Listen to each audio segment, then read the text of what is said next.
The Tidal Wave, Suamalie Shores, Book 2, written by Shatona Havig, narrated by Krista Del Sorbo. Chapter 1. January. If that woman says one more time, I'll quit here and now. Rain blasted against the window, reminding him of how miserable he was being cooped up in an office that seemed to shrink in on him with each passing second. No, seriously. His client could nearly touch his knee. He knew it because she'd tried. Twice. The fifth... He glanced at the clock on the shelf behind Dahlia Blanchette's head. Yep, what had to be at least the 50th sigh, released only seconds after his promise to quit. Of course, he would not quit.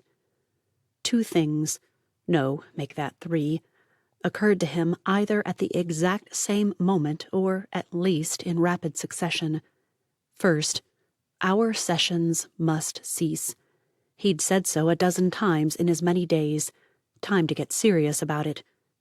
Second, whatever happened to people looking at him as if he were an empty coconut, a walking mental echo? The kid most likely to survive by picking up recycling off the beach.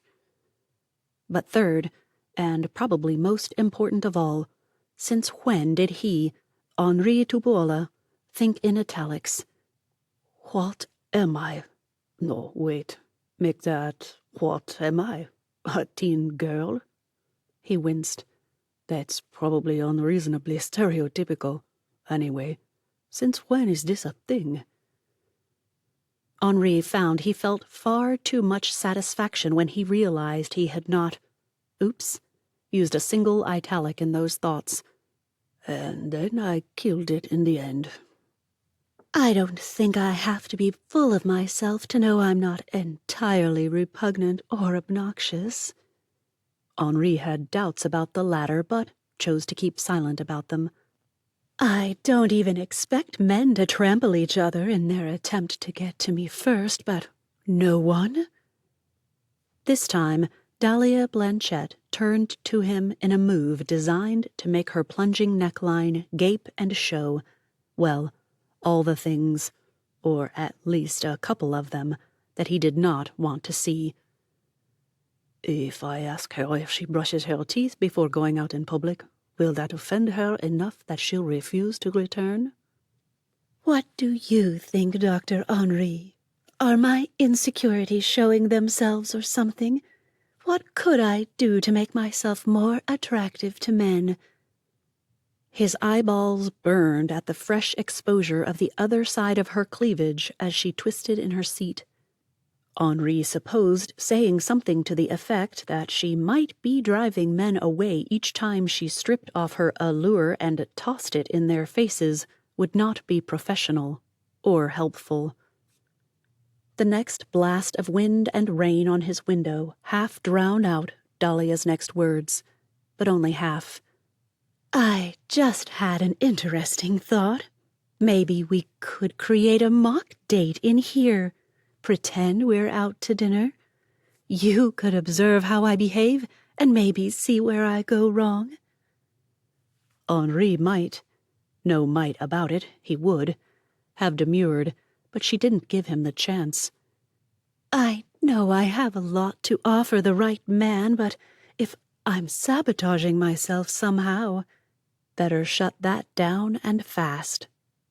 I think that is an excellent idea. Dahlia beamed. But it would be unethical for me to even pretend to date a patient, even in private. It crosses boundaries that I am not comfortable with. Still, he hastened to add as the fuchsia lips that had stretched out over perfect white teeth retracted to a pursed pucker. You should definitely do the experiment with a brother or a girlfriend. The smile faltered and then sparked to life again. That would be nice, Dr. Henri. Just Henri is fine, he reminded her and then wished he hadn't. This time Dahlia seemed to take it as a personal attention. Henri, I need your assessment. family is too likely to see everything I do as terribly wrong or absolutely perfect. Girlfriends are your friends, and therefore they think you are amazing. I need an impartial opinion. And I need to look up if the overuse of italics is contagious. Ignoring that thought, Henri moved in for the kill. If it is really that important to you, Oh, it is. then I suggest you record it. I'll review your mock date scenario and see if I see unhealthy patterns emerging. His watch buzzed, alerting him to the end of the session. Henri rose and offered his hand. Thank you for coming. You opened up about your concerns this time. That shows improvement. If you do consider this mock date idea, it might be revealing. Bad choice of words, Tupuola. He glanced at the note on his iPad that stated her next visit. I'll see you next Thursday. If the woman moved any closer. To preempt anything, Henri thrust out his hand again, forcing distance between them. Dahlia took his hand and squeezed as she gave it a light shake and nodded. Until then, he muttered and jerked his hand back to open the door. The moment it closed behind her, Henri strode over to the window seat and stretched out on it. After setting a timer for 10 minutes, he closed his eyes, folded his hands over his chest, and tried slow, deep breathing, just resting his eyes.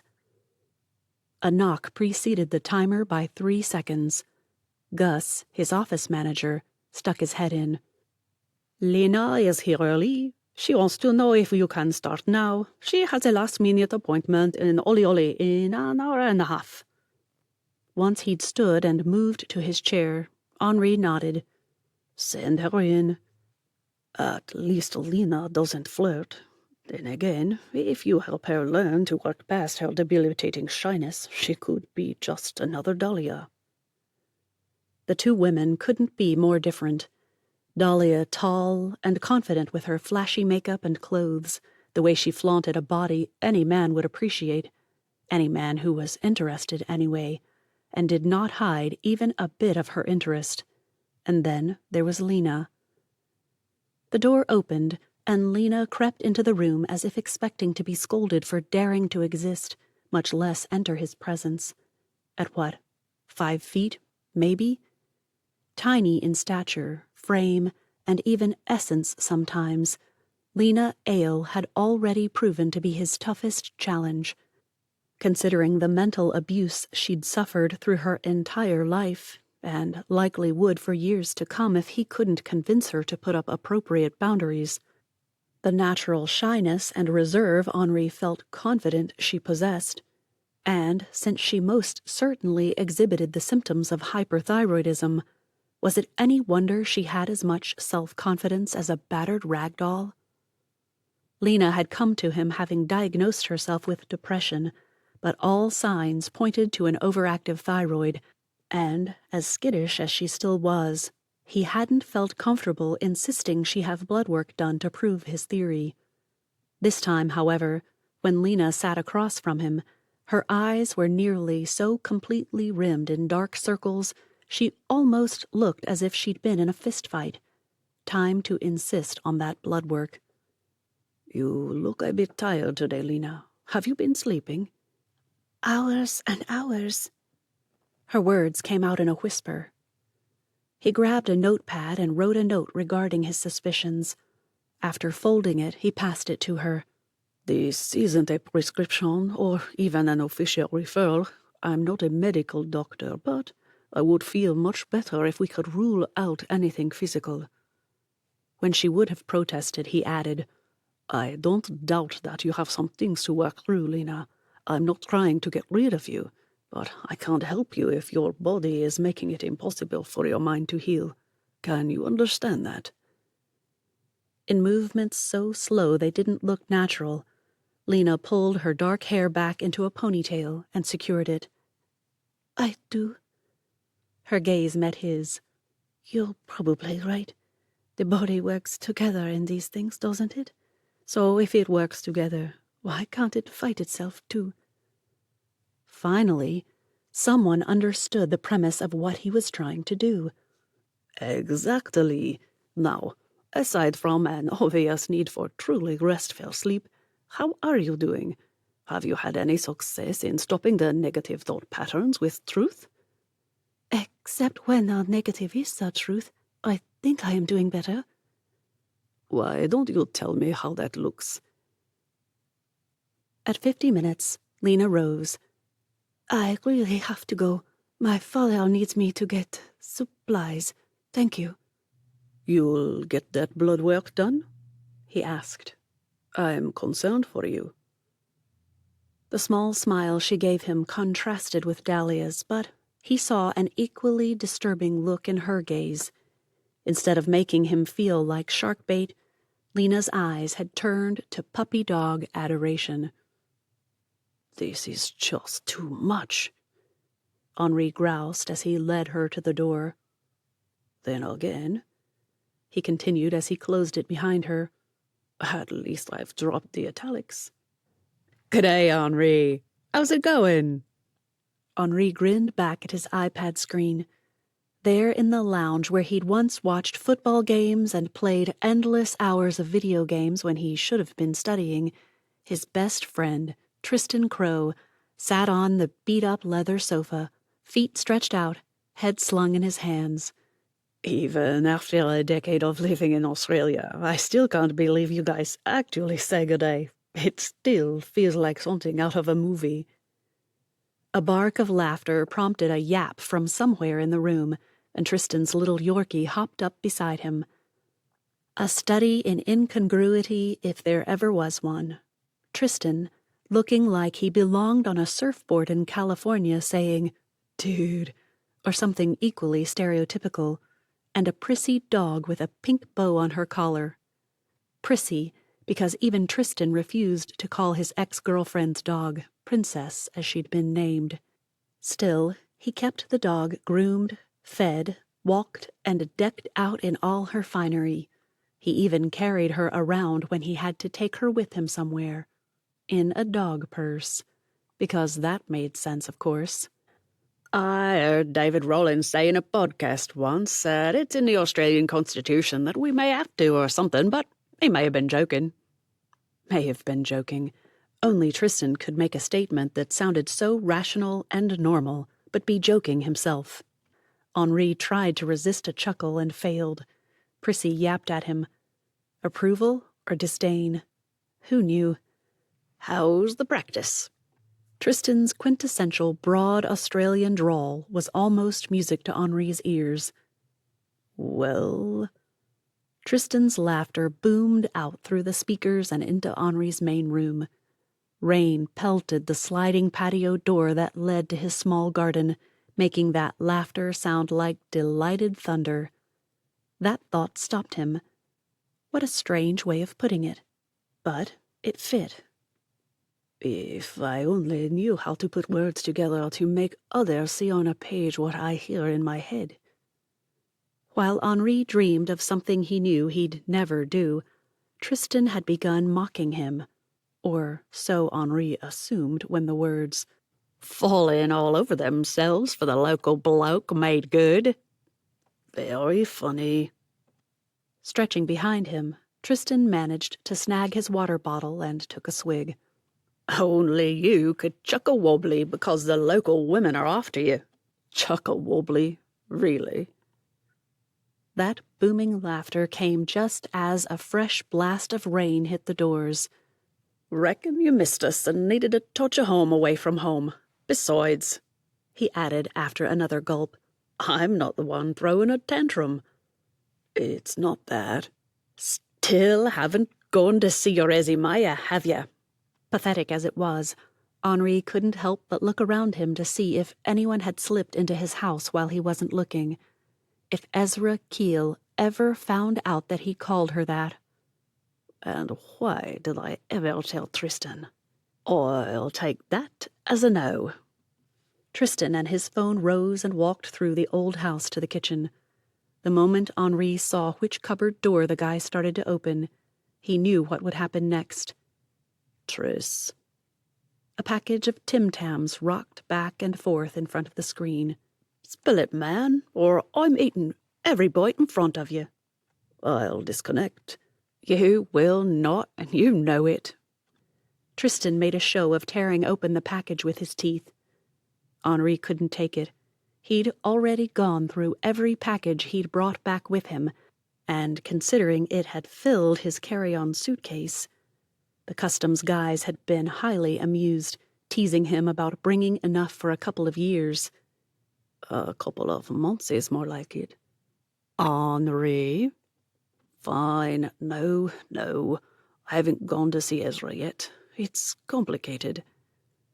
This time, Tristan set down the phone, propped up on the kitchen bench it looked like, and ran both hands through his hair. Uh-oh. The guy was worried. Tristan only did that when worried. You brooded over her for 10 years? You never went to see her when you went home for visits? I saw her. The guy's brilliant blue eyes bored into him through the screen. Seriously, women went nuts for those eyes. Henri had boring brown eyes, hair, skin. Why the sudden onslaught of female attention?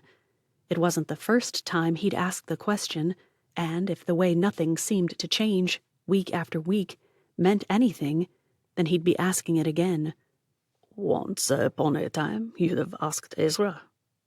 Happening upon her while avoiding her doesn't count as seeing her. Time to fight back. Henri pried himself off his couch, ignoring the irony of him lying on a couch during an impromptu counseling session, and shuffled into his own kitchen. Seeing the Tim Tams had made him hungry, and he still had pifella in the cupboard. And if Tristan just happened to love the pineapple pastry, well, that wasn't his fault, was it? She was too young for me, he said as he propped up the iPad and pulled out a plate. And now Scott Keel is marrying a woman my age. Ezra started her bookstore, and there you go. There's your entry. Take over a couple of your books and see if she'll carry 'em on her bookboat. And Henri. Tristan's scolding turned encouraging. She might have been too young for you at 22, but you're 35. 3 years is nothing at your age. It's just a lot when you're 18 and she's 15. You've got that right. Go see her. Ask her out. If it doesn't work out, it's no skin off your teeth. Easy for you to say. You won't have ruined your chances with the woman you've loved since, well, for a long time. The phone moved, this time through the hallway and out the front door. Tristan hollered for neighborhood kids to stop throwing balls against his garage before turning to go back inside. Listen up, mate. 1 date, or even 20, isn't forever. If it doesn't work at first, you take a breather and try again. But you gutless wonder. Get over there and talk to her. Get me proof you did, and I'll send a care package of Tim Tams. Ration them out this time. Bye. The screen went blank, and Henri sagged against the counter. He hadn't even gotten to rub his pal's face in pifalla, so to speak. Chapter 2.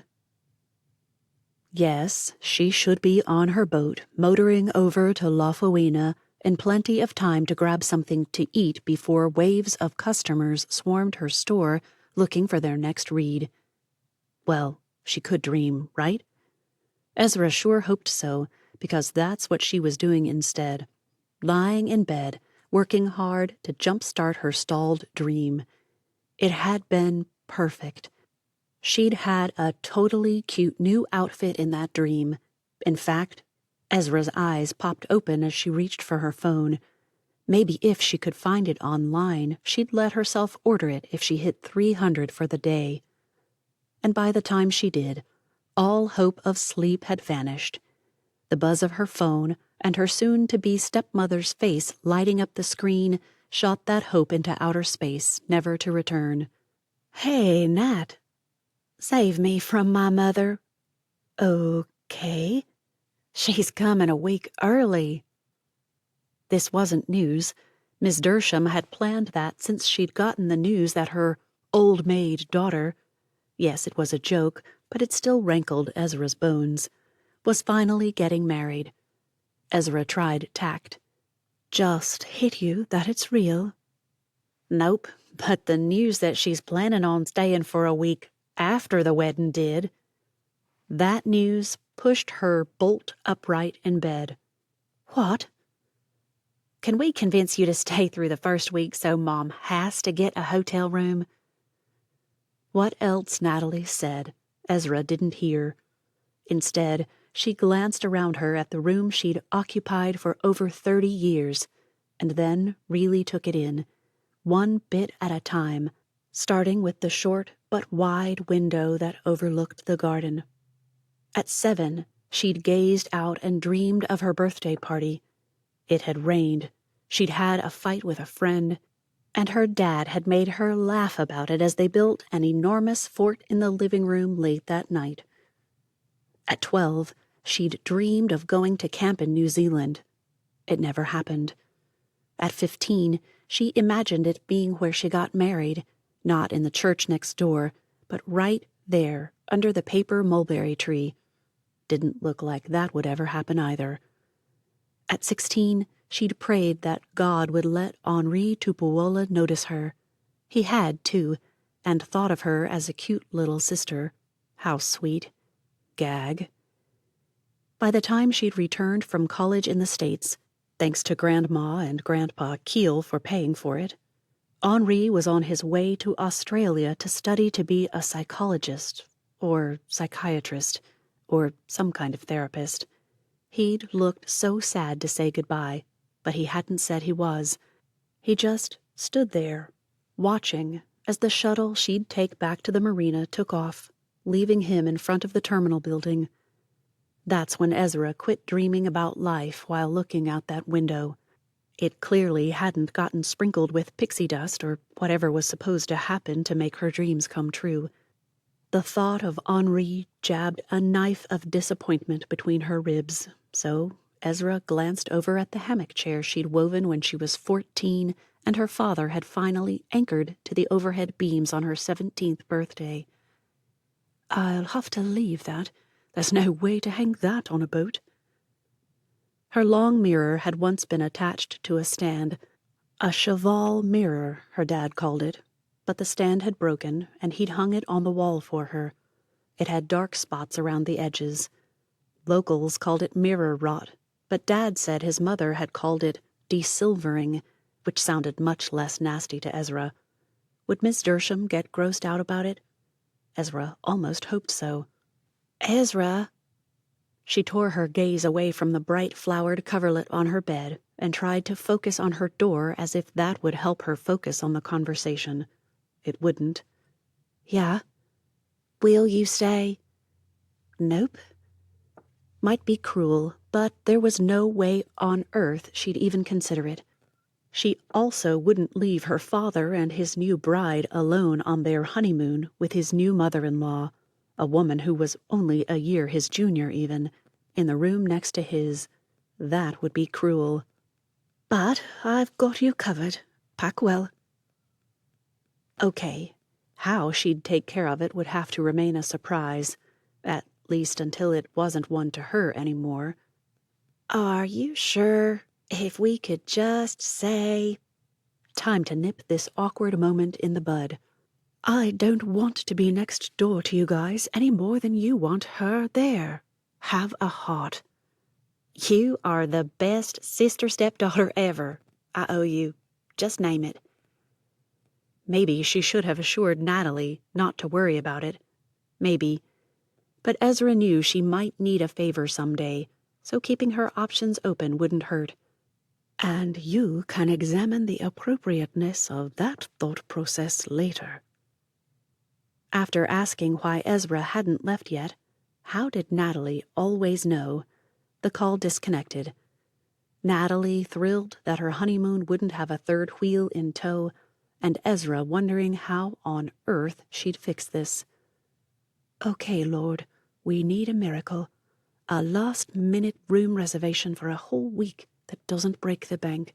What you got for me? The silence that followed prompted her to pick out the outfit she'd been wearing in her dream. In a movie too reminiscent of her teen days, she mentally dressed in that while pulling on the Bermuda shorts and peasant top she found in her closet and turned her lost, nocturnal reverie into a delightful daydream. Maybe Henri would show up on her boat. Maybe he would admit he'd missed her.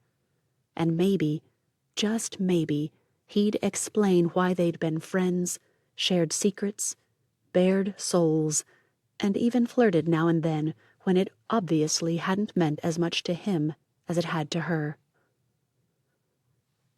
She'd seen the pictures of upended rowboats with fitted shelves functioning as a beach library in places like Costa Rica or, Belize?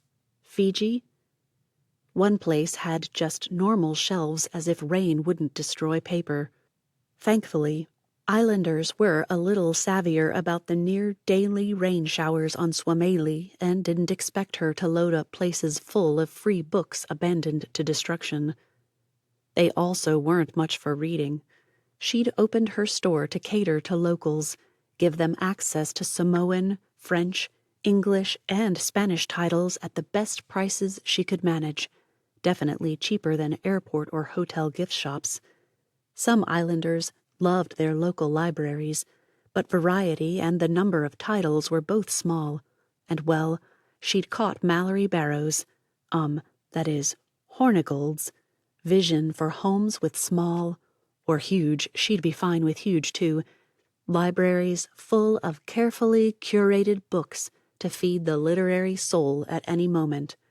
Mallory's would be full of historical and split-time fiction, some classics, a few modern suspense or even middle-grade books, definitely the occasional rom-com.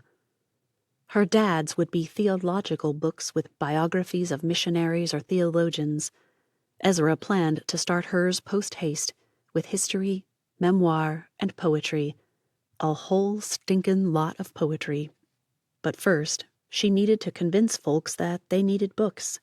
Not an easy task for an MK who knows that there's only one essential book. Make that book with a capital B.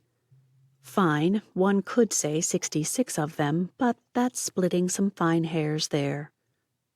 Lafoina offered the hope of some of the more, westernized locals. Folks who had gone off islands for further education or who had worked the longest at resorts and got swept up in the fear of missing out on it all. Ah, if FOMO didn't help her, nothing would. Conscience sat up, blinked, and poked her in the eye. Okay, Lord, I agree. You're better than any fear. Forgive me for listening to the world's lies. Even to herself, the words sounded flippant. Ezra paused, let the boat slow as it neared the marina, and took just a couple of seconds to close her eyes and whisper, Truly, Lord, forgive me. But even out to sea when you don't see any seacraft in your area, it isn't wise to tootle around with your eyes closed. So Ezra guided the tidal wave into the guest harbor where she'd rented a slip. That had been an unexpected expense, the highest one, too. Having a slip on each island meant a lot of rent. Even combined, it was cheaper than getting her own apartment, but it meant she definitely couldn't afford one. Maybe ever. She'd be living on the boat until death did her soul part, or whatever. Her heart leapt at the sight of 3 women, the sisal sun hats screaming, tourist. Locals tended to wear hats made of raffia. Yes, they were less expensive, but the real reason was they also offered better coverage for people who spent much of their day outdoors. They wore practical hats rather than fashion statements. She'd just gotten in a tell-all autobiography by an actual sheik's daughter, and these women were likely to be her target customer. And the sooner I get that thing out of my store, the sooner the temptation to peek in and see what it's all about will be gone. No, she didn't think it was gossip to write about your own life, but Ezra didn't doubt there'd be a lot of gossip about others' lives in it, and she had enough temptation in that department without adding to it. Nope. She might have to carry what people wanted to read, but it didn't mean she had to read it herself. Not even to prove me wrong about the gossip thing. That had been one of her justifications, the one that had almost gotten her to give in.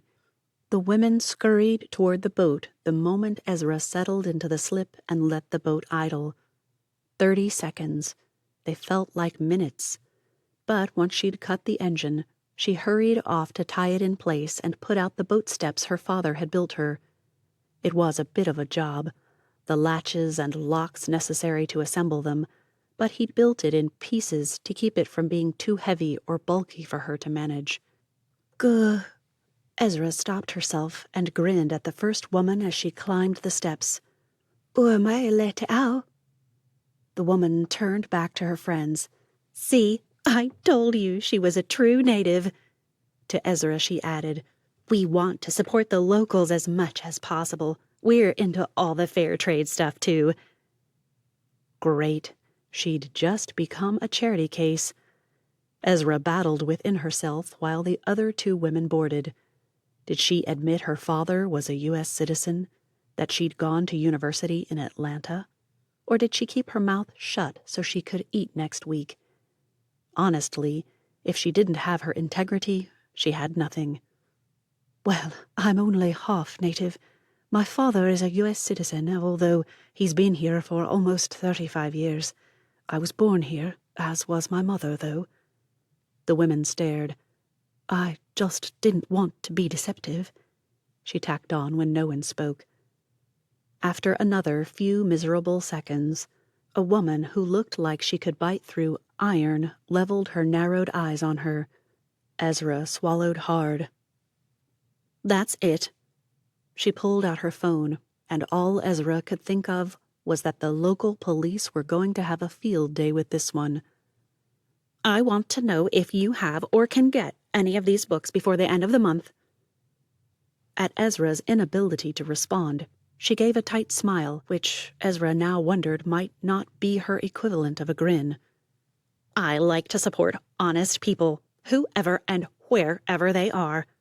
She shoved the phone at Ezra. Just let me know which ones you can help with.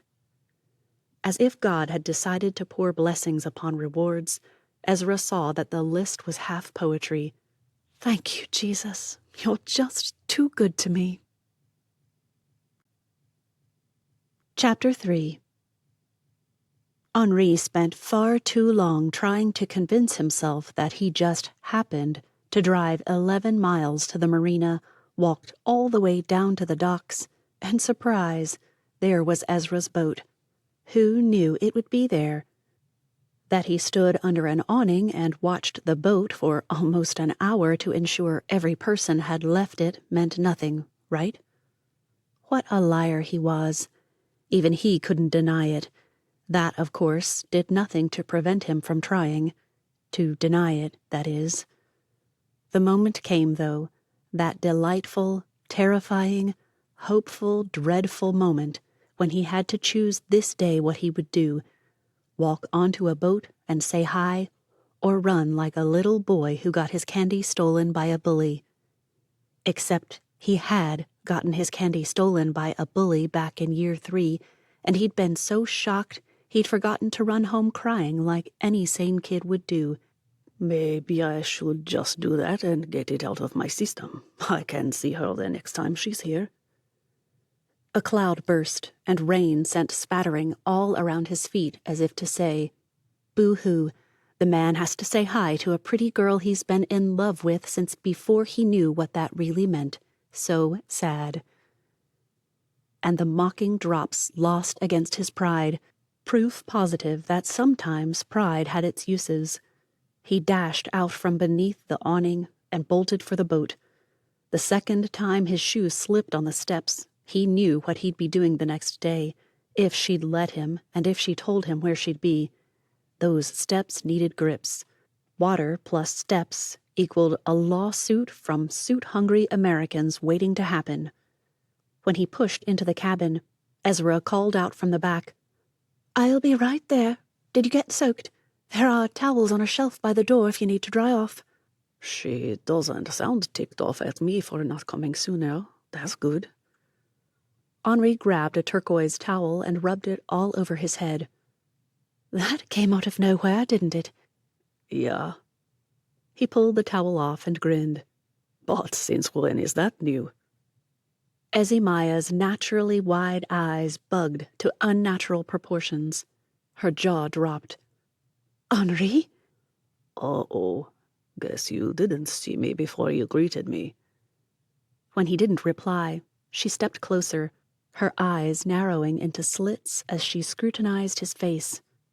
Henri? Hey, Ez. The slits became contagious, judging by the thin line her lips became. You'd better be glad you're surrounded by books, or I'd find a glass of something to throw in your face. As long as it isn't hot coffee. Heard about a guy in the States who ended up counseling a woman with a terrible habit of throwing whatever was in her hand in the face of guys who ticked her off. He ended up with burn scars when she forgot she had coffee in her hands and... No way. Those eyes had gone huge again. Joke? Totally serious. He gave her a sheepish smile before adding, It's good to see you. Like, really good. Standing in the cramped space packed with books wherever one could be stowed, he shouldn't have been able to hear anything but the whisper of turned pages and rain drumming overhead. But her silent accusations screamed at him through pinched lips. You never wrote. You never visited me when you came home. You didn't come see me when you got back. You've been here for 4 months, and still nothing. This is lame. I know it is, but all the whys and explanations, it's just complicated. That's what you've got for me? She rolled her eyes with such a familiar move that it nearly made him lose his sanity and grab her into a hug. That, right there, was his Ezra. His Ezimaia. I'll have to tell her about that nickname someday. She'll kill me, but if... And that was the problem. That big, fat, pregnant if. How could one tiny word encompass so many hopes? If she forgave him. If she would give him a chance. Give them a chance. If she could learn to love him as much as he suspected he still loved her. To be fair, he'd been young and immature. Henri knew that love had been self-centered and immature, mostly. What he suspected he'd never make her understand is that the most mature thing he'd done before leaving for Australia was not tell her how he felt about her. Okay, so the most cowardly thing he'd ever done was stick around Brisbane gathering experience and mentoring at his church, instead of going home and seeing if the love of his life really was. Or perhaps a better way to put it would be, still was. Henri? Jerking himself out of his thoughts, Henri grinned at her. I missed you so much. Oops, he hadn't meant to say that. She'd be ticked. You've got a pathetic way of showing it. His training finally kicked into gear and gave him the right words. Someday, soon, I hope, I'll be able to explain why. Right now, I don't have the words. All I can do is ask you to forgive me and make sure I communicate better in the future. The Ezra he'd left would have scowled at him, sighed, grinned, and ordered him to start talking. She'd want to know everything he'd done from the moment she'd said goodbye all those years ago. This Ezra actually chewed the side of her lip like some ridiculous romance heroine and turned away. I guess I will have to accept that, and yes, I forgive you. When she glanced back and added, But I won't pretend it didn't hurt. Still does. He saw tears forming. Confirmation came when she swiped the back of her hand over her left eye.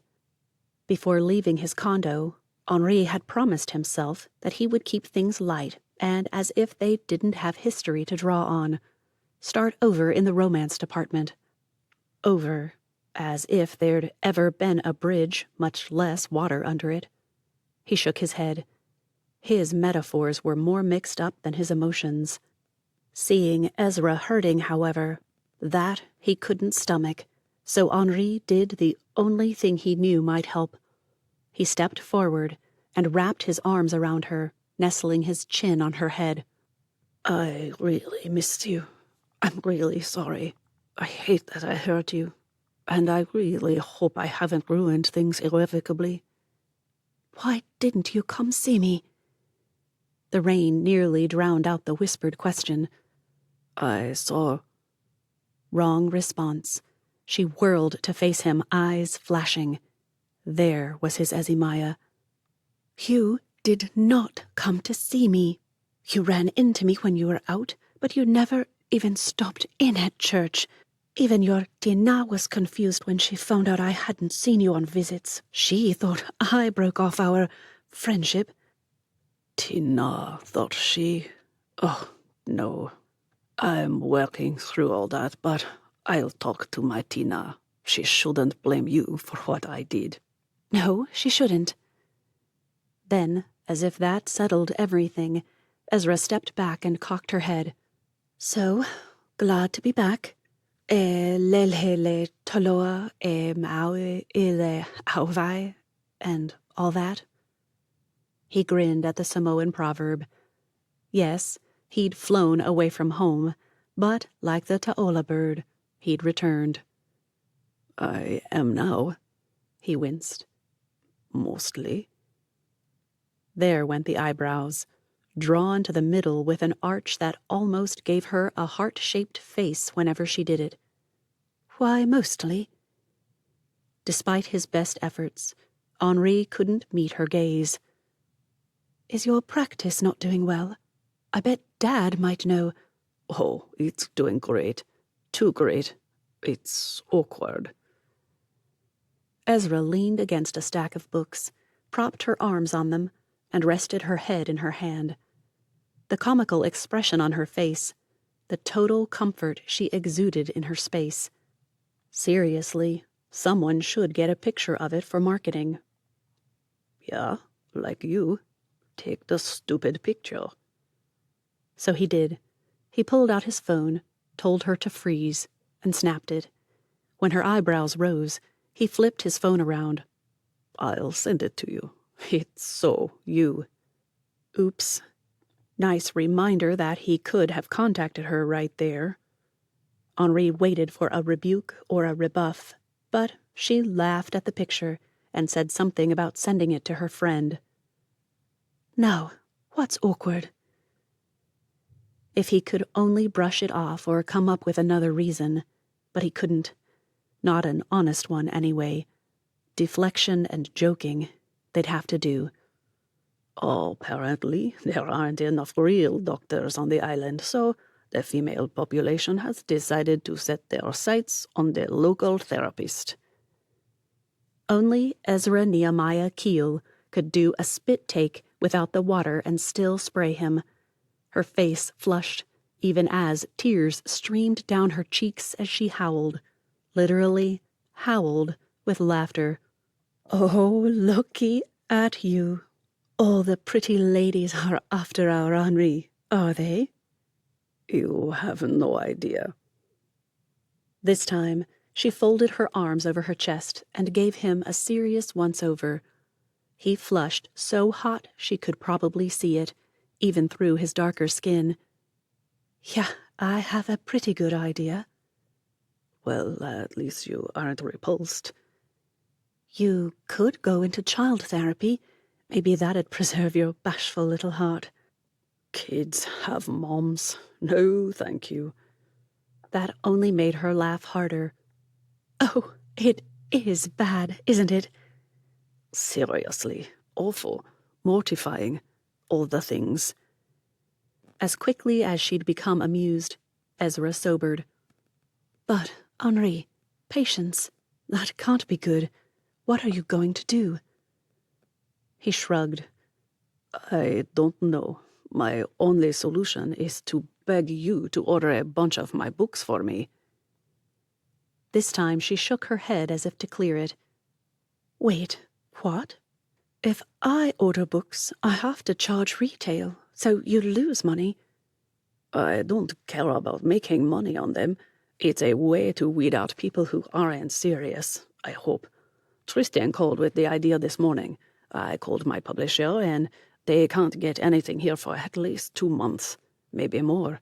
Shipping is just atrocious. I can order them onesie, twosie from those worldwide free shipping sites, but at least if you do it, someone gets profit from them." The rain slowed to a drizzle, and Ezra's features softened as well. "Thanks. I'll get them here. Probably not for 2 weeks, though." "Better than 2 months, but I might have to get sick for those 2 weeks just to save my sanity." As she dragged out her laptop and began the ordering process, Ezra said, "My dad would love to talk to you about this. Maybe commiseration would help, and reassurance." "Your dad had women hounding him for counseling to try to get close to him?" She looked up from her screen and met his gaze. No, but remember the Karen sisters?" Who didn't? Those 2 women had a reputation on all the Suamalie Islands, not just St. Allen. "Yeah?" "Well, they decided that Sister Rosalie would make a fine wife for Dad. Oh, the things he had to do to put them off without being hurtful. It took forever for him to get it through to them." "What worked?" Yes, he sounded desperate, but he was desperate. Ezra obviously noticed because she laughed. "Natalie, when Dad made it clear she was the woman for him, well..." That's when Henri found the flaw in his plan. Sure, the books would buy him time, but women like the Karen sisters would use his book as a conversation starter. They'd come back even more. But if he had someone in his life... He stole a glance at Ezra as her fingers clicked over her keyboard. Someone like Ezra to be his fake girlfriend. And maybe if that fake girlfriend saw who he really was, he could pick up where he wished he'd left off. Before he could stop himself, talk himself out of the only thing that might ever work, Henri blurted out, Ez? I got it. I know how to put the women off and narrow down my client list to people who really do want to get help to work through real problems." "Cancel the book order?" She grinned at him over her shoulder. "I haven't hit submit yet." No way. He wanted her to have that order. "No, I still need it. Can I pay for them now?" The relaxation of her shoulders told him he'd made the right decision. "Sure, if that's what you want." She finished and turned the screen to face him. "How about I give them to you at cost?" "Nope, I know the retail price. Ring it up, or I'll bring back cash." She accepted his card and had him charged and receipted in seconds. "So, what's your idea?" "Want to be my girlfriend?" Chapter 4. If Ezra had $1 for every time Henri's question echoed in her mind, she'd be able to afford more books and a small falla somewhere. And there it went again. "Want to be my girlfriend?" Let's see. At that very moment, she sat on her bed, holding a picture of them when she was probably 15, her thumb caressing the top of Henri's shaggy curls that hung nearly to his shoulders. Those curls were gone now, as was the baby fat around his middle and hips. Now, Henri had a short crop of buzzed hair around his ears and neck, and a few longer curls on top. And the guy was built. Like impressive daily workouts at the gym built. Did she want to be his girlfriend? No doubt. But I want to be his real girlfriend, not some fake relationship to dupe women into leaving him alone. The whispered words drove daggers of doubt into her, so Ezra turned the question over to the Lord for consideration. Is it right to pretend to be someone's girlfriend? Deception isn't right, is it? And is it deception if, as far as you're concerned, it is real? One final question bubbled up before she could prevent herself from asking it. And did he have to become such a hunk? Do people even use that word anymore? I doubt it. Dad does, so probably not, but... Great, she'd taken to babbling, to the Lord. Wasn't there some kind of irony in that, considering the whole root of that word, babble? Babble, ugh. That was the ticket. What kind of deception didn't get someone in trouble with God in the Bible? And was it for selfish or altruistic purposes? Inquiring, desperate women needed to know. Rahab came to mind, but that was life-saving. Her family's and the spies'. A whole book of the Bible would be missing if she hadn't, wouldn't it? At that moment, Ezra couldn't recall if Joshua and Caleb had been those spies or some other ones. A twisty dread in her gut suggested it had been someone else. But Abraham, he kind of did the reverse. He pretended his wife wasn't his wife. He never got in trouble with God. Only the guys who tried to appropriate Sarah for themselves did. So the reverse could be a thing? To save a guy's reputation? Ezra flopped back on the bed, and the top of her head grazed the wall as she did. I'm justifying. Ugh. She'd have to say no. As she sat up, Ezra reached for her phone. She'd just send Henri a message and tell him she couldn't deceive people. I've been perfectly fine without a guy all this time, Lord. I can stay perfectly fine. I don't need Henri to be happy. You proved that to me. With a roll to one side and another groan as she forced herself off the bed, Ezra tapped Mallory's name in her contacts list, hit speakerphone, and reached for a box. Time to get some sound advice from someone who didn't care how inconvenient a no would be to Henri, and finish some packing in the process. When Benjamin answered, well, things got interesting. Hey, Ezra, it's Benjamin. Benji's had a blowout that not even a mother could love. Mallory told me to answer and talk to you, so if another round begins, you won't have to hear it. Oh boy, sounds... revolting? Benjamin laughed. It is, and she won't let me touch it since I cleaned up the last two. Would you remind her that this parenting thing isn't any more of an even Steven kind of thing than marriage is? No one's keeping score. Laughter and rustling hinted Mallory might be done with diaper duty. And would you, Mallory butted in a moment later, remind him that at some point I'll be puking all over the place and unable to lift my head from a migraine, and he might have to do everything for days, so I need this for my own mental health during those times? Call it stupid, Ezra did, but those words prompted the biggest sob fest she'd had in, well, possibly ever. She wanted that. She wanted the jockeying to be more loving than the last time, the teasing, the disgusting diapers, all of it. With Henri, if the truth be told. Assuming Henri was who she thought he was, a part of her did wonder. Mallory made soothing sounds, and when nothing worked, even began praying. It wasn't Ezra's most spiritual moment, but she interrupted the prayer with, "Is it real or fake dating if you're doing it to try to get to know someone and see who he is now, but he's faking it to get rabid women off his back?" "What? Oh."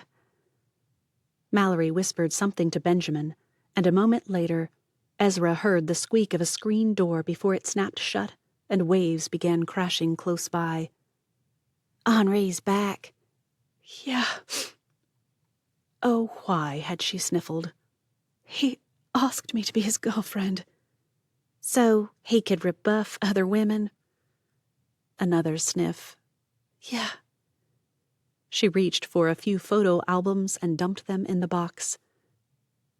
It felt like enough time passed for low tide to switch to high tide before Mallory asked in that slow, southern, gentle tone of hers, Ezra, honey, do you still care about him?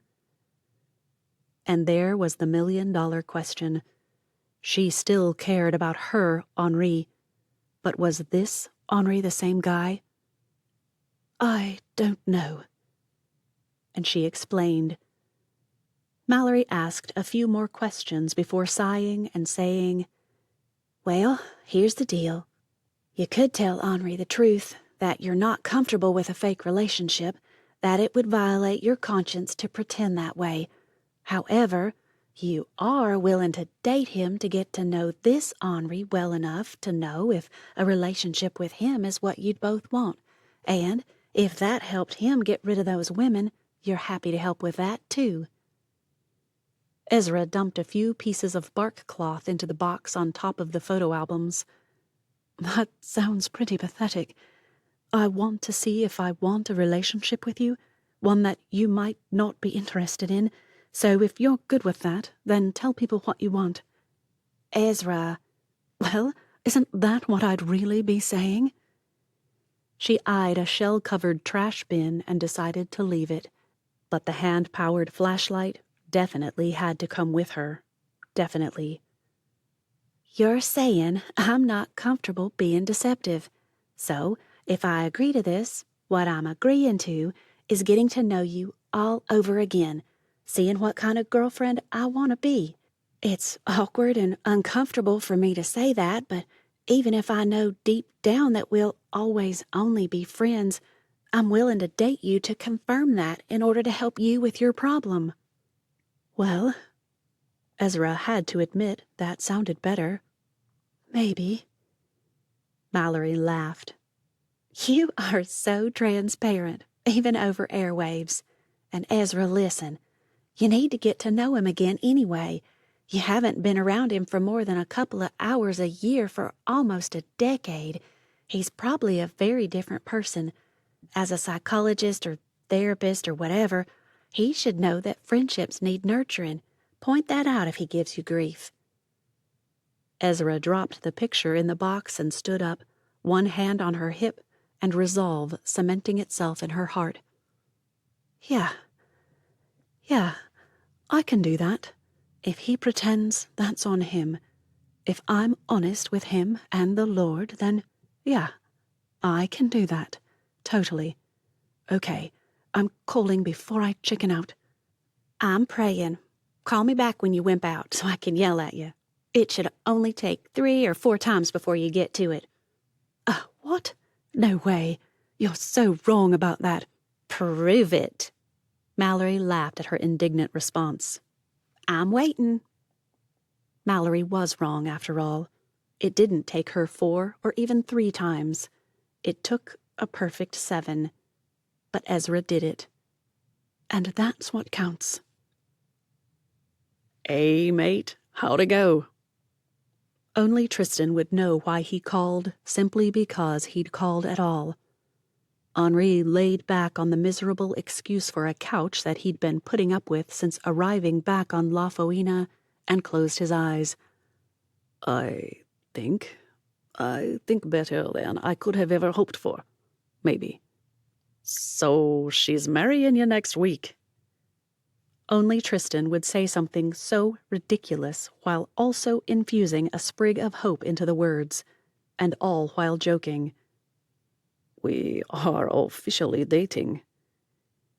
The laughter that boomed into his ear prompted Henri to put the phone on speaker and onto the floor beside him. Does she know you're not faking the part? No. This would be good.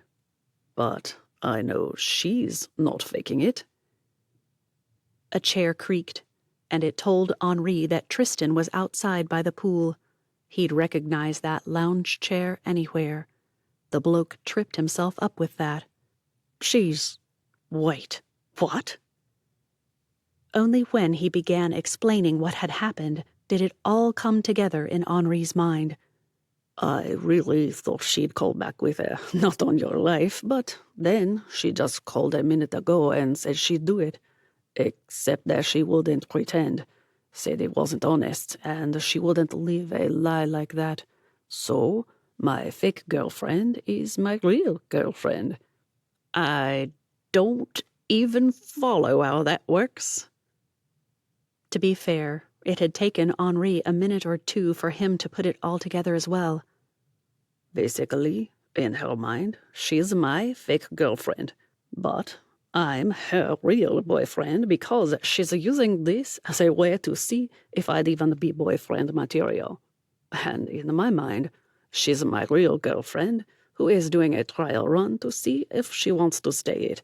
So, my real fake girlfriend. Kind of. Look, mate, Tristan began.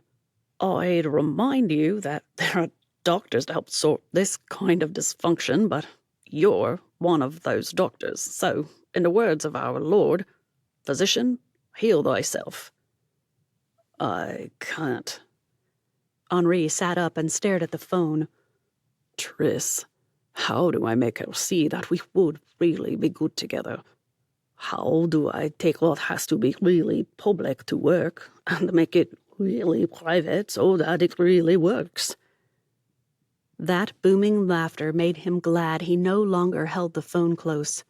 Ouch. It's a good thing you aren't a writer or anything. Those reallys would make an editor's teeth itch. As well I know. I think they cut over 100 from my manuscript. So much for making it casual and approachable. All joking ceased. Look, Henri, don't read the reviews. I know you have been. Stop. Because you don't see the over 200 people who left 5 stars and demanded another book.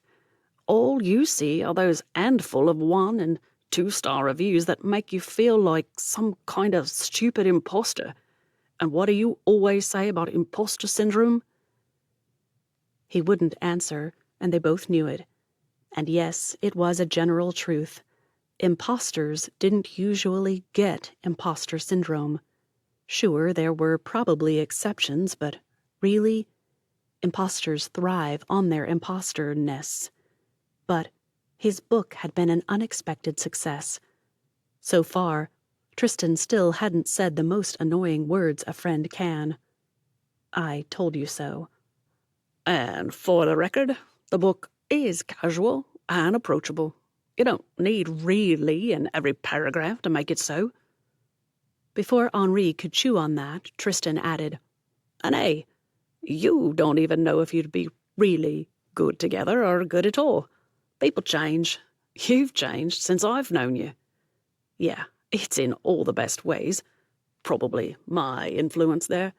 But she hadn't had the benefit of the Tris. Humility, thy name is Tristan. Just enjoy the ride, mate, and let me know when you're ready for me to come meet her. Give my blessing, all that stuff. Considering the dead airwaves Henri found when he came out of his panicked stupor 5 minutes later, Tristan must have been gone for some time. Still, those words echoed in the quivering chambers of his heart. Give my blessing. What would Scott Keel say about them? Chapter 5.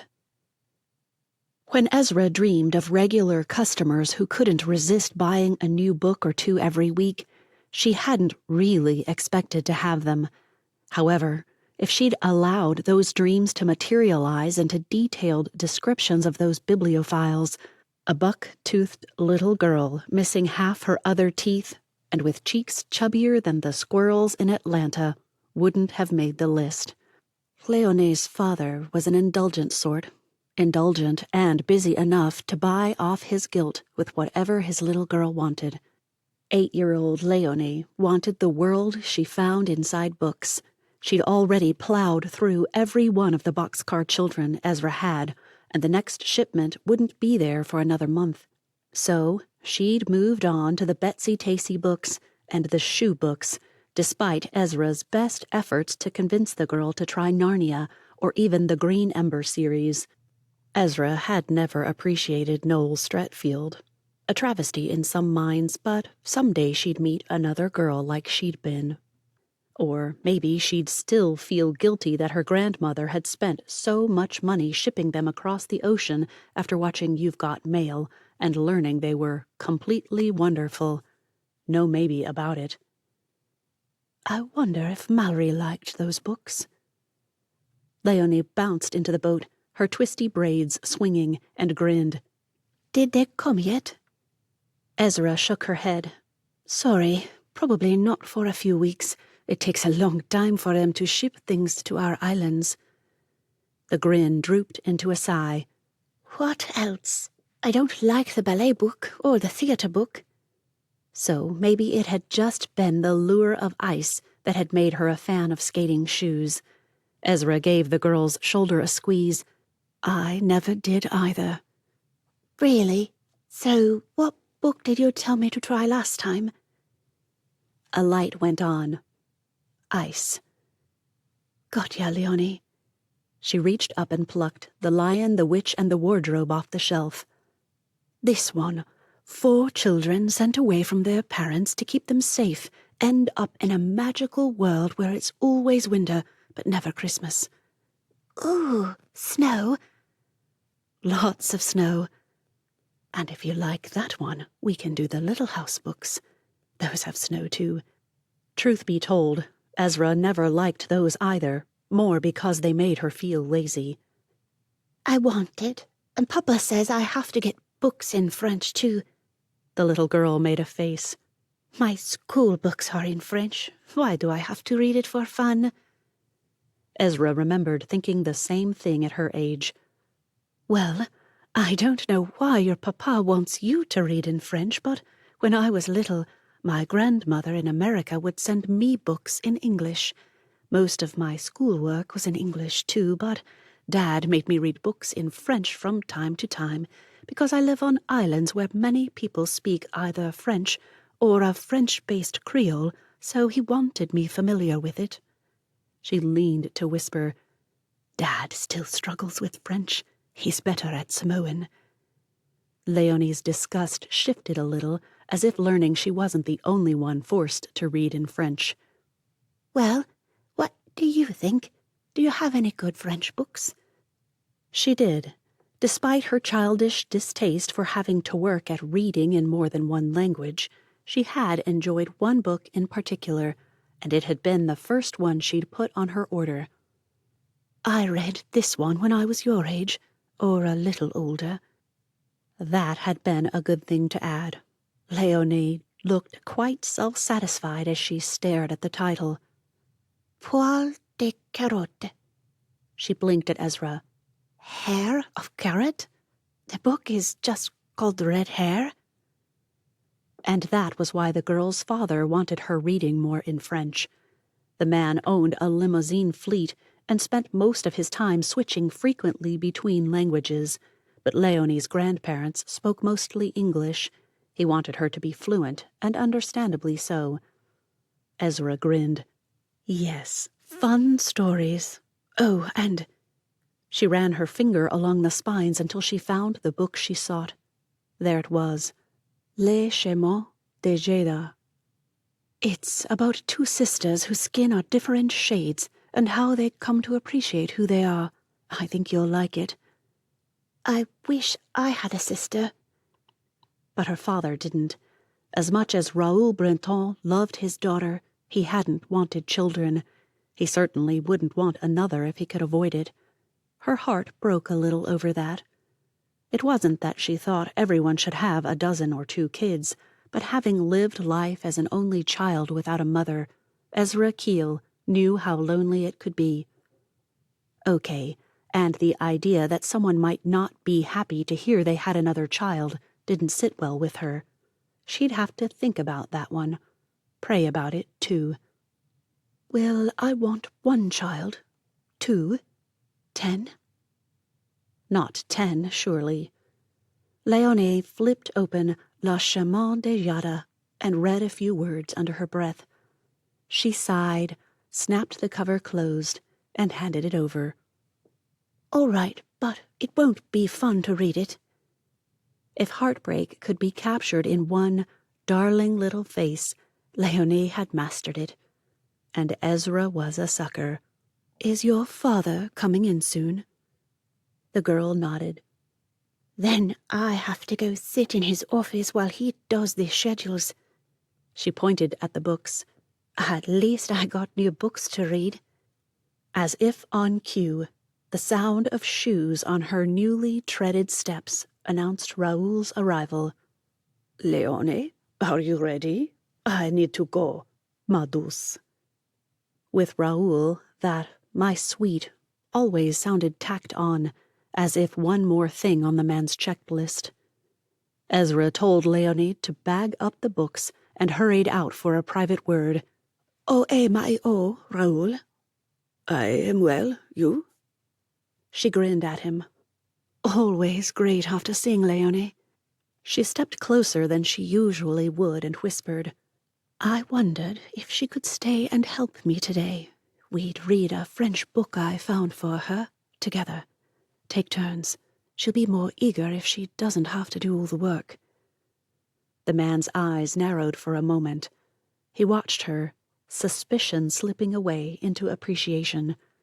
"Sorry, I'm not accustomed to women being kind to Léonie without." He let the sentence fade into oblivion. "I have no ulterior motives. I just remember what it was like to be a little girl with a father who was busy all the time. The older girls who included me had a great impact on me. I'd like to pay it forward, as they say." After eyeing her for another few seconds, Raoul Breton called out for his daughter. "Léonie, come here." If the dragging feet and forlorn expression bothered him, Raoul didn't show it. "Ezra has invited you to stay and read your book with her. Would you like to do that?" The way the little girl lit up should have insulted him, but Raoul just smiled. "I'll take that as a yes." Léonie flung her arms around his waist. "Thank you, Papa. This will be the best day, and I can help Ezra put away the books and everything. Thank you." To herself, Ezra sighed. And that is how Ezra's dream of having never-ending customers devolved into book forts and story time. She snorted at herself. If you can call that a devolution. A guy can wait months for an order to arrive, but Murphy's Law might as well state that it'll wait to appear until 30 minutes before the woman he wants to impress does, and it won't go through the door to save his life, or his sanity, or his ego, especially not his ego. Henri, drenched in sweat and under threat of a good soaking from the rain clouds growing darker by the second, had just decided to give up and wait to see his new couch float down the road when Ezra rode up the walk on her bicycle. Ezra, at his house. Life couldn't get better or worse. "What are you doing?" "Trying to coax this stubborn sofa into my condo. You?" Her lips slid sideways in that crooked smile that had always intrigued him, and now sent his heart hammering out a beat he couldn't keep up with. Got news for you. What you're doing is about as far removed from coaxing as mountain climbing is from snorkeling." "And you think you can do better?" The words blurted out before he could stop them. "Don't antagonize her before you convince her to." "You think I can't?" "Interesting. She still likes a verbal spar. Good. Very good." Trying for an air of nonchalance, Henri shrugged and said, "Prove it." "Pull it back out." "What? It took me almost an hour to get it that far." Arms folded over her chest as if they had minds of their own, Ezra just waited. "Fine." Henri gave a jerk and heard something rip. No. It was the plastic. You're good. And if we get that downpour that is waiting for Murphy's cue, it's toast. But Ezra just tapped her foot. Henri jerked again and the couch came free. Got a tarp or bath sheet? A old blanket, even? He retrieved his comforter. No, it wasn't old, but it's what he had. This'll work? What for? Put it over the threshold. This time, Henri just held the blue and white striped bedding to his chest and stared at her. I thought you were going to do better. I am. Those eyes danced, as weird as the old saying went. I'm coming up with a workable plan. You're executing, because we both know I'm not going to be able to see around that thing in a minute. We do? His answer? One single solitary nod. Henri dumped the comforter over the threshold. Now what? Stand the couch on end. It's too tall. No, it isn't. Ezra pointed. It's my turn to decide how this works, and I say go do it. There's a moment in every guy's life when he realizes that he's about to look dumb, and there's nothing he can do about it. Okay, some guys have a lot of those moments. Henri realized that he was about to add another to his belt when the couch stood on one arm and revealed a clear 2 inches of empty space between the couch arm and the door frame. Ezra nodded. There, you're welcome. Night. She made it to her scooter before Henri caught up with her. Wait, you can't just leave me now that I finally got it in. Grinning, she folded her arms back over her chest and gave him that one-sided smirk. Now that he was her boyfriend, so to speak anyway, he might just have to kiss that smirk right off her face. I believe, Ezra pointed out, that I'm the one who got the couch in there. Better watch those italics. They breed faster than rabbits. And you'd know all about that in this rabbitless paradise. Ezra sighed. How is it we have so few mammals anyway? Henri didn't take off down that trail, despite the temptation. How is it that we've gotten off the topic of you coming to visit and leaving before you did and onto furballs with ears? It might have been inappropriate, something he'd have to ponder later, but Henri allowed himself to lean in a bit closer and catch the scent of her hair. Ezra had used coconut water in her hair before coconut everything had become popular. With one hand on his chest and another tucking a rogue curl behind her ear, she never broke her gaze. Henri tried to slow his breathing and to think of something witty or charming to say.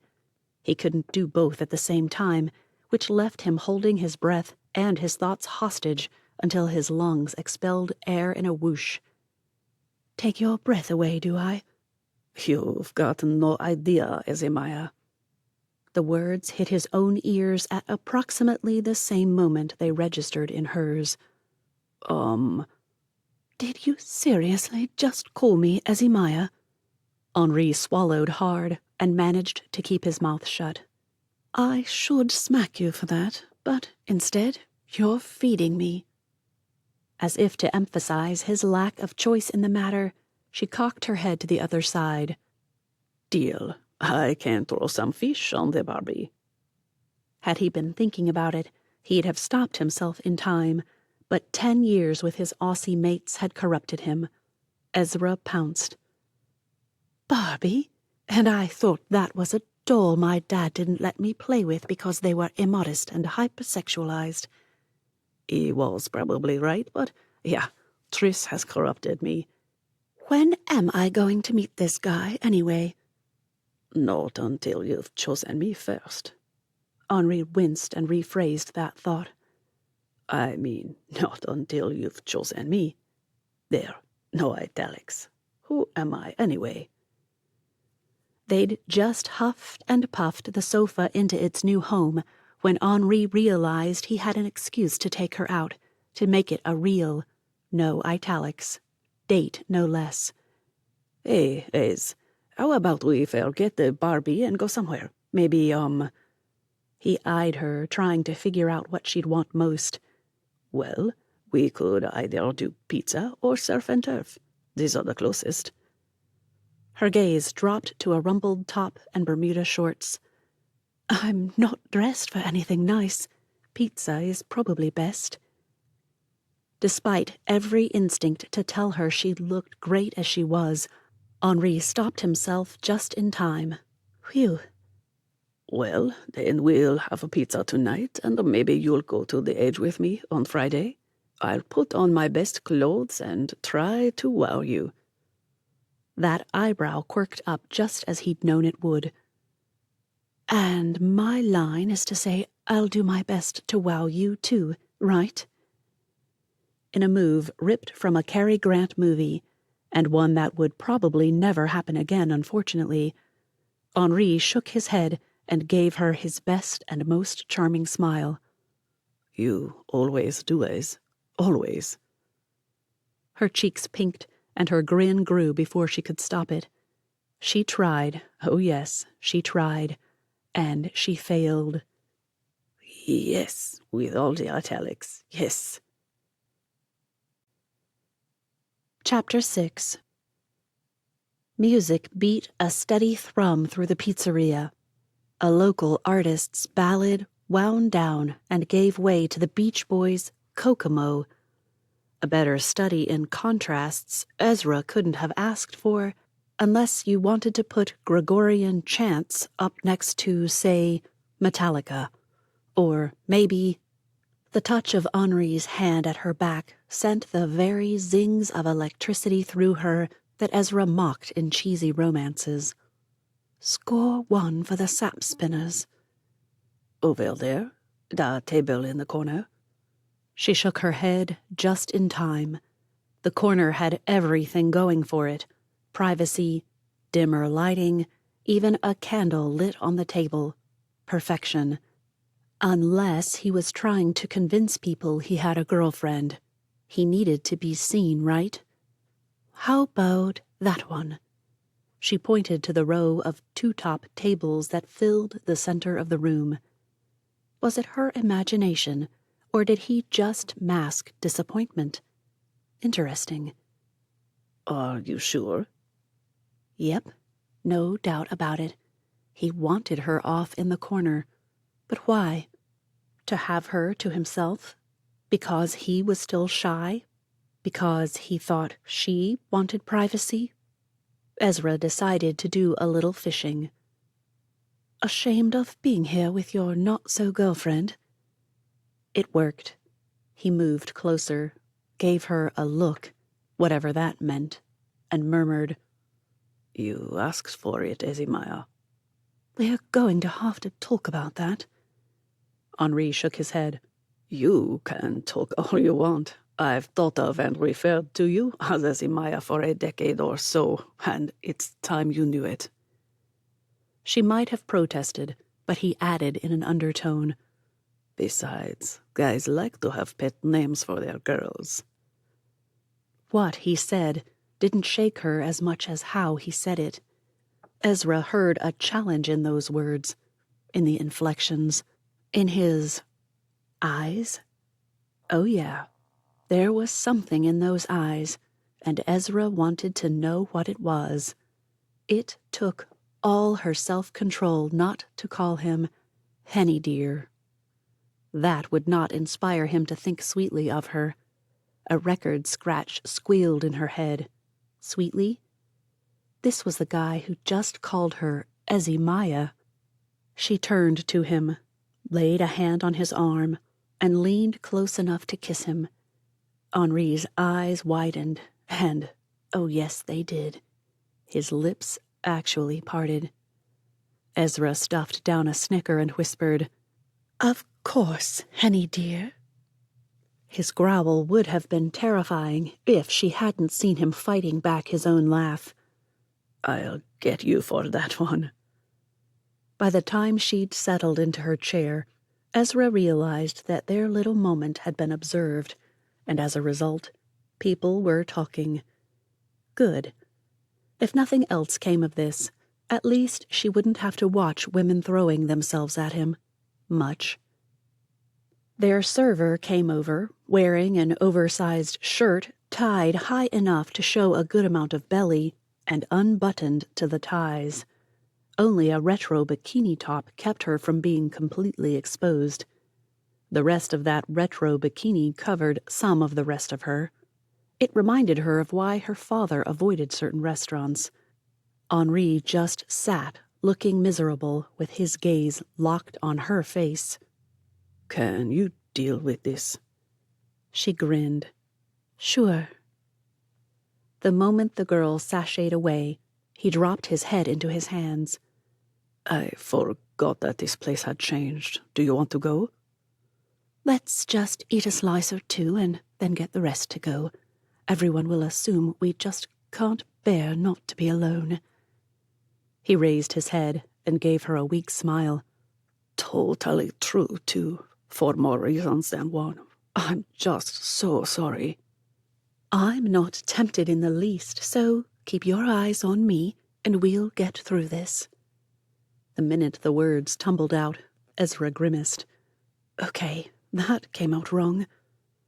Came out perfectly as far as I'm concerned. Before she could become even more miserable, he added, So, when is this wedding again? 2 weeks. Natalie's mum arrives next week. She groaned. And I forgot to start collecting for a honeymoon suite. It's reserved, but now I need the equivalent of 2 months' salary to pay for it. 2 months? Oh, right. You guys live on the blood from the turnips you squeeze. He frowned. Isn't that how your tama puts it? Yeah, well, now I have to squeeze 'em harder.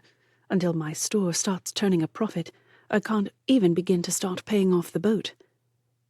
The music shifted to Gang of Youths and a song Ezra barely recognized. When you grew up on folk gospel, praise music, and hymns in 3 different languages, you didn't have much time for contemporary mainstream music. Henri turned toward a speaker and frowned. Tris hates this song. Likes the group, but... Don't know it, really. How much is the suite? Henri leaned forward. I'll take up donations, too. It's not a suite, really. I mean, I call it that, but it's just the cheapest resort room I could find. Not on St. Allen. It's on Luamua, and I got the quote in US dollars. It's what our accounts are in. $1,500. Henri gave a low whistle. Unfortunately, the server had just returned with drinks and beamed at him. He ignored her. That's a lot of money. Nearly dropping the tray on the table, the girl flounced off in a snit, and Ezra giggled. At his questioning look, she said, You missed it. You whistled just as she came up and then ignored her. She's ticked. A scowl formed and he shook his head. She should be ticked that she thought I whistled at her when I'm with another woman. Why don't women get that if a guy will be a jerk to someone else, they'll do it to them? Mixed pronouns aside, I agree. There he grinned at her. You never did break me of that. My curriculum broke me. You needed a few weeks of clearly grammar to cure you, but you'd never do it. Would you have agreed to extra schoolwork? He stopped her before she could answer. Don't even go there. You probably would have. Ezra flicked her hair over her shoulder and propped her head on her hands as she leaned against the table. If it would have driven you crazy, definitely. If a Hollywood director had staged the set himself, it couldn't have been more classically romantic. The waves lapped the shore in rhythmic undulations that left lacy foam behind until the next one came and washed it away. Somewhere a gull cried out. Close by, someone plucked a ukulele and half-hummed, half-sang a love song in the wonderful Samoan French Creole that always sounded a little richer and sweeter than either language by itself. Henri took her hand and laced their fingers together. At the quick look Ezra gave him, he stammered something about giving the locals the full treatment. Was it his imagination, or did she look disappointed? And wasn't that the second time in one evening he thought he'd seen that? Maybe she really did want to be his girlfriend, not just refusing to play a part, but actually hoping for more. Wouldn't that be a twist? Just in case he decided to meet her halfway. Not that I'm complaining. You're not?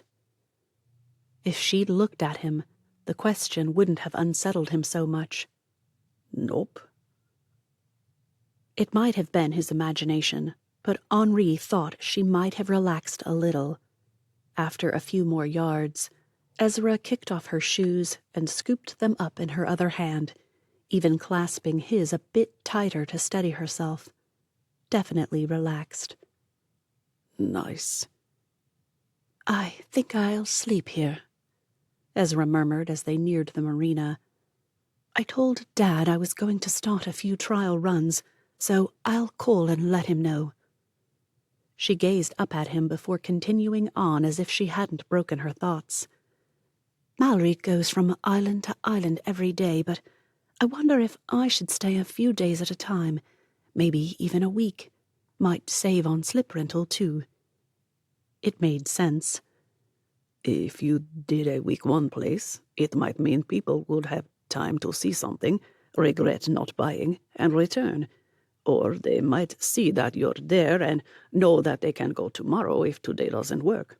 It might be good. That relaxation dissolved into definite disappointment, but this time Henri didn't know why. Should he ask? Or were they not at that place yet? He could imagine both options being correct. At that moment, Ezra pulled away and began jogging backward. You should go. It's late, and the marina's right here. Maybe I'll see you tomorrow. Count on it. I'll bring breakfast. Her shoulders drooped, and Henri saw the disintegration of their relationship begin. I didn't think about that. Food. Stepping closer, Henri tried to draw her out. What about food? I am happy to do it. Anything to spend a few minutes with you. We could do our Bible reading together, if you like. Oh! Her face lit up despite the half-hidden moon. That would be great. I appreciate breakfast, truly. Her shoulders slumped a bit more, though. It's just that I don't have a way to cook on the boat. I can't afford to eat out every day. Not yet, anyway. Guess I should get the little stove fixed with money I don't have. She had a point, but he didn't want her discouraged just yet. Well? Henri ordered his brain to think of something quickly. Well, at least here on St. Helene, you won't have to cook or buy anything. You can come to my place or your tamas. I bet some of the others at churches or your friends elsewhere will let you cook something at their fells. It'll work out. Please, Lord, let it work out. After watching him for a moment, Ezra bounded up to him, gave him a quick squeeze, and dashed off. You're right. I have friends. They'll let me cook. Maybe I can agree to clean up after their suppers if they let me cook mine, so it's not as much of an imposition. She hesitated a few yards away. But that doesn't get you out of bringing me breakfast. What time? That stopped the backward jog that she'd resumed. Time? You're back on the islands, Henri. When you get there, we eat. Everything in him demanded that he insist on going with her, right up to the door. Something held him back, though. Instead, he called out, Is this where I say I'm counting the minutes? Something like that. Instead, he stood there until she blended with the silhouettes near the marina and turned back toward his condo. No, it didn't have the charm of the inland bungalows or the smaller plantation houses, but it was clean, in good repair, on the beach, and had privacy. They called it a condo, but as far as he was concerned, it was a contemporary beach house. Only the homeowners' association and amenities separated it from the houses just a few streets inland. He'd reached his street before the uncertainties built up again. She had been disappointed. He knew it. With a sigh that at least no one but he and the Lord would hear, Henri tapped Tristan's contact button and waited for his pal to pick up. Music pulsated in the background and laughter mingled in an offbeat harmony. Hey, Henri, what's up? Disappointed, Ezra, and I don't know how or why. The familiar sound of the sliding door told Henri that his friend had gone inside. Sure enough, a moment later, the click of a latch muffled much of that music and laughter. If you don't know how or why, how do you know you did? What happened? And so he told Tristan everything, from the couch, which earned him a few mocking guffaws, to the restaurant and the walk along the beach. The moment he relayed his response to Ezra's idea about staying on each island, Tristan's laughter boomed out. Bingo. She looked disappointed. Yeah? Duh, mate. You mucked up there. Think about it. You just told her to go off for days on end where you won't see her. She wants you to fight for her. You think? Maybe hope shouldn't well up like it did. But yeah, it did. Idiot. Yeah. At breakfast tomorrow, you tell her how much you'll miss having her around and ask how she'd feel if you showed up to eat dinner with her sometimes. It'll work great because you'll have to settle your appointments earlier in the day. His appointments. Island time. It had been an irritation that he hadn't even put his finger on. Wives, or ex-wives of executives who came, always showed up on time. A couple of the locals did too, the more desperate ones anyway. But too often, a 2:00 appointment didn't even start until closer to 3. How had he forgotten about that? How had he acclimated to the bustle of Brisbane? Classes began on time back then, and he'd eventually adapted, though not before his GPA took a hit. It was beside the point. Tristan was right. Thanks, Tris. I think you nailed it. And it's good news for me. I'll test it out tomorrow. Go have fun, and say hi to everyone for me. Without waiting for a response, Henri disconnected and trudged up the walkway to his home, the one with the new, comfy couch. He'd spend a bit of time with the Lord and figure out what to do next. Okay, Father. It's just you and me. What do you have for me? Chapter 7. When Ezra's phone buzzed and jerked her out of a sweet dream, she could have thrown the stupid thing. Only a lifetime of we have to be good stewards of what we've been given, and the lack of funds to replace objects that annoyed her, kept her from throwing it out the porthole that she didn't have, and reveling in the idea of it sinking to the bottom of the sea. Instead, she snatched it up, ready to hate, or at least seriously despise, whoever had ripped her from Henri's arms. Okay, maybe being awakened when she was had been a good thing. It was one thing to dream of standing on the beach with the probable love of your life standing behind you with his arms around you, but dreams had a way of running away with themselves into dangerous territory. Yeah, okay. She'd forgive the jerk, whoever it was, this time. Gritty eyes peered at the screen. A WhatsApp message. She tapped, and Henri's face appeared in a bubble with the words, "Morning, ma Suamalie. I heard Marie has crepes today. You up? I'll bring you some if you are, but you know how it is. She always runs out quickly, so..." She shouldn't be that person. She couldn't be. Feeling her middle melt into mush, Ezra sighed. She was. Call her a pet name, and voila, she lost all backbone. But still, he'd called her sweet back in the day, too. Was it reminiscent of the past, or is that how he saw her? Ugh! She sat up and pushed her hair out of her face. No, I'm that woman, the one who overanalyzes everything. Still, she reread it, and a smile formed before she could stop herself. But he said, my sweet. That counts for something. Before she could do something mortifying, Ezra did the thumb dance across her phone's keyboard. Show up with crepes, or don't show up at all. You set the bar yourself, so you only have you to blame.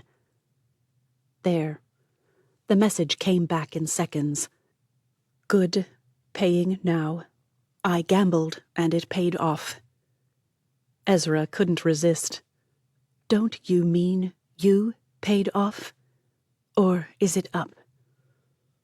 Not waiting for a reply, Ezra began folding up her bed, snatching clothes from the drawers under it, squeezing into the tiny bathroom. Henri would never fit in here comfortably, and trying to wriggle out of yesterday's outfit, cleaning herself enough not to smell too ripe, and... She froze. Teeth or hair, if she had to choose. On the one hand, she'd be eating soon, so that might mask any overnight halitosis. On the other hand, he might just kiss her cheek. He used to now and then, and being that close. As she reached for her toothbrush, Ezra caught sight of her crazy hair.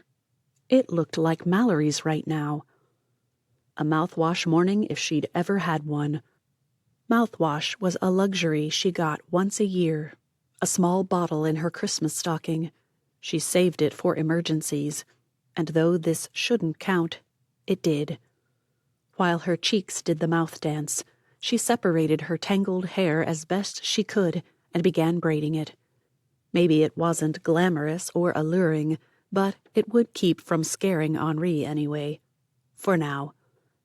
The little ship's bell that she'd hung when she docked clanged as someone, presumably Henri, climbed aboard. Ezra scooped up the dirty clothes, chucked them into the shower, and pulled the curtain closed. She took a step out of the bathroom, groaned, and spun around to spit out the mouthwash. A quick rinse did the trick for mouth and sink. One glance in the mirror told her she'd do. Ez, can I come in? Do you have crepes? Yep, and my Bible. Oh boy, Lord, I'm gonna need a lot of help here. I'm gonna fall hard and fast all over again if you don't do something. She wouldn't have said the Lord spoke back to her. That would be pushing it. But at the sight of Henri standing there with 2 boxes atop his well-worn Bible, her heart whispered, maybe falling hard and fast is his gift. A bright, sunny day, and not too warm, perfect for an outdoor session. Lena appeared only a few minutes late. Henri stopped himself at that thought. He needed to reconsider his notion of late and early. It didn't do to expect islanders to be anything other than who they were. Come in, Lena. I've set up for outdoor sessions today. It's always a good idea to get some vitamin D whenever possible, isn't it? The woman gave him a slight shrug before following him to the lounge chairs outside. The dark rings around her eyes and her wearing a sweater in nearly 80-degree weather hinted that not much had changed. Henri took a glance at the woman's hands. Yep, broken nails. More than last time, even. She kept them trimmed when they broke, but the unevenness told a story. She liked her nails long and manicured, so when they broke, she smoothed them, but she didn't trim the others to match. How have you been feeling? My sister says I'm still depressed. It didn't take someone with a medical degree to figure that out. I told her you said I wasn't. Internal alarm bells rang. I don't remember saying that. You said it was my thyroid, to do the blood work. That hadn't been exactly what he'd said, but he decided to work with it for a moment. And did you? She nodded. On my way here. A small smile formed. And I didn't let the negative thoughts take over. I remembered what you said about how it was just helping my body do its job, and that this was a good thing. Again, not quite how he'd put it, but he'd let the miscommunication go for now. She'd made huge strides. But the moment he vocalized how proud he was of her, something shifted that he couldn't identify. Instead, he asked how her relationship with her father was going. Everything shifted back again. That's when things started clicking into place. Henri was working on redirection when Lena said, My sister thinks you should come over for dinner to talk to him. Make him see that I'm not just making stuff up in my head. If he could have afforded the luxury of hyperventilation, he'd have embraced it. Suamalie men knew better than to go to a woman's home for dinner for the purpose of meeting her father, that is, for any reason. He might as well drop an engagement ring in her lap and get it over with. Not happening. Absolutely not. As if to emphasize it, a breeze kicked up and blew over his perspiring skin, making him shiver. And he didn't even wince at his internal italics. Much. Could you come tomorrow night? Though he felt like a sleaze for doing it, they did have an agreement, so Henri ran with what he hoped would be true. I have plans with my girlfriend, but thank you for the invitation. It would probably be best if he came to see me here anyway. There. That should be casual enough. Your girlfriend? If he'd had any doubts about his reading of the situation, that bewildered and, frankly, shattered look would have squashed them like a 1,000-legged bug. Yes. A more experienced therapist might have addressed the situation head-on, but without his office manager today, all he had was the recording he kept during all sessions to prove that he hadn't encouraged this. That is it. If Gus cannot be here, sessions are cancelled. New policy. He can send out notices if he ever gets back from the dentist. As if the Lord had decided he'd toyed with them enough. Henri would repent of that thought later. The office door opened, and the familiar sound of chair wheels being dragged across a mat told him Gus had finally returned. I should go. Henri gaped at her. We've not gotten started, really. Have you given thought to why your faith isn't a comfort right now? There. That was a smooth transition if he did say so himself. I don't feel well. She rose. I'm going. Since he couldn't actually stop her, Henri gave her a weak smile and told her to be sure to follow up with the results on the thyroid test. Next week? Maybe. I'll see. Goodbye. There was a bit of finality to that goodbye. He couldn't deny it. He also couldn't deny the relief he felt in the quiet but firm closure of the door behind her.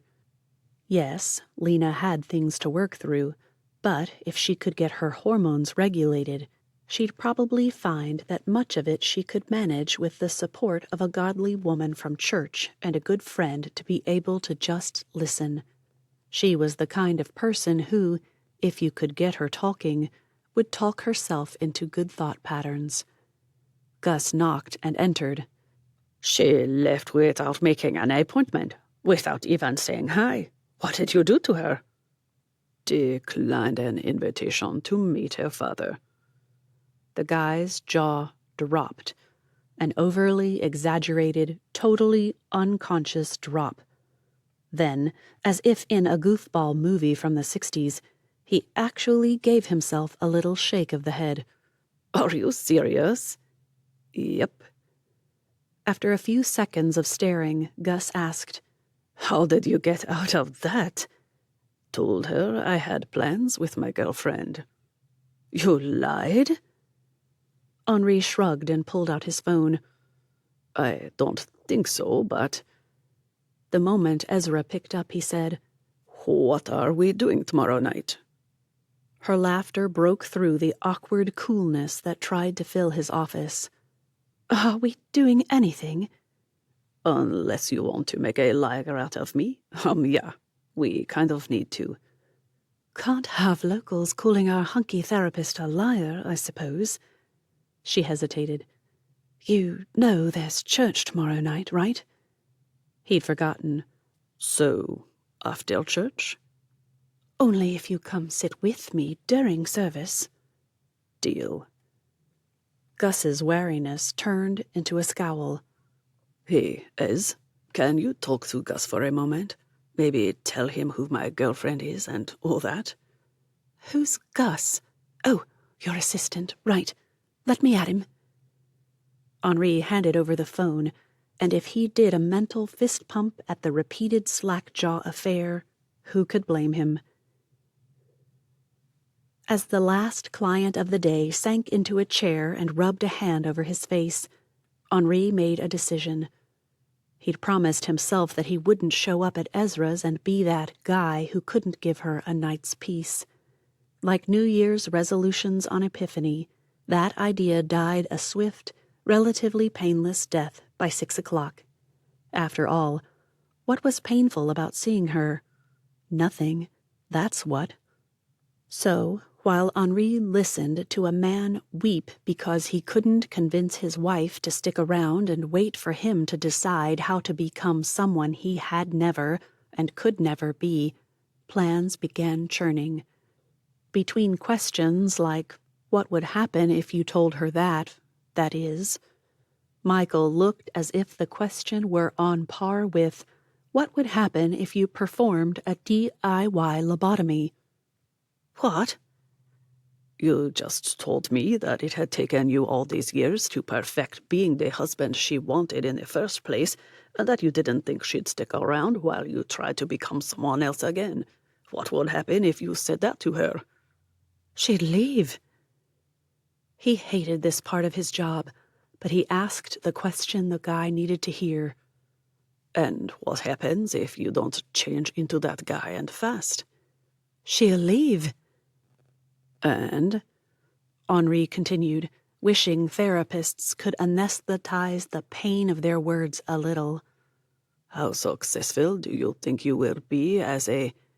He scanned his iPad for the phrase that had jumped out at him. Oh, here it is. An alpha male with healthy respect for personal boundaries and an adventuresome spirit. With his client's face covered by trembling hands, Henri only heard something akin to, somewhere in the negative digits. Leaving that answer to hover between them for a moment, Henri gazed around the room, taking in all his sister had done with the decor. He liked the pale, sandy walls, the sea-blue furniture, the teak bookcase, and the painting of fish swimming in a coral reef. That last item nearly caused him to laugh, though. The one thing he'd insisted on was no aquarium. Florrie must have thought he didn't want the work of one. They'd get a laugh out of that at dinner some night. A subtle shift in posture hinted Michael might be ready to continue, and the next question blurted out without enough thought. Do you want to be that man? Before he could retract it, a quiet seemed to fill the room. To be certain, Henri asked for clarification. Did you say no? Michael just nodded.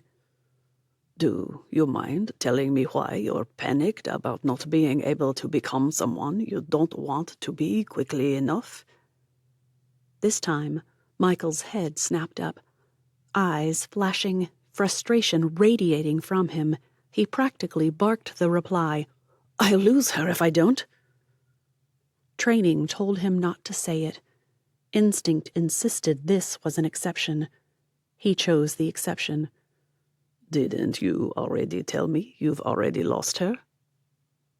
Deflating faster than a punctured balloon, the man sank back against the cushions.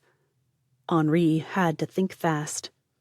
"And if she truly wants an alpha male, perhaps telling her so is a first step to her seeing what that would look like. She'll either respect you for sticking it up for yourself, or she'll do what she'd already planned to do. Or both," Henri added to himself. Being realistic never felt good at times like this. The primary goal of his therapy sessions was to help clients draw their own realistic and healthy conclusions, but occasionally they needed help seeing what they otherwise couldn't. "So you're saying I should give up on my marriage? That I'm as pathetic as my wife thinks I am?" They just didn't always get it.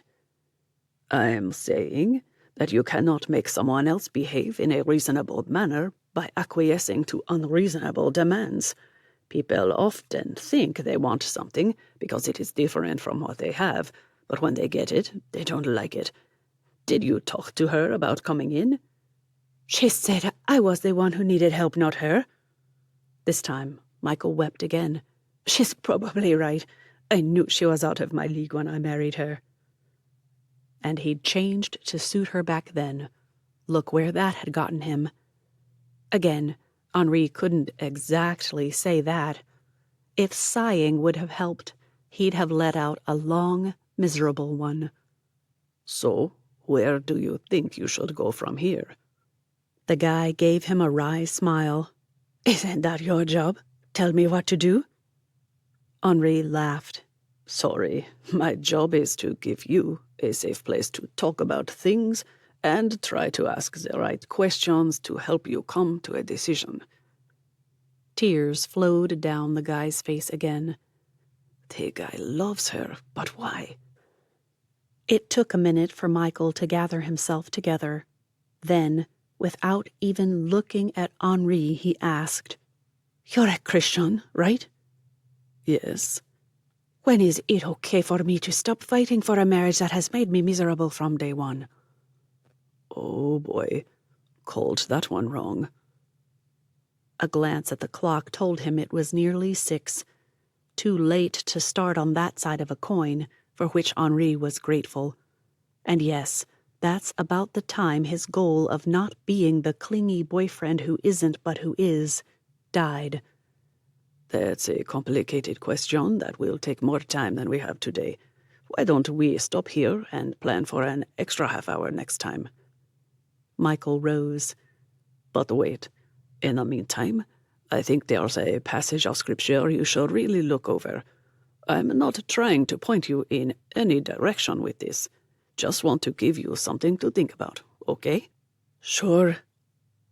Michael stood there, 6'4" tall if he was a centimeter. Shoulders that would make any American football linebacker drool. Muscles enough to please any guy, or man for that matter. Killer eyes, though Henri felt a little awkward admitting it to himself, and a great smile. Yep, awkward. "Your wife is an idiot if you're half the guy you seem." After all, there were always two sides to every story. Henri just had a feeling that Michael's wife would never be satisfied with her husband until she dealt with her own issues, the ones that made her want to remodel her husband into whatever new trend there was in hot husbands. After flipping through Google, he found it. "Here you go. 1 Corinthians 7, verses 10 through 16. You might read the chapters before and after. We'll talk when you come back, okay? Meanwhile, I'll be praying for you." Michael offered his hand, thanked him, and used the same hand to wipe tears from his eyes as he left. Before he forgot to do it, Henri prayed for strength, for wisdom, for compassion, and for Michael's wife to be willing to talk to someone about her own issues. It didn't need to be him, but it did need to happen.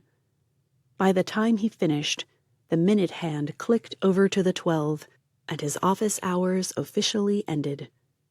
And now for Ezra. I could use an infusion of Ezra. Finding out where she was, that could be painful, but worth it. So worth it. A study of the sky as he made his way down to the marina told him tonight would be a glorious sunset. Henri Tupuola didn't have many skills unrelated to helping others out of their own locked doors, but he did have the unusual but delightful ability to predict sunsets. He was never wrong. Chapter 8. If her mental calculations were even in the right ballpark, the money in her skirt pocket right now, combined with what she thought she'd stashed in a plastic container in her freezer, brought the total to just over half what she needed. All along, she'd tried to forget her ace in the hole, but if she needed it, she'd call her grandparents and ask for a loan. They'd try to give it to her, of course, but she was determined that this would be a gift from the church. By the way, Mom and Dad will be here on Friday. Can you pick them up? She smiled at her father. Before or after Natalie's mum? About half an hour before, I think. They want to stay a few days in Fiji first. Ezra had forgotten that.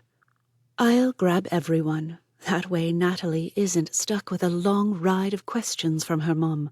I'll blame it on my frugal upbringing or something. The kiss to her temple was translated as, "Thanks, that's perfect." And speaking of kisses, though not real ones yet, Ezra decided she'd better warn her father about Henri. If he showed any sort of affection, and this was Henri, of course he would, Dad would call him on it without thinking twice. I was thinking about asking Henri to be my +1 for the rehearsal dinner and the wedding. We've been seeing each other. Dad had headed for the door and actually made it through the doorway before freezing, turning, and a slow grin appearing. Did you just say that you and Henri are finally doing something about the mooning I had to deal with a decade or so ago? Honesty demanded an amendment to his statement. Let's just say I'm seeing if it's what I actually want. That Henri needed someone to ward off hordes of women who decided he was the latest eligible bachelor was something her father didn't need to know. Well, from what I hear, he isn't lacking for wishful female companionship, so him picking you has got to mean something. Ouch. At what point did privacy cross over into deception? She'd figure it out and deal with the consequences later, especially since she thought she saw Henri's car pull up in front of the church. How had there even been an open space? There never was. He's here. Be nice. She hurried to the door. Why wouldn't I be? I've always loved him. Ezra tore her gaze away from Henri exiting his car and back to her father to see that the hurt she thought she'd heard in his voice hadn't been her imagination. Sorry, Dad. Just nervous. I've never had a boyfriend, so... That seemed to soothe him. He kissed her, waved at Henri, and turned to go check that everything was ready for a service that would start soon. 5 minutes? 10? 15 tops. Probably. Henri waved at a few people as he passed. Several tried to stop and engage him, but he pointed at her, said something, and moved along. By the time he reached her side, Ezra could feel her cheeks flaming. Talofa? The internal verbal flagellation began before what she'd said fully registered. Did you really just say, hello? Really? What is this, a phone call? Talofa lava, Ezra. Only a twitch at his lips told her he found her response amusing. Great, just what she needed. She could try to save face or just lay it out there. No, there was no or. She needed to lay it out there. Sorry, Dad unsettled me, and then you were there. Oh, great. Could it get worse? She sounded 12 and like some pop star idol had appeared, and Ezra Nehemiah Keel knew better than to idolize anyone but the Lord, and to this day she wasn't sure he was allowed either. Worship, yes. Idolize? Didn't that put him on par with false gods? Right now, she needed to stop her internal babbling and try not to give Henri a reason to decide hordes of desperate women were a better bet than her. "Missed you." And just like that, he did it again. Made her feel like a real girlfriend. He kept doing that, and it was pretty much a toss-up whether she liked it or not. He had the Lord's favor tonight, though. Tonight she liked. Somehow, as if she didn't know it was the grace of God, too, she managed to throw out a nonchalant, "Yeah?" "Mm-hmm." He nudged her toward the doors. "Think if we go inside and start singing a few bars, folks will move inside? Doesn't look like rain will push 'em in."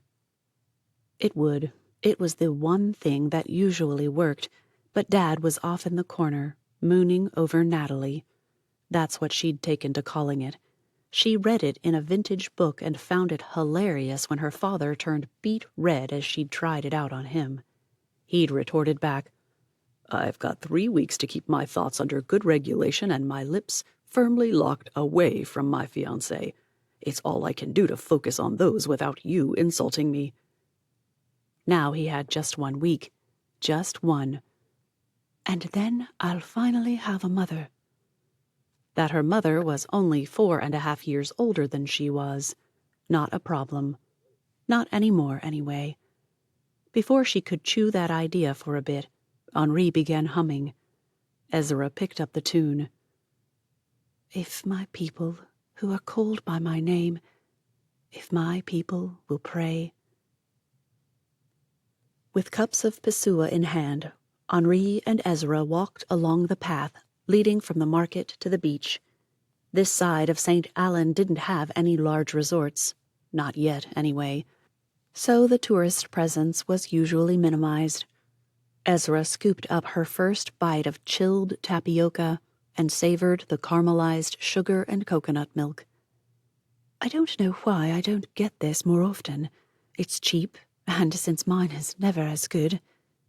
She'd mentioned inexpensive items before, buying fuel for her boat on Oli Oli because it was cheaper, and getting to St. Allen in time to eat with her father before going to church or meeting with a friend. An idea struck him just as they reached the sand, and Ezra removed her sandals, looping the straps over her wrist. "We could attempt learning to make it together. I mean, you don't have a lot of room for cooking on your boat, but I have a kitchen that only gets used for storing stuff for the Barbie." The moment he said it, Henri winced. He waited for her teasing, but it didn't come. "Really? That would be fun." She shot him a flirty look before adding, "You could always try to sweet-talk Marie into telling you her secret." "Nah, Veni or Luamours is better anyway. And then I won't have rumors going around about how I'm cheating on you with an octogenarian." Her choked laughter ended up spewing pisua through her nose. Ezra might have been mortified. No might about it if the look on her face meant anything. But Henri loved it. That right there, that was his Ezimaya, even if she did hate hearing him call her that. When she finally got her breathing and vocal cords in order, she spat out, well described if he did think so himself. "I'm telling 63-year-old Marie that you just shaved off a couple of decades of her life." "And I'll tell her you were trying to get me to bribe her into giving up her secrets with my good looks and unbelievable charm." Her laughter mingled with waves and a bird's cry somewhere before Ezra added, "And?" Ezra nudged his arm with her elbow as she scooped out another bite. "I'll tell her you said Fenny's was better." This time, his laughter roared with the waves. I yield. You win. I'm not risking Marie's wrath. If the sassy swagger she adopted meant what he thought it did, he'd somehow racked up boyfriend points. He'd have to figure out how later. Henri stood there, watching her. How had she gone from quirky, cheeky teenage girl to quirky, cheeky, sassy woman without changing, and while changing completely, all at the same time? For a heartbeat or two, he thought he'd sit back and let understanding unfold one delightful moment at a time, but he'd never been a patient person, and as fun as that might be, getting her perspective on it all might be even better. So Henri did what he did best. He asked a question. How are you exactly the same as you were 10 years ago? And before you answer that, he grinned as she clamped her opening mouth shut again. How are you also totally different? You're you, but you're more. More what? I haven't gained that much weight. Very funny. Ezra just glared as she waited for the answer to her question. I don't know. Even more amazing? Henri stuffed a huge spoonful of caramelized coconut milk-infused tapioca into his mouth, so he couldn't say anything inane for at least a few more seconds. I don't like the question mark I hear. Am I more amazing or not? And if I wasn't amazing at all before, then that technically means I'm not now, you know. Oh, you were amazing, all right. Everyone knew it. Henri gave her a half-side hug squeeze and added, Like I said, you still are. What the look she gave him meant, Henri couldn't hope to guess. She watched him, shrugged, and took off down the beach until the waves began lapping her toes.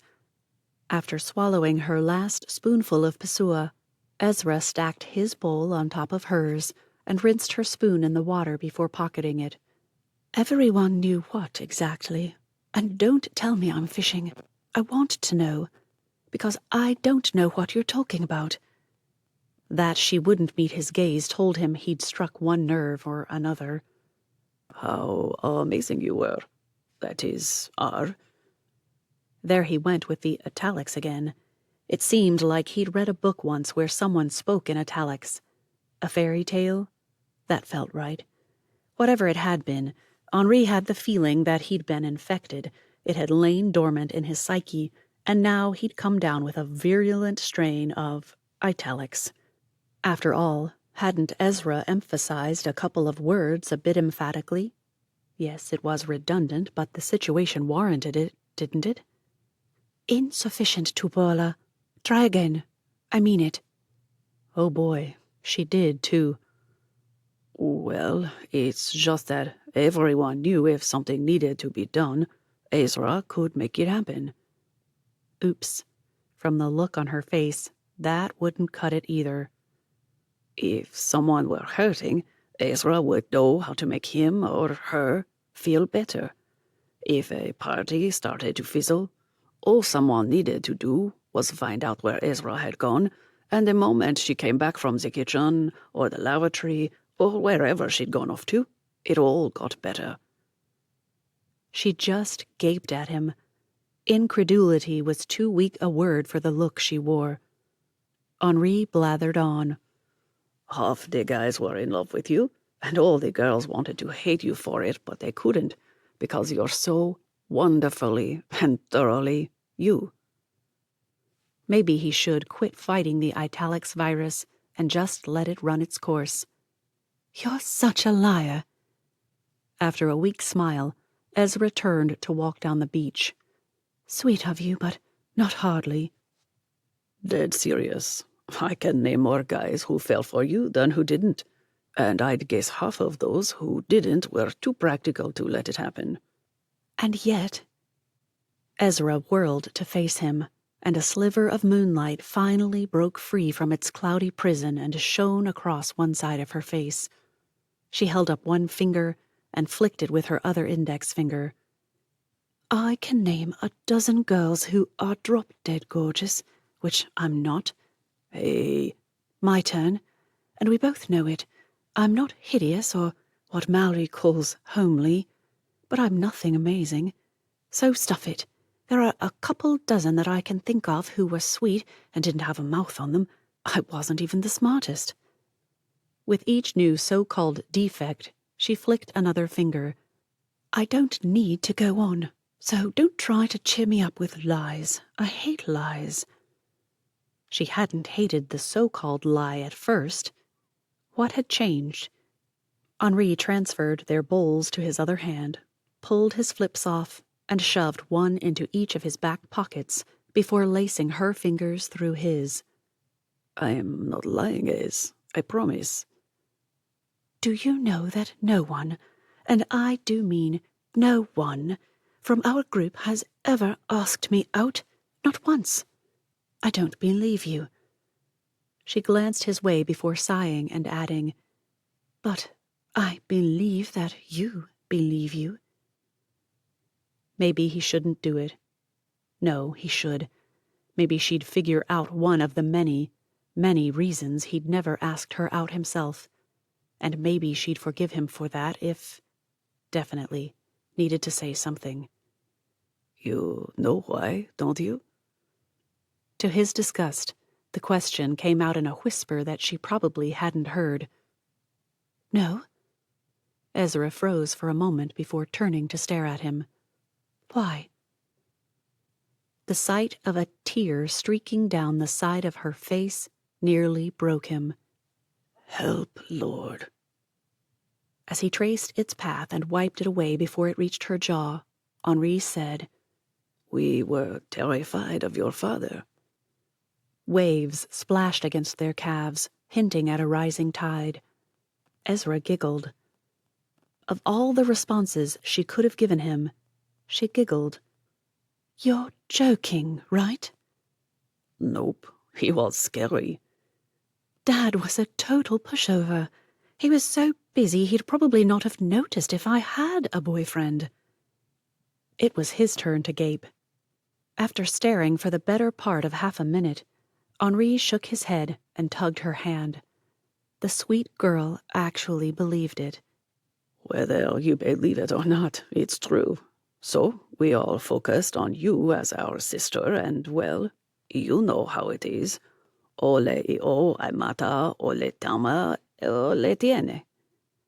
The pupil of a brother's eye is his sister, so brothers protect their sisters. Exactly. We cared. All of us. Maybe he shouldn't have expected a response, but he had. Instead, Ezra walked beside him, hand in hand, feet splashing in the waves, saying nothing. Not a word.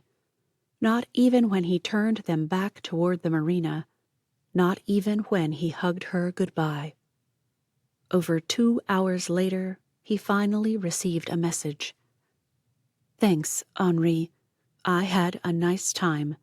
Good night. In a not-so-rare moment of overthinking, Henri decided she'd ended their not-so-fake relationship. Okay, Lord. Now what do I do? Chapter 9. When the Karen sisters appeared on Ezra's boat the next morning, long before she was ready to face customers no less, she should have been prepared for anything and everything they threw at her. She wasn't. A lifetime of dodging their helpful suggestions for everything she or her father did. They were never helpful. Dodging their attempts to convince her father that Sister Rosalie would make the perfect wife. She wouldn't. And enduring the ever-presentness of their, presence. They gave the Lord a run for his money on the omnipresence thing, sort of. You have got to get more sleep, girl. You don't even know what you're thinking anymore. Anyway, all of it combined to make her a bit snappy at their appearance. Ezra stood in the doorway to what was now her shop, not stepping back to allow them entrance as they obviously expected. After a reasonably pleasant good morning, she said, As you can see, The signboard isn't out announcing that I'm open yet, and the bell isn't hung. I haven't even had breakfast. I'm sorry, you'll have to come back later. Please don't, she added to herself alone. Never you mind, Cherry. We'll fix you something while you help us find just the right books. At the look Ezra gave Sister Marguerite, the woman added, We're only trying to be supportive of your new endeavor. Sure you are. It wasn't as if she could actually say that, so Ezra sighed and stepped back, nearly falling over herself. Come in, then. Could she have been more gracious? Of course. She sounded like a petulant child. Did she care? Not a bit. She could care later, or something. She led them down and toward the bow where her foldaway bed, the lavatory, and the cabinet with her miniature kitchenette sat. Find somewhere to sit, if you can. I was just going to eat some fruit and rice. You can't work on that. Let me see. Sister Marguerite began peering in the hanging baskets and fridge. Do you have chili powder? Curry leaves? Cinnamon? Oh, here. Yes. And sugar. There we go. What is she doing? Curry? We'll make an umbrella curry. It'll be filling and there'll be enough for tomorrow. Curry for breakfast? Rosalie, why don't you start some rice? It'll stretch out another day. Who wants to eat umbrella curry 3 days in a row? For breakfast, no less. There was no use arguing. While Ezra berated herself for letting her neighbor fix her stove the afternoon before, her one and only, just purchased yesterday, onion, ended up whacked in half before the slicing began. She dove to wet a cloth and wedge it between the wall and the cutting board to save her tear ducts. The TikTok hack shouldn't have worked, but she'd tried it, and it had. Even if it was just some kind of culinary placebo, Ezra was for anything that saved her eyeballs. How are you enjoying living on this teeny-tiny boat, Ezra? Sister Rosalie's question caught her off guard. The actual words couldn't have been more innocuous, but Ezra knew better than to take them at face value. Nope. There was something behind all this, but what? At least with the Karen sisters, she'd know soon enough. Too soon, probably. She couldn't gush. They wouldn't believe her any more than she did. So she attempted optimistically honest. It's an adjustment, but it's also an adventure, of sorts. There. Well stated if she did say so herself. That could mean anything from I don't believe you to drat, I wanted you to be miserable. The fake reason, it had to be fake, for their coming prodded her, and Ezra ran with it. So, what are you looking for? I don't have a large selection, but I have found a guy who goes back and forth to American Samoa almost every week, so he thinks I can get stuff shipped to him and get them here faster and cheaper. The sisters exchanged looks before Sister Marguerite kicked off the charade. Well, Rosalie was looking for new Bible story books in English so she can help some of her pupils in Sunday school learn the lessons in French, Creole, and English. I wanted to study on being a godly wife. Ezra closed her eyes as she turned to peruse her shelves. They didn't need to know she couldn't see a thing. Any chance she got, Sister Marguerite threw a dig in about being married when Sister Rosalie wasn't. The worst part was that Ezra was fairly certain the woman didn't realize she did it. Meanwhile, Sister Rosalie had scars all over her heart from where the knife pricks jabbed in and out without warning. A title caught her gaze the moment she forced those eyelids open. Content to be his. Without hesitation, she jerked it off the shelf and held it up for Sister Marguerite's inspection.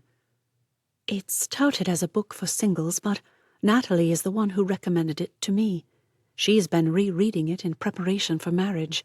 She said that the lessons in keeping the Lord first in her heart will be even more vital when Dad's there unintentionally trying to crowd him out. I don't think that's what I'm looking for.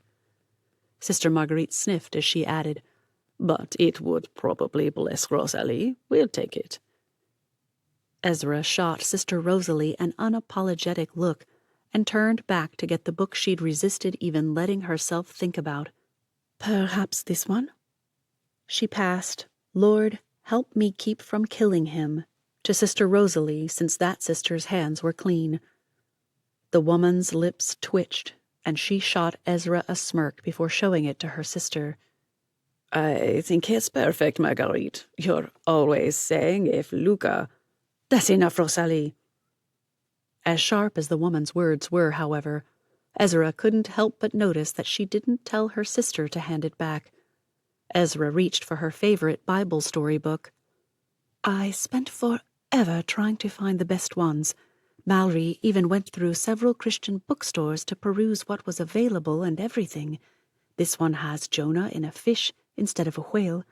They don't eat an apple in the garden, and the Magi don't come for nearly 2 years after Jesus was born.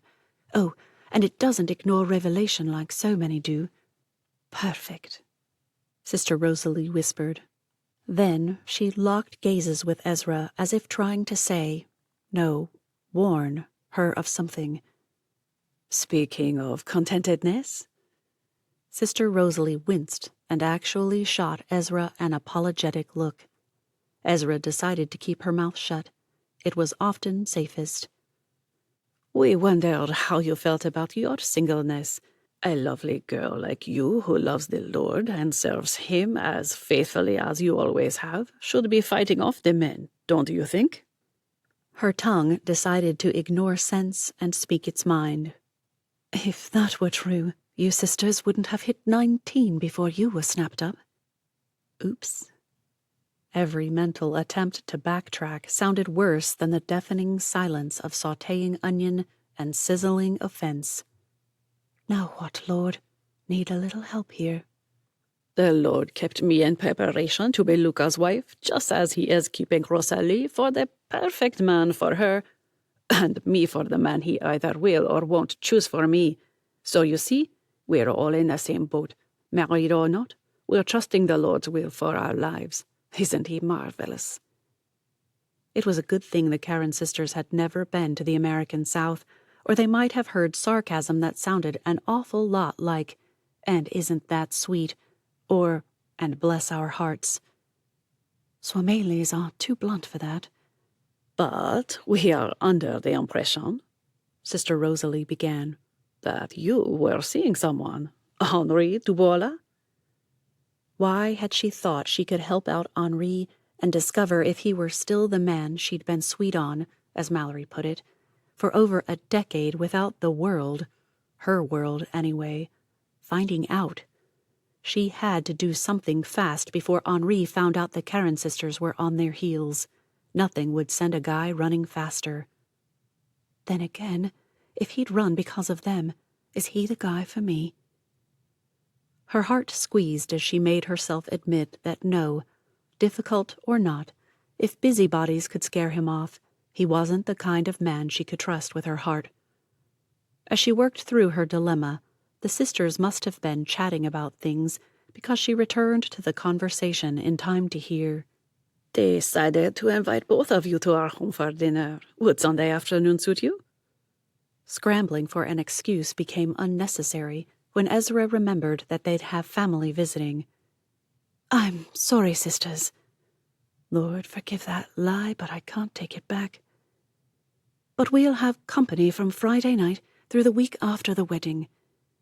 She anticipated the rescheduling for an earlier date with, and of course, we're so busy getting ready for them now that before their arrival wouldn't work. Why don't you invite Henri over by himself? I'm sure he'd love not having to cook. And I'll make it up to him somehow. Maybe warn him so he can have an excuse already. Well, maybe. Sister Marguerite covered the pan, spices now filling the boat and making Ezra both hungry and nervous. We can still give you a few pointers on how to maintain the attentions of a man while this simmers. Ezra winced, realized she'd been seen, and winced again. Ah, Lord, get me out of this, please. When Gus informed him that he had a walk-in, something not generally offered by therapists, Henri almost asked if he'd added hairstyling to his list of services. Then he saw a visibly shaken Ezra slip around Gus and rush into the room. She flopped in a chair, huffed, glanced around her, and took off for the patio and a pool lounger. Henri gave Gus a shrug, grabbed his iPad, and went to sit beside her. Need the full couch experience?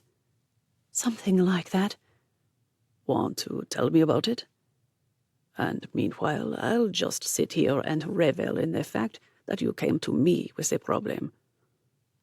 Call it professional ego, call it machismo, or whatever Americans called hyper-masculinity these days, but he liked being relied on by her. She huffed, sighed, and flung an arm over her forehead with all the dramatic flair of a B-list Hollywood actress. Well, that's how it looked until he realized she was shading her eyes from the sun. He adjusted the umbrella and grinned as she turned a smile on him. Thanks, Henri. Let's start with me apologizing. No apology needed. I'm glad you came to me. Was that a wince? He watched as she opened her mouth, closed it, and, winced again. No, I need to apologize because I threw you under the Karen bus today. His turn to wince. What did I ever do to you? Asked me to be your fake girlfriend. So when they came to invite us to dinner so they could do their matchmaking thing, I had to do something. She didn't say yes. She wouldn't, would she? Henri swallowed the lump of panic that balled up in his throat, took a cleansing breath, and asked, And you accepted? Ezra sat bolt upright and swung her legs to face him. Are you nuts? Then... In a rush that was nearly one long, supercalifragilisticexpialidocious-like word, Ezra blurted out, I said I can't because of the guests for the wedding and everything, but you might appreciate a home-cooked meal. They'll be calling. Her eyes pleaded with him, and like the weak man he was, Henri melted. It'll be fine. I'll practice my evasion tactics on them. Unless I can get them to invite me on days I can't go. When am I needed to help count napkins, pick pollen off petals, and, dust chairs with Q-tips? Whenever they invite you, I've got a job, she promised. A grin followed. You don't hate me? I want to dunk you in the pool, but we both know I could never hate you. Just in time, Henri realized this would be the perfect opportunity to play on her sympathies, and so he did. But you owe me. I am thinking that means you have to help me eat the mahi-mahi I got for dinner. Her lips did that twisty thing, and Henri nearly kissed that twist right off them. The problem was, he liked it when her lips did that. Well, after you help me figure out why I still feel like 8-year-old me getting caught playing with the Sunday school craft supplies any time those ladies are around me, I'll think about it. That one's easy. Henri poked her knee. You feel that way because they treat you that way. They are like a father who can't see his little girl grew up. One emotion after another tried to take control over her features, but confusion finally lost to understanding. Then that means they love me, doesn't it? Of course they do. You were the darling of their church, everyone's other daughter. Since your dad was always busy serving, those women didn't have children of their own, so they latched onto kids like you and Sonny and Astrid. Warped love, she muttered. Kids they could control since the parents weren't around to do it. Henri gathered both her hands in his and gazed at her until she huffed and demanded to know what she'd said or done now. It may have worked out that way, but you can't really believe they truly don't care, that they don't love you in their own ways. She shrugged and sighed. I guess. I think I have this idea that if I'm sympathetic to them in any way, that I have to want to be around them or something. I know that sounds awful, but... But they can be too much sometimes, he agreed. But then I suppose we all can. Some more than others. When he gave her the gentlest, reproving look he could manufacture, she added, You know they're on a mission, right? They're determined to make sure we end up at the altar. If we do, the world will know it's because they made it happen. If we don't, then we'll never hear the end of how we missed the Lord's, their plan for us. There will be an altar, and we'll be at it, together. I just know it. Convincing you of that, however. Henri knew better than to say something that sounded so creepy, even to him. Instead, he said, So what if they take credit for the Lord's work in our lives, whichever way it goes? That's between them and him. What we do with our lives is between him and us. He squeezed her hands again. Right? That finally earned him the smile he'd been working for without even knowing it. Yeah, you're right. I'm being petty. Didn't say that. You didn't have to. She rose. Do you have any other patients or... Clients, he said. Calling them patients makes them feel sick, even when they're doing well. And nope, you're my last one of the day. He turned his iPad around to show her the message Guy had just sent. Got a cancellation. Want to go make that fish? I'm hungry. I missed lunch because I had curry for breakfast, and now I'm starved. Curry for breakfast? This he had to hear. Deal. Let's go kick Gus out and start cooking. Was it his imagination, or did her smirk return as she turned to lead the way back inside? Chapter 10. The picturesque beauty of Luamua came into view just as Ezra's phone buzzed. Thinking one of the flights would have been delayed or, one could dream, have come in early, she answered without looking at the name or number. Had she taken her eyes off the little bay that held the island's boat park, as her dad called it, Ezra would have had a chance to prepare herself for the frigid voice on the other end of the... airwaves? Why did people still say line? Most phones didn't use those anymore. Mr. Keel? Mr. Ezra Keel? Actually, it's Miss. Or Ms. Either way, but yes. This is Jean from Parataso Resort. We're calling about your reservation for a week starting next Saturday. If she hadn't already confirmed her name, Ezra might have been tempted to pretend it was a wrong number and disconnect. The Lord had been kind and kept her honest. Calling to confess that would not have been fun, especially if Natalie's mother could have overheard. Yikes. Yes? Okay, that wasn't much more honest. It implied she didn't know what they wanted, and Ezra most certainly did. Of all the rotten luck, or something like that. This is a courtesy call to remind you that to lock in the rate we gave you, it must be paid in full by 3 o'clock tomorrow afternoon.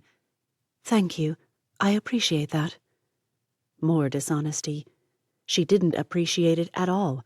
In fact, it only served to remind her that after greeting her grandparents and whisking them off to paradise, she had to ask them if they'd loan her nearly $1,000. I'll be by this afternoon or tomorrow. It's possible a man will come in to do it for me. That's fine. Just make sure it's put on yours or... The woman's acrylic nails. Nothing else made enough rattle to hear over airwaves and water waves both, clattered over keys. Scott Keel's reservation. Panic set in. Just a minute. I won't be checking in with Scott. Dad. That's my dad. He's getting married on Saturday. This is a gift, so I'm only on the reservation because I put down the deposit." While the woman didn't say, "whatever," Ezra heard it in every unspoken syllable. Instead, she said, "As long as it's paid by 3 o'clock, and as long as Scott Keel, or Ezra Keel, presents identification upon arrival, it doesn't matter whose name is on the reservation." That was good, she hoped. "Thank you. I'll see you later on then, or someone will." "Have a lovely day." While the woman said the words, like a smile that doesn't reach the eyes, they had no life in them. After disconnecting and pocketing her phone again, Ezra pulled into the marina alongside a dock and managed to get herself in place in one move. First time ever. And probably the last for a very long time. Once it was set in place, locked up tight, and everything shipshape, literally no less, Ezra strolled up to the shuttle stop and waited for the next one to the airport. The sight of a seagull brought back a childhood game her father had taught her on their many excursions around the archipelago. They'd waited for many water taxis, shuttles, bicycle taxis, and the occasional real taxi as well. And for a little girl who loved to be active, the waits could be torture. For every seagull you see, say one thing you're grateful for. It always started off easy enough. She'd mention her stuffed bat. He was cute and comforting. Her friend Jacques. Okay, he was 92, but he played shuffle-scotch better than she played hopscotch. Or the panny-popo she hoped to get if she behaved well enough. Yes, it was manipulative, she knew it, but it worked, and she'd been 6. But when her father brought out crackers or the awful dill sunflower seeds her grandparents sent in their care packages, the birds would crowd around, and it got harder. That first gull eyed her as if to challenge her to come up with something to be grateful for. Ezra eyed it and huffed. My boat, even if I am in debt because of it. He took 2 steps toward her, and Ezra almost decided it was out of sympathy, empathy even. 2 more rushed over as if to be sure they weren't missing out on a treat. Greedy little beggars, I've got nothing. But 2 more meant 2 more things to be grateful for. Natalie, she's made Dad so happy, and... She glared at one gull with a malevolent look in its eye. Leonie, she's fun. For a couple of minutes, it looked like that would be it. Then a man came and sat beside her and started throwing bits of his breadfruit for the birds. Ezra could have happily throttled him. She began a silent list of all the things she could think of to be grateful for. For the one without a ring around its neck, she opted for her new dress for the wedding. She loved that dress. Another one pecked at her shoe. And for you, I'm grateful you didn't get my toe and draw blood. There was one that kept walking in circles as if half drunk. For him, she decided on gratitude for her grandparents. They'd been generous over the years, always asking if there wasn't something she or her father or the ministry needed. Usually, they said no, but once in a while. One bird, not to be left out, swooped overhead and dropped a nice warm package in the guy's hair. She decided to be grateful for seagulls right about then. It meant the guy moved away to wash it off with his water bottle. One more waddled past as the shuttle rumbled its way toward them. I'm grateful for a chance with Henri, Lord. Thank you. A glance at her phone said her grandparents' flight had already landed, and Natalie's mom would appear any minute. Great. She'd be late. Well, they'll get reintroduced to island time. Her grandmother loved it. Granddad, not so much. Just as she jumped off the shuttle and made for the double glass doors, her phone rang. She whipped it out, certain that Granddad was wondering if she'd forgotten them, but Henri's name and face popped up. Ezra nearly ignored it, but remembering she had to ask for financial help in just a few minutes before Natalie's mother appeared. Hey, Henri, I just got to the airport. I can't talk, but will you pray for me? I have to ask Grandma and Granddad for a loan to pay for Dad's honeymoon room. The hotel cold and... She rattled off the request and disconnected with an, I'll call as soon as I can. A buzz on her phone appeared just as she thought she saw Granddad hoist a suitcase off the carousel. Assuming it was Miss Dersham, she pulled it out. Instead, a message from Henri appeared. That's what I was calling about. I've got the rest of the money for you. Maybe even enough for room service one night, too. Why don't I take it over and pay it for you so there's one less thing for you to do? Ezra could have collapsed. Her thumbs bopped all over the keyboard as she thanked him, reminded him she owed him, thanked him again, and reminded him that the room was in either her name or her father's. I told them someone might be coming in to take care of it. I meant Granddad, but they won't know that, so they're expecting you, sort of. Thanks again. I owe you. Grandma saw her just as another carousel began beeping. Ezzy! Lord, will she ever learn that I hate that nickname? Natalie dropped the tuna steaks on the kitchen floor. Again. Before her mother could see, Ezra scooped them up, again, rinsed them off, again, and seasoned them. You guessed it, again. This time, Ezra whispered, I think you need a bathroom break, right? Books talked about relief washing over people. On this momentous day, Ezra learned that what they meant was people broke out in dripping sweat. Not perspiration or glow, as Mallory's mother had always insisted. Good, old-fashioned donkey sweat. Gross. Miss Dersham, have you seen the back garden? It's a lovely evening, no rain. You should come with me. I'll show you my favorite spots. So maybe her grandmother looked at her oddly. She should. Ezra knew she sounded like an idiot, but someone had to save Natalie from a nerve attack. Her father shot her a grateful look as they stepped outside. Got those steaks? Yep. She passed over the platter and grinned when she saw the sugar shaker full of shredded coconut. He'd keep those steaks nice and juicy by brushing them with coconut milk and then sprinkle on the flakes at the last moment. Yes, it was a splurge to serve tuna steaks with the expense of the wedding and everything, but Dad had contacts, so maybe they'd been a gift. She could hope. Or he and Natalie would be eating rice and fruit for weeks. Umbrella curry. Maybe Sister Marguerite can come cook it for them. After all, it had been delicious. All 5 days' worth of it. If Henri hadn't eaten some of it, she'd still have some left. Her phone chimed, and the number sent her heart plummeting. Maybe Henri hadn't had enough after all. Excuse me, Dad. Be right back.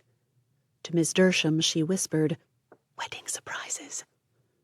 She bolted through the house, bypassing grandparental questions, and out the front door. Hello? Ms. Keel. At least they'd gotten that right this time. Yes? This is Jean from the resort. I am very sorry to bother you again, but the desk clerk who took the final payment forgot to get the card slip signed, and we don't have... The sound of acrylics on plastic keyboard blasted in her ear again. Henri Tupuola's phone number. Would you ask if he could come in to sign, or call to give a recorded verbal approval? We'll add one of our amenities to the package as our apology. Would you like to book that now, or would your guests prefer to choose it themselves? We have couples massages, chocolate-dipped strawberries, champagne. Why don't we let the honeymooners decide? And keep me ignorant of that kind of personal stuff.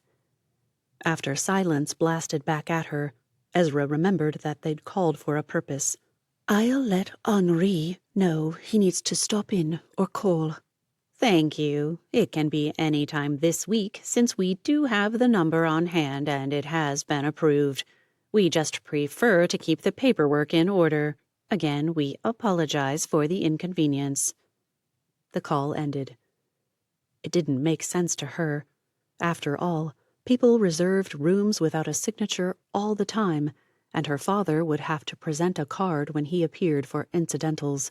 She already had a note written up to give them to remind them not to drink a drop of water or cup of coffee without making sure it wasn't charged separately at prices that made movie theater concessions look cheap. Ezra, ignoring the family who probably all stared at her from a window somewhere, made a call to Henri. She didn't even return his hello. She just jumped into her semi-tirade. "You paid for it. That's not what I wanted, Henri. I just needed prayer." "But I meant it. I was calling to say I had it covered. I've been praying about it and decided that whatever was left today was my gift." "It's a lot, Henri." "Yes, but Brother Scott has been such an encouragement to me all my life. I mean it when I say that it is important to me. Please, let me do it. And please don't let him know what part was mine, okay?" Accepting it. The hardest thing she'd done for this wedding, bar none. Picking up Ms. Dersham and listening to her complain about how wet and sandy and humid and all the things. Way easier. But a gull landed 20 feet away and stared at her as if about it. That stupid bird accused her of ingratitude. "Thank you, Henri." Truth be told, she probably didn't sound very grateful, but the more she spoke, the more she meant it. "I'm not being very gracious, but I want you to know it means a lot." Her father called out from the back garden, "Ezra, will you start the milkshakes?" "I have to go, but—" She swallowed her pride and her fear of rejection and added, "But would you like to be my +1 at the rehearsal dinner?" "Message me when and where, and I'll be there." Only a second passed before he added, "I'm praying for you tonight, Ezra. Wish I could see you. Night." Disappointment crept into her heart and snuggled up in the corner. Why hadn't she invited him to be here tonight? Buffer, support, meet the family when it wasn't about her. She'd blown it. "But Lord, you've got this, right?"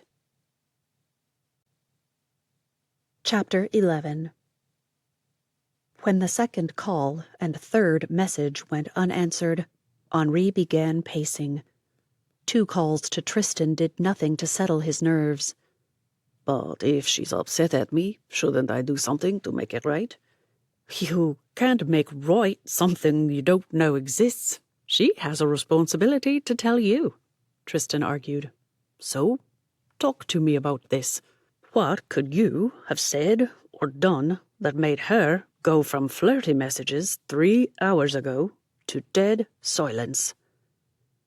It went against everything he thought right and proper, but Henri began taking screenshots of their messages. Everything after her less than gracious but sincere thanks for him paying off the hotel bill. Yes, it had cost more than he could afford. Yes, he'd put it on a card that he hoped income would cover so he didn't have to pull from his meager savings to pay off. Yes, it had been his attempt at a grand gesture as well as a genuine gift from his heart. "Okay, I can't believe I'm doing this, but here come the messages. Tell me when you've read one, and I'll send the next, so you don't get them out of order." That sent Tristan guffawing. A mutual friend had done that a couple of years ago, and they'd spent 3 hours yelling at him for his insensitivity before the guy figured out they'd missed 1 important block and 2 others had been out of order. Smart. By the time he'd finished hitting send over and over, he'd reread the whole thing himself. She couldn't be mad at him. Her last message had been, "You're like the new, improved version of something. Except with you, it's not a lie to sell people on you. It's the real deal. I've got nothing, mate. This girl likes you, I can tell. That's what I thought. So, if she's not ignoring me, then maybe something is actually wrong. I just don't know where to start looking. The laughter returned.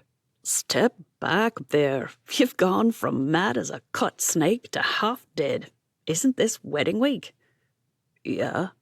They've probably shackled her in that white net stuff and forced her to arrange flowers without even a tim-tam to keep her from starving to death. Henri's traitorous stomach rumbled. That was a low blow, even for you. The sound of a shaking package reached him before the tearing, the rustling, and here it came. I hate you. Repent. Maybe later, Henri muttered. Right now, how do I find out if... Banging nearly made him send the phone flying. Someone's here. Hang on. He set the phone on the back of the couch and bolted for the door. Ezra pushed through mid-sentence. Believe these people. You've got to control them. She whirled in his kitchen doorway and glared at him. I just spent the last half hour being harangued for daring to try to steal. Ezra added the sassiest air quotes ever recorded in the annals of history before turning back to the kitchen. Some cougars, she broke off.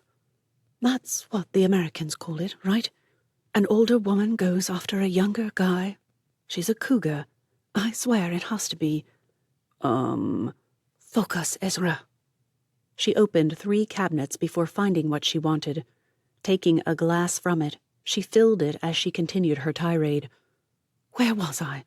Yes, some cougars, cub. I don't know, but seriously, I've just been assaulted by more cleavage than a woman should reveal in private, much less public. Blood-red fingernails nearly took out part of my cheek when she patted it like I was a small child in the 50s, and the syrupy sweet reminder that... Here she guzzled half the glass before slamming it down on his counter. One more tiny proof that the Lord loves me, Henri thought when it didn't shatter. She saw you first. Those words stopped his mental sorting of the situation. Wait, what? You heard me. She took a step forward. Another. Then, with each word, she took another. She saw you first. At first, she'd nearly reached him. Is this what people mean when they say, what, are we back in primary school? Or is this a junior high thing? And what is junior high? It's American, Henri said. I think it's like college after about age 11. And they do elementary, not primary. Not on topic, Tupuola. Those are some wicked italics, and it kind of is. You brought it up. What are you going to do about her? 3 things happened in quick, nearly simultaneous succession. First, Henri lost his head. Then, he hugged her, grabbed Ezra, squeezed her, and allowed himself to absorb some of the energy that still radiated from her. Finally, and again, almost at the same moment he lost his mind, he asked, How am I supposed to know who this is, much less stop her? Of course, he knew who it was, Dahlia Blanchette. Why had he even asked? How am I supposed to know? Are you telling me you have multiple women who are willing to assault you and anyone who gets close to you with their, assets? You have no idea, Ezimaya. When he just held her, she relaxed a little. A warm, damp spot in the middle of his chest hinted that she might have been crying. How did he miss that? It was so humiliating. Humiliating? Wrong question, and Henri backpedaled faster than a bicycle taxi down the wrong alley. That makes no sense. Backpedaling doesn't send you in reverse. It stops you. He pondered for a moment before adding, unfortunately aloud, But I guess that's what happened. Ezra shoved him away. So now you question my... No, I was thinking about backpedaling. Now you think I'm... The rant stopped the moment his laughter boomed out. If steam could have risen from her hair and ears, it would have. Ezra spun on her heels to march out, but he caught her hand, still laughing. He wheezed. Not laughing at you. I'm laughing. Another guffaw escaped. At how stupid I am. Got that right. More laughter might not have been the best move right then, but Henri couldn't help himself. With one arm around her shoulder, he led her to the couch and seated himself at one end, leaving her to choose where she sat. Close to me. Come on. After kicking off her shoes, Ezra bunched herself in a ball at the opposite corner and glared at him. You fix this, or I'm breaking up with you. You can fend off your feminine, feline fiends by yourself. Alliteration much? Ezra could have groaned, but that would have killed the impact of her verbal assault, and she needed this fixed. Now. Dealing with that... Nope, there was no way around it. Catty woman had been the last straw of a very long, awful day. Her mind went to the flirt messaging, the misserting, the flirtaging, whatever. That had been the redeeming bit to the whole mess, otherwise known as her last 14 hours or so. As she slid her hand along the buttery smooth arm of the couch, Ezra created an ultimatum that she didn't know was one until she thought it. Fix it, Henri. I can't take one more thing today. Pathetic as it may be, Ezra didn't even know if she'd actually spoken aloud until he said, I'll do my best. I'm assuming it's Dahlia Blanchette. Just knowing he took her seriously dragged a weighted blanket from her shoulders. I take it she's what prompted your fake relationship proposition? Well, she's not who pushed me over the edge, but she definitely weighed in on it. He hesitated, as if wanting to say more. Was he unsure of her desire to hear it, or the wisdom of saying it at all? If this is too much for you... Are you fake breaking up with me? He shook his head. After eyeing her for a moment, he held out his arms, and like the pathetic creature she was, Ezra crawled across the couch and snuggled up beside him. He wrapped those arms around her, rested his head on hers, and whispered, I don't want to real or fake break up with you, but you have enough going on with this wedding that if it is too much, I don't want to add to your load either. And there was her Henri. He needed her for his own sanity, but he'd give it up to save hers. Then keep flirting with me during the nightmare that is a mother at a long-awaited daughter's wedding, and we'll be even, I guess. She scrunched up her face in an attempt to make sense of her own words. That makes her sound like the daughter is long-awaited rather than the mother. She grinned at him at that. I am one person Mallory will never convince to write a book. No one would understand it. Henri latched onto the bit about Miss Dersham. Is there such a thing as a mother of the bridezilla? She giggled and settled in more comfortably. If being Henri's girl... No, she was his fake girlfriend. Rephrase, Ezra. If Henri, being her boyfriend, meant moments of total comfort and security like this... I could get used to it, Lord. Please don't let him break my heart. What do you need most right now? As Ezra stretched out her legs to prop them on the coffee table, she waffled. It's a close tie between food and this right here. If she'd known she'd choke up when she said, "I missed this," she'd never have said it. "I don't remember us sitting around all cozy like this." He might not have said it, but she heard, not that I'd have minded, in his tone, and wondered about it. But we were comfortable, you know? I could just be with you and... Ezra broke off then. She pulled her legs off the table and tucked them up beneath her as she wrapped one arm around him. This is the first time since you've been back that I've felt it. I missed us. As the minutes ticked past, Ezra alternated between scanning the room to find Henri in it somewhere and closing her eyes to revel in a moment she couldn't define. He didn't speak either. Instead, Henri reached into a pocket, grunted, and craned to find something, probably his phone. Then he groaned. "Oh, Tris, you'd better have disconnected your Suamalie." She froze. You were on the phone? Yeah. Her heart sank deeper. To Tristan?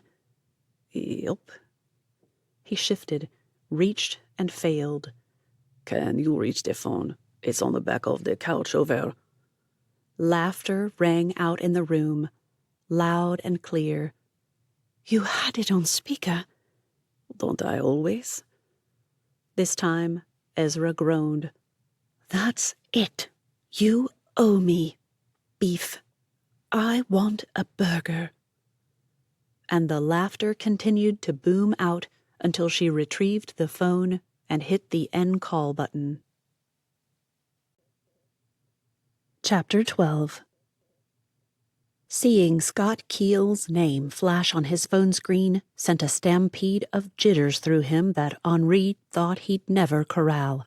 Or whatever you did with stampeding anythings. Hello? Dumb way to answer the phone.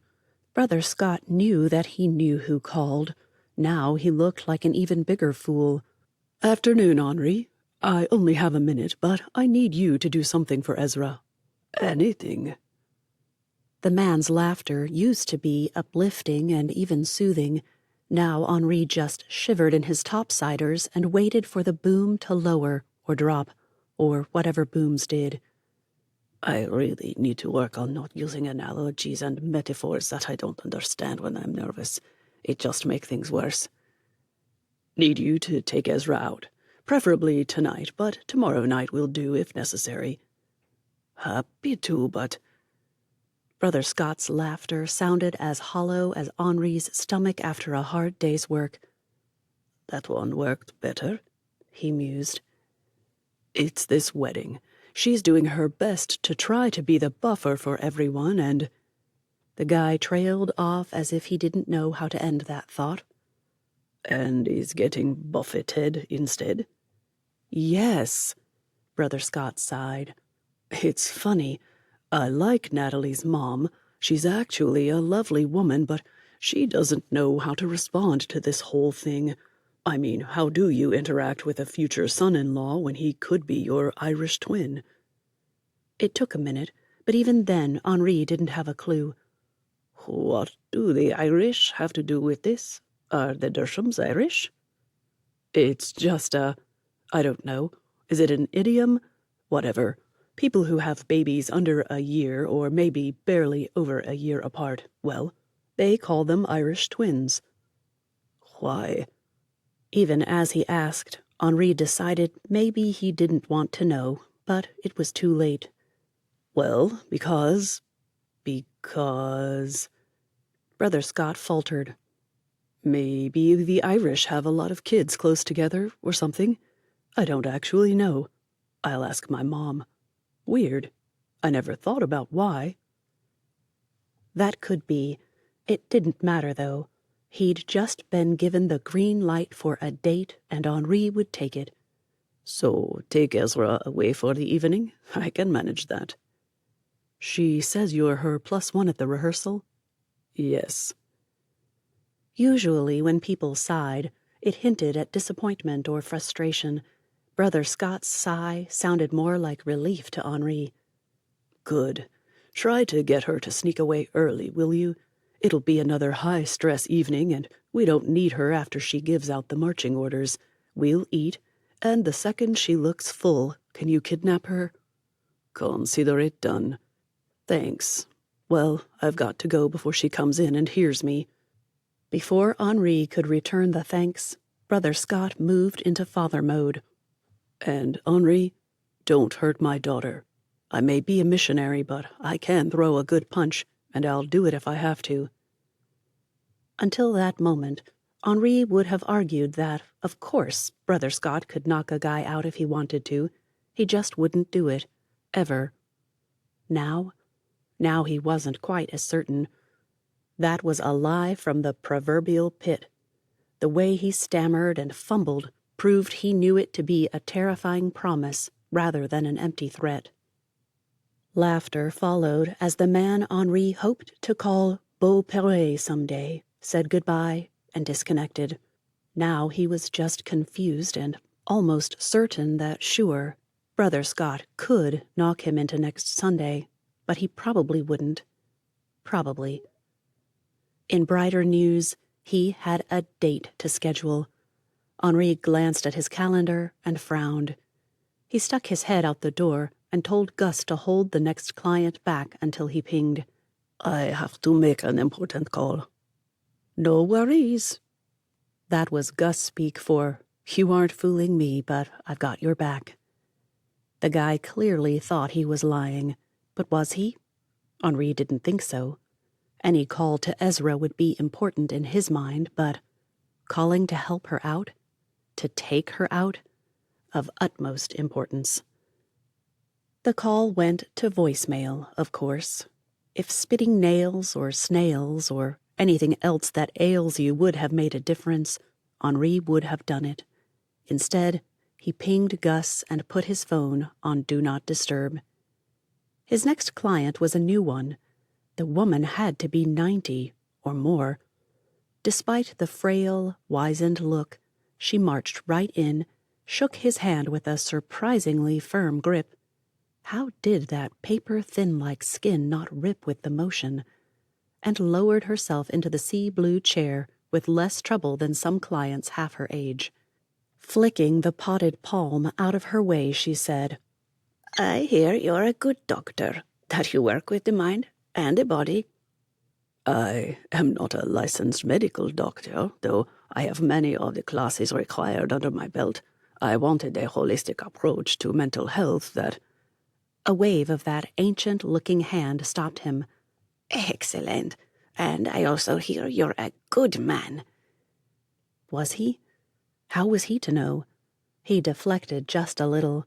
That is my goal. I try to behave as a good man, but any goodness I might have comes from Jesus. That was my next question. Faith. Good. You'll do. He'd apparently passed muster. So, how may I help you? Will you like to tell me a little about yourself? The faint cackle turned into something loud and creepy enough that Henri thought someone in movies should record it. I'm not here to get my head fixed. I'm here to make the arrangements. Arrangements? She smiled then, a wide grin that made him think of that weird movie with the cat that looked like he could eat you if he wanted. The one with the rabbit hole and the drink-me bottle. Yes, I have a great-granddaughter who I'd like to see married before I die. I think you'll do. Well, you see... Let the babbling commence. On paper, Ezra knew she should have been grateful for the break from constant entertaining and wedding work. In her heart, she was. Her mind, however, tallied a dozen reasons why dressing up and going out to dinner and a movie with Henri was a very, very bad idea. As he drove toward a towering resort, she ticked off reason after reason. 1. There are more things to do than there are things that are done. Was that true? Her gut twisted as she decided that yes, indeed, it was. too. Natalie needs a buffer against her mother's constant barrage of ideas. She'll be a wreck by the wedding if— Are you okay? You're kind of quiet. Ezra blocked out the nagging to-do list and remembered her father's admonition. Your job tonight is to have fun with Henri and come home stuffed, romanced, and refreshed. He'd then added, Too bad I don't know a nice R word for stuffed. It could have been a perfect alliteration. That's when she'd realized he needed her to recharge. There was a nice R word for him, so she could battle another day, tomorrow. Ez? She jerked from her thoughts and reached over to squeeze his arm. Yeah, just tired and trying to stop the never-ending to-do list from cycling through my brain. Henri pulled into the palm tree-lined drive and slowed to a stop beneath the porte-cochere. A valet dashed to open her door, while another came to get Henri's, and his keys. Not until they'd stepped through the lobby doors did Henri respond. And I take it you're both trying and failing? When she didn't respond, he chuckled. Did I tell you how great you look? As contrasted with the frowsy, sweaty, dusty mess I usually am. Can't remember what frowsy means, but if it means Ezra, then not contrasted with, but complimented by. He leaned over and, as if this were a real date, flirted with shameless abandon. You always take my breath away. A glance his way turned into a stare as she realized that his cheeks had darkened a little. Are you blushing? Kind of hard to tell out of bright lights, but— He ignored the question and asked, So, which way? Oh, there we go. The restaurant's down there. Before Ezra could ask about the blushes again, he wasn't getting out of the question that easily. He steered her toward La Truffle Noire. Throat now dry, and grateful that her father had insisted on her wearing her nicest dress, well, aside from her upcoming maid of honor ensemble, she mostly forgot about trying to embarrass him again. If Henri noticed, he didn't tease her. Maybe she'd gone too far with the blush teasing. The way the light hit showed clearly that he'd been blushing before. Blushing because he'd complimented her while flirting, or because he'd lied while flirting. Well, this was Henri. He wouldn't lie to her. Not out-and-out lie like that. And she'd embarrassed him further. Great. A woman dressed more like a guest than waitstaff greeted them, took Henri's name, and led them to a small, intimate table near a bay window overlooking gardens lit up with torches and fairy lights. She asked about a wine list, almost frowned at Henri's refusal, and promised to send someone over with their signature water, whatever that was. I hope they have something that sounds delicious, Henri said. I didn't look at the menu first. I just chose the best restaurant at this resort. Why this one? Ezra winced. Not that I'm complaining, just curious. Its cinema had a film I wanted to see. Suspicion distracted her from the menu. Would that be some sappy romance? Dad ordered me to come home full of romance. Did he tell you, too? A grin formed. Those dark eyes that were nearly black in the low lighting of the restaurant twinkled. I cannot confirm nor deny the assertion. However, you can ascertain what you will from my determination to ensure all the romance happens. If it were only real. A second peek at him over the top of her menu found him still gazing at her, a lopsided smile on his lips. Henri never had a lopsided smile. That was her shtick, as her dad always put it. She never had figured out if it was his personal brand of weirdness or another one of those weird American words. As much as she loved her American friends and family, Ezra couldn't argue that they were a little weird. Legs appeared in her peripheral vision, dark gray covered ones. Ezra looked up to find Raoul Breton standing there. Excuse me, Ezra Kiel, but I wanted to stop and thank you. Before he could continue, and before Henri jumped up and tackled the guy like the little boy in a schoolyard, goodness, Henri jealous was cute. Ezra gestured toward Henri and made introductions. Raoul is one of my best customers, father. Léonie loves books. And now she's asking for more in French because of you. She balked until she discovered that you learned it as well. Until you gave her books that interested her instead of the insipid readers from school. Please find more, and thank you. After apologizing for interrupting their evening, he turned and left. Ezra and Henri both gaped, first at his retreating form, and then at each other. Did I offend him? Henri shrugged. I don't think so. How could you? But weird. After one last look back, and finding Raoul smiling back at her, her cheeks heated, and Ezra buried her nose in the menu. What are you having?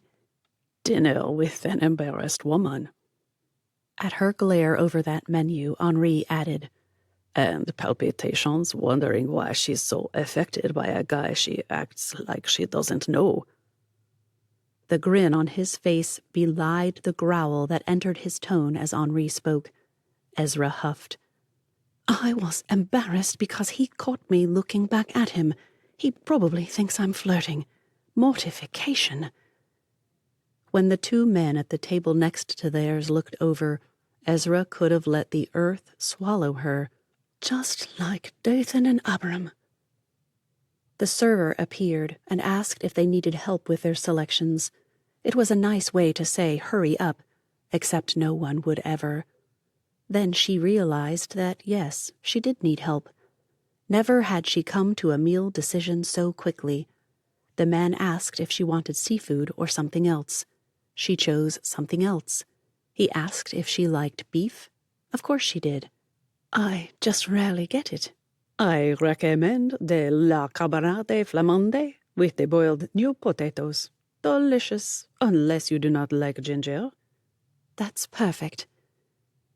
As they'd been speaking, Henri put down his menu, and when the server turned to him, he shrugged. That's perfect for me, too. I need to take her with me whenever I go out to eat. It'll make deciding easier. The server gave a polite nod that could have meant anything from glad to be of help to you are half crazy or more, and left. I never can decide. We don't go out often, so all the choices. I mean, I grab things in the marketplace, if they're cheap enough.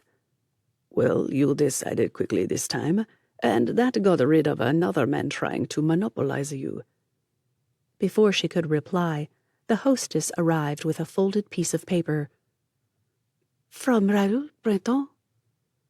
Henri scowled, but Ezra unfolded it and read, Apologies for the abrupt departure. Léonie is waiting for me, and I did not care to intrude on a romantic dinner. My gratitude, however, is sincere. Raoul. When she passed it to him, Ezra thought she'd see Henri relax, but his scowl became almost fierce.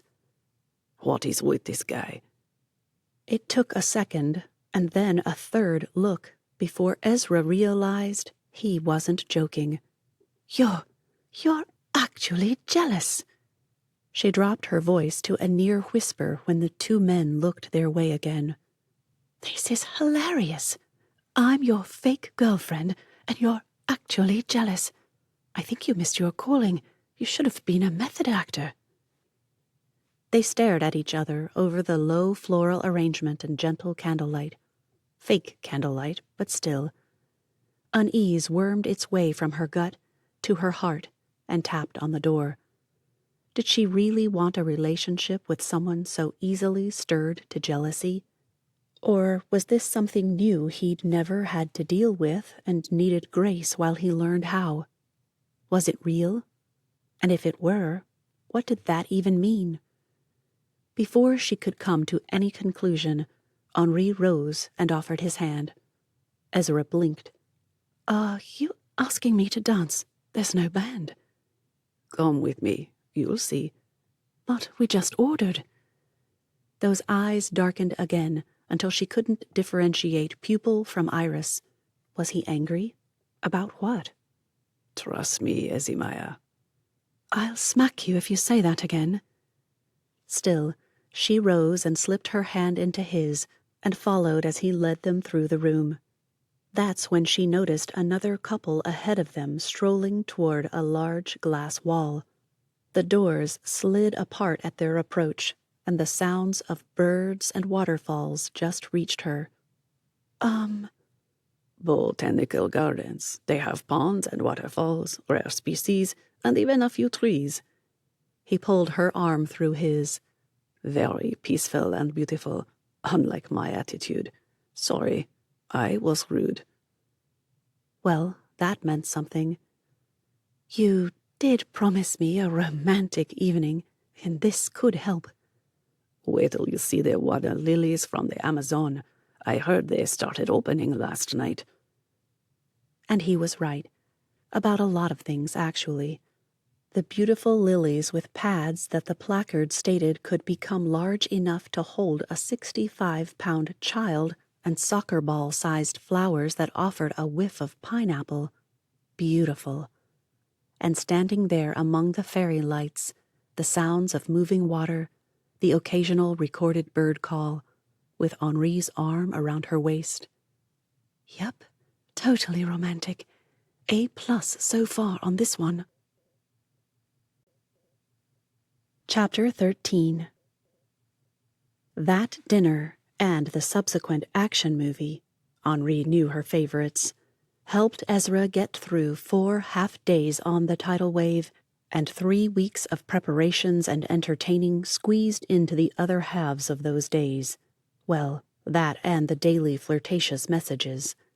She'd spent more time on WhatsApp this week than she had in the past 4 years. The latest, "I have exactly 3 minutes, which could mean seconds or hours, as you well know, to tell you that I read a poem this morning that reminded me of you."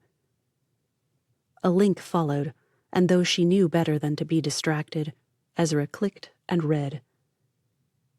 There is beauty in wide, dark eyes and a dazzling smile, but there is also beauty in hard work serving friends. Poets write of delicate flowers without stain or guile, while God creates lovesome women whose service transcends all else. H.T. As poems went, it wasn't much. Forced rhymes, stilted wording, but H.T. Could it? Ezra eyed the website closer, and with a few clicks traced connections that came to one conclusion. Henri Tupuola. H.T. is a lousy poet, but I'm breaking up with you so I can ask him out. I like him. He gets it. Henri's response didn't come for an hour, of course. His client had been on time. When it dinged through, Ezra grinned. I'll get him to pick you up tomorrow around 6. Can't wait to meet him. And for reasons she couldn't understand, it worked. When Henri arrived at 6 o'clock sharp, he stood there in chinos and a casual shirt, looking as if he'd stepped out of a formal dinner. How did guys do this? It made no sense. Meanwhile, Ezra's hair had gone bananas, looking more like Mallory's than hers, and her dress didn't fit. It hung on her, limp and lifeless, as if she'd lost 50 pounds in a week. However, the look on Henri's face said she was being overly critical. He grinned, giving her a look that said, "Nice," and asked if they needed to do anything before they left. I thought we'd take a short drive on the way to the rehearsal.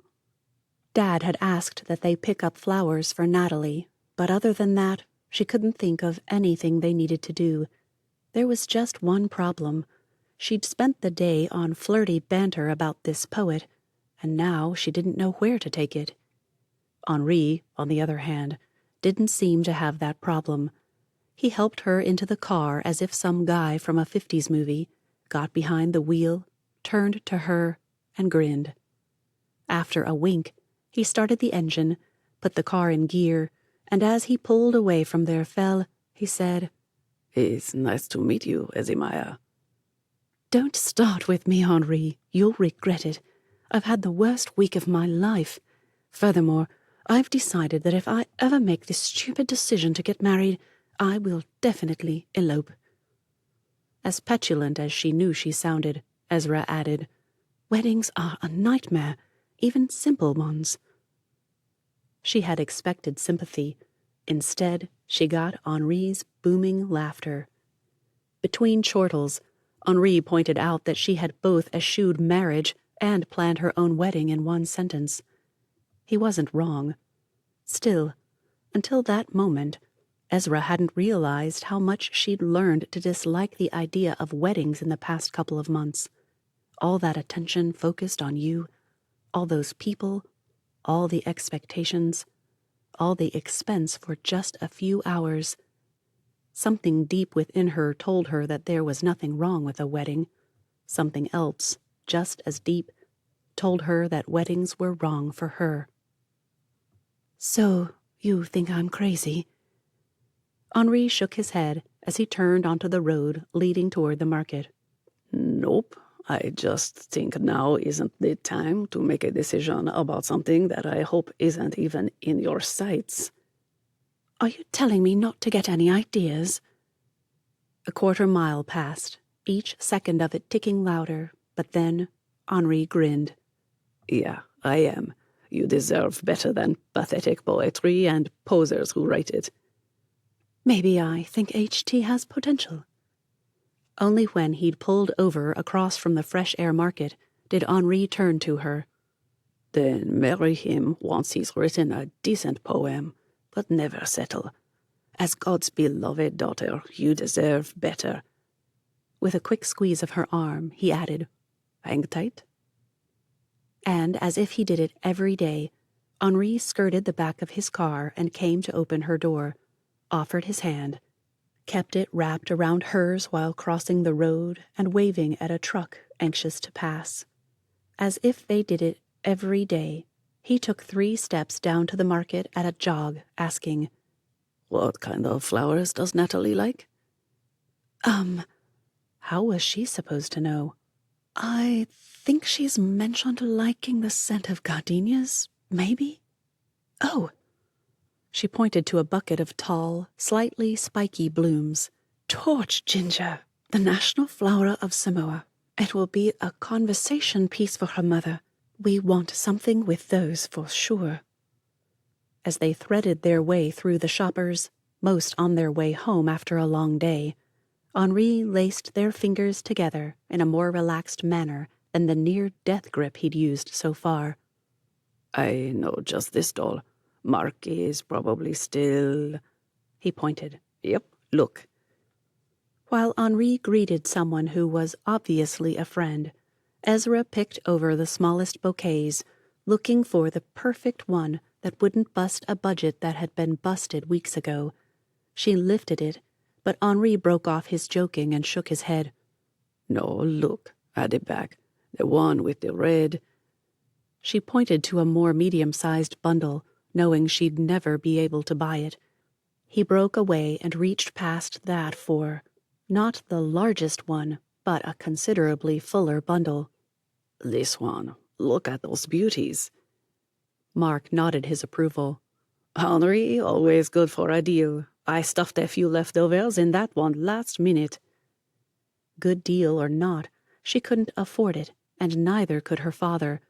But before she could protest, Henri had paid for it and requested more be delivered to the resort by 8 o'clock the next night. "Just on your way home is fine." Sure, I'll be there. Merci."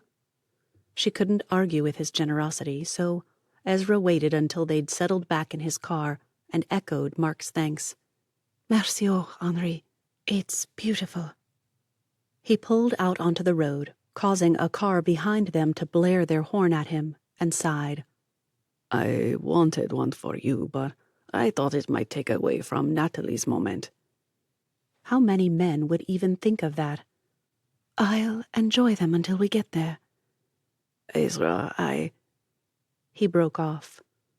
On second thought, now isn't the time. You have more important things to focus on right now, but can we talk later? Next week, maybe? And here comes my first breakup. But it didn't make sense, really. After all, he'd been flirting. He'd said she deserved a good poem, even hinted that he might work on one. He'd held her hand and wanted to give her flowers. Lost in thought, Ezra forgot to answer him until she found him standing beside her open door. You okay? She handed him the flowers before getting out of his car. Yes, sorry, and sure, but you have to make me dinner. I won't be able to go home. Dad won't be there. She groaned. Or... Maybe it was pathetic of her, but Ezra couldn't stamp down the panic that welled up inside at her next thought. Tell me I don't have to come home every night and entertain Miss Dersham. You don't. It's her holiday. She'll spend a week eating out, going to the beach, shopping the markets. Henri steered her away from the car and added, Invite her to lunch or dinner one day. I'll come too if you like. Panic subsided as she listened. Right, yes, that's true, of course, okay.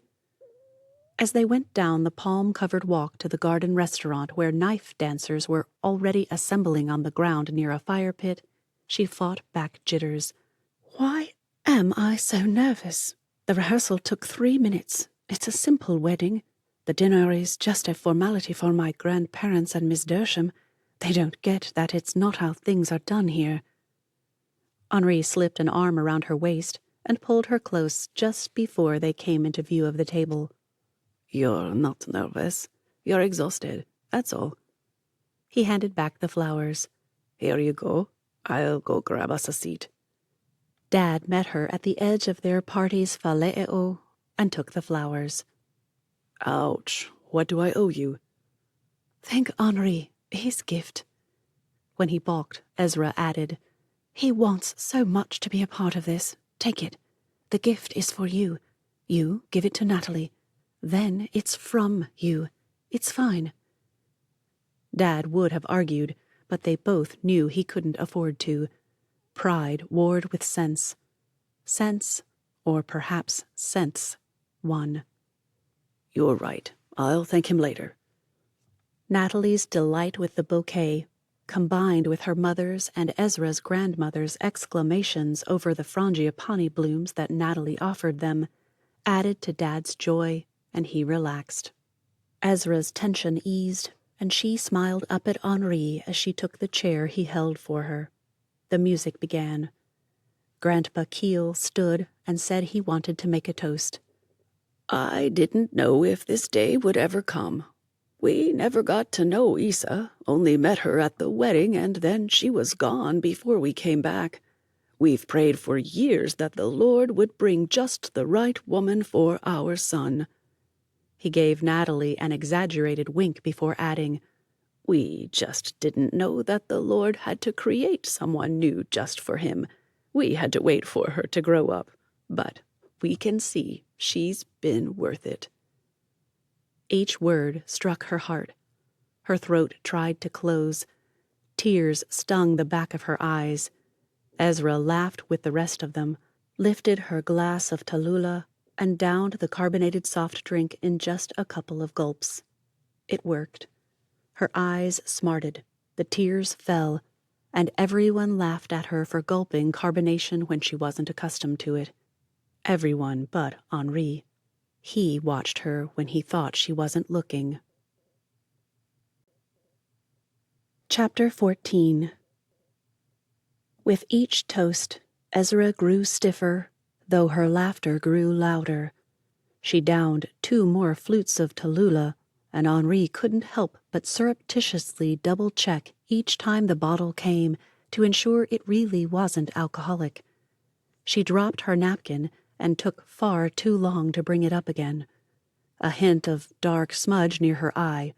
mascara or shadow, or one of those things women used to take eyes that haunted men in their dreams and make them impossible to forget, hinted at tears. When hiccups began, she rose and excused herself with a hic that everyone could hear, even over the music. It was bound to happen, he thought. All those years of just the two of them, and now it's all changing. Henri's gaze followed her as she weaved through the tables. Or maybe it's just the age. Those thoughts froze as she stumbled near the doorway. Brother Scott rose, but Henri beat him to it. I'll go. Those are some pretty strong hiccups. Makes sense after all that Tallulah. She's not used to it. Though Brother Scott looked doubtful, he lowered himself back into his seat and nodded. His eyes shot a message deep into Henri's heart. Call me if she needs me. He should have known Ezra couldn't fool her father. Henri nodded and made for the exit. It took 2 turns around the building to find her leaning against the tree, shading his car, and crying. When she buried herself in his chest, wrapping her arms around him and holding on, Henri had to remind himself that this was about her. Even if it does feel like everything is finally how it should have been all along. Some women would have begun a download of all thoughts and feelings. It was a natural response to emotional overwhelm, but Ezra just held on and seemed to try to draw strength from him. Your dad was worried, but I said I'd come. I didn't know if you'd want him to realize how hard this is on you. I doubt he's thought about how much this will change everything, but you could hardly help it, could you? That stiffness he'd felt beside her at the table returned, but she said nothing. I imagine you're concerned about how all this will change your relationship with him, and that's natural. I'd tell you it won't, but we both know that would be a lie. But not all change is bad, as you like Natalie. No. Wait, she didn't? He could have sworn she did. She acted like it, and it hadn't been an act. Had it? Or did the age? Yes, that had to be it. I know she's not much older than you, but... Ezra pushed against him and stepped back. Stop analyzing me. What? Her usually piquant face darkened into a storm of emotions that threatened to blast him. I'm not a patient. Don't ever try to work your therapeutic charm on me again. And with that, she bolted for the restaurant. Ezra. She didn't look back. Oops. Just as she reached the door, a Vespa, maybe Natalie's, shot out from behind a building, and Ezra, skirt flapping behind her knees, buzzed past. Ezra! Again, she didn't look back. Then again, over the hum of the engine and the rumble of the car approaching, she might not have heard him. At the end of the drive, instead of turning right toward home, she turned left and disappeared around a bend. So it's not about Dad getting married or the age of his wife, eh? Henri knew enough about Ezra to know if it were, she'd have said so. Then she'd have let him have it and bolted. Ezra was, if anything, honest. After all, she'd turned his fake girlfriend thing into a real one, sort of. As he neared the table and met Brother Scott's concerned gaze and Natalie's distressed one, Henri realized 2 things. First, he needed to take care of this himself. Second, and that one came with a tsunami of relief, he knew where Ezra would go. Brother Scott rose and met him at the corner of the table near where his parents sat. Is she...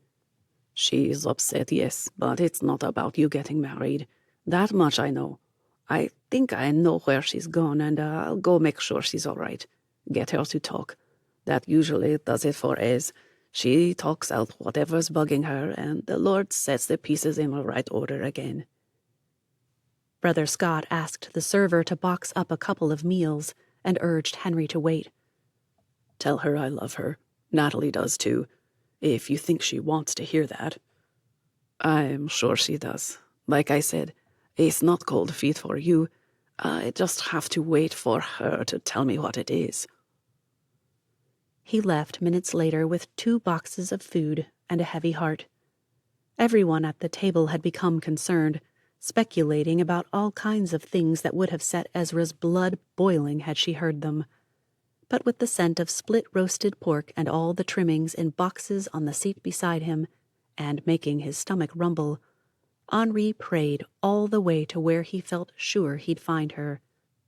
Almost in the center of St. Allen, at the end of an off-the-beaten-path road, lay the ruins of what had once been a monastery set up not long after de Toussaint discovered the islands and had been gifted them by the French. Ezra had been 15 when she'd shared her favorite spot with Henri, a small, overgrown chapel that you'd never know was there if you hadn't been willing to pull apart vegetation and risk disturbing the centipedes that lived among them. "You just shake everything with a stick first," she'd told him. "They all fall and scurry away. Sometimes one or more will run across your foot, but it only hurts for a little bit." Henri had managed not to shudder. Well, not until he'd remembered her words later. Then he'd indulged. Who could blame him? But she'd go there, and so would he. He'd listen, let her work through whatever the problem was. She might even discover he was right, and he hadn't analyzed her.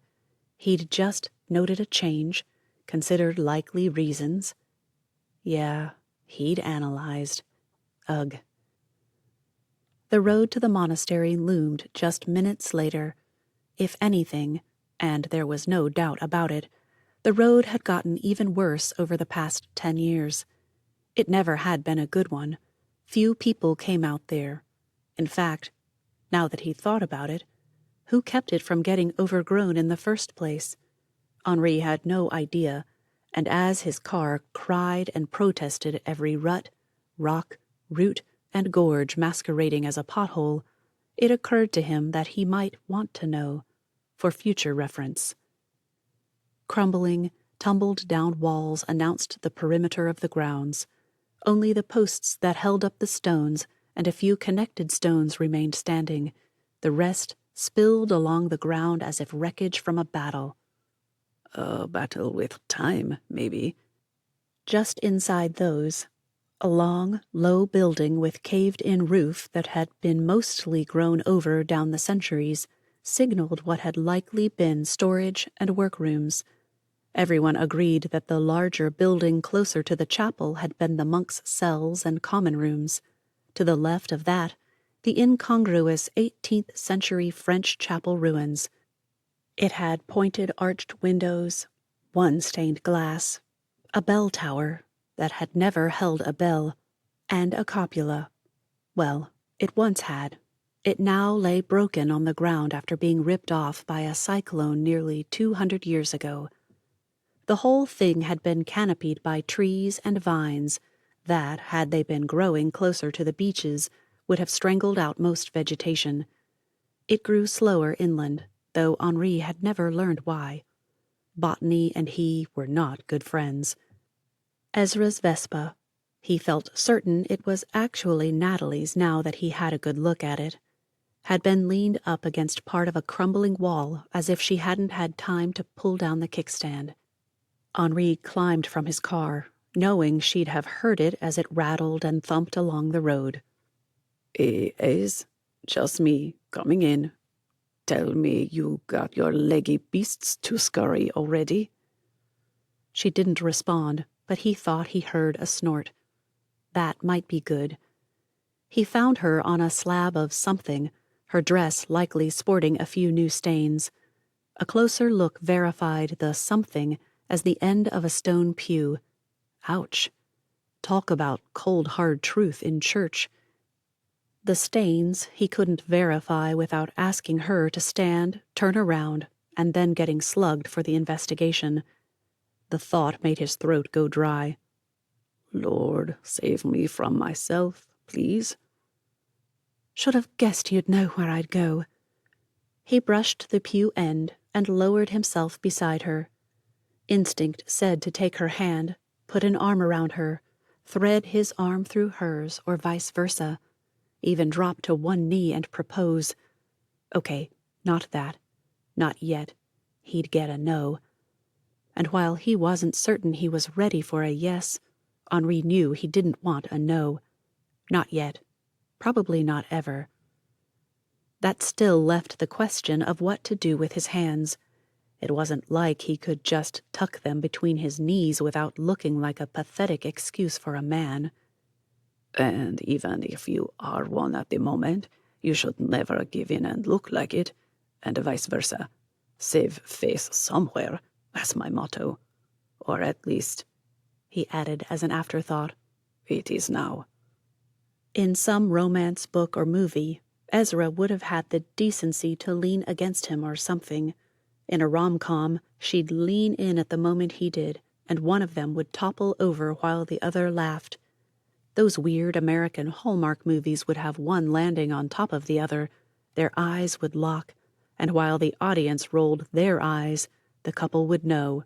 They'd just know. Instead, she shot him a glare and repeated her warning. Don't ever analyze me again. Yep, they were back to him in the line of angry words fire. I probably can't promise that. The moment Henri said it, he could have cut out his tongue and roasted it on a spit somewhere. But I can promise to stop myself when I realize it and try to remember not to dump it on you. He waited for the next verbal lashing, but instead, she sighed and conked her head down on his shoulder. At least she didn't seem to notice that he winced. First, a sigh released. Then, just as he almost asked if she knew why she'd reacted so strongly, she sighed again and said, I know it's been in the back of my mind for a while now, but today it all lit up in neon, blinking lights like you see in videos of Las Vegas. What did the lights say? Despite his best efforts, Henri's voice cracked. She might have believed it was all out of sympathy for her situation if he hadn't stomped on a centipede in the process. A snort preceded her unexpected confession. I could have had a mother. I could have had someone to show me how to clean a house properly instead of figure out on my own that tidying as I go is easier than whirlwind cleans when things get bad. I could have had someone explain to me that I needed a bra before the boys laughed at me. Ezra misunderstood his shifting on the crumbling stone for embarrassment and started to growl at him for it. Henri cut her off. No, I wanted to pound the guys who put you through that. He slid an arm around her shoulder. And you're right. A mother would have noticed and helped you through unfamiliar territory like that. There, Henri prayed she'd not continue with all the changes a mother would have been a blessing in. Well, you're right. And I missed out on so much because Dad was obsessed with work. Our life could have been so different. She sniffed. It hurts, but I don't want to hurt Dad with it. He's been working so hard to make sure he doesn't repeat the same patterns with Natalie. And considering her age, it probably feels a little closer to home than you realize. Of course, Henri couldn't say it. He'd done that analyzing thing faster than he would have thought, and, yikes, he couldn't alienate her now. What are you going to do? Make sure I never marry a guy who forgets that he's supposed to love me, like Jesus loves his church, instead of loving the church like Jesus does, or his business, or his profession, or whatever. As much as Henri wanted to say, I'll keep that in mind, instead he settled for, I think that's a wise decision. And I'll hash out the keeping it in mind thing when I'm alone. Chapter 15. The morning of the wedding should have been filled with last-minute, scintillating tasks like tying tulle bows or wrapping individual candies or, well, whatever weddings required, as much as it would hurt her father, cheat her grandparents, and give her mom's family more fodder for criticism and rejection. The idea of eloping had grown from a half-joked dream to a promise to herself. They could have whatever reception they wanted, but weddings weren't for the faint of heart. Furthermore, Ezra had discovered that her heart had its own fainting couch and threatened to drop onto it more often than an overlaced Victorian miss. But instead of all the things she could have been, and probably should have been, doing, Ezra lay curled up in bed on her boat and was now nursing a grudge while reading a novel. Had she not been nursing said grudge, the novel thing wouldn't have occurred, but the spiral had begun thus. Ezra woke up mad. Not only had Henri analyzed her and read her mind to find her, but he'd also lulled her into not being upset anymore by his sheer presence. Who did he think he was? She had been mad at him, was still mad at him. He'd turned her into an unwilling test subject for his practice, or whatever therapists called their business, and stuck her in some neat little box. It was the therapy equivalent to finding another state quarter for his folder. Mallory had been obsessed with that back in college. Other girls wanted to get all the pieces in a line of makeup or a whole collection from their favorite movie whatevers. Mallory had squealed with more over-the-top glee than a contestant on The Price is Right, right there in the middle of the quick trip no less, when the frowsy-headed woman with pale coral hair had handed over an Oklahoma quarter. "These are almost impossible to find." "Whatever," she mumbled as she remembered, and turned back to the novel that had piqued her interest. An assassin hired to move into a residential hotel and just live until time for the assignment. It seemed as excessive to her as it did the woman who took a few side gigs to keep her skills honed and from going out of her mind with boredom as she went from suite to gym, to suite to restaurant and shopping, and back to suite. Gah! Ezra decided it would bore her as well.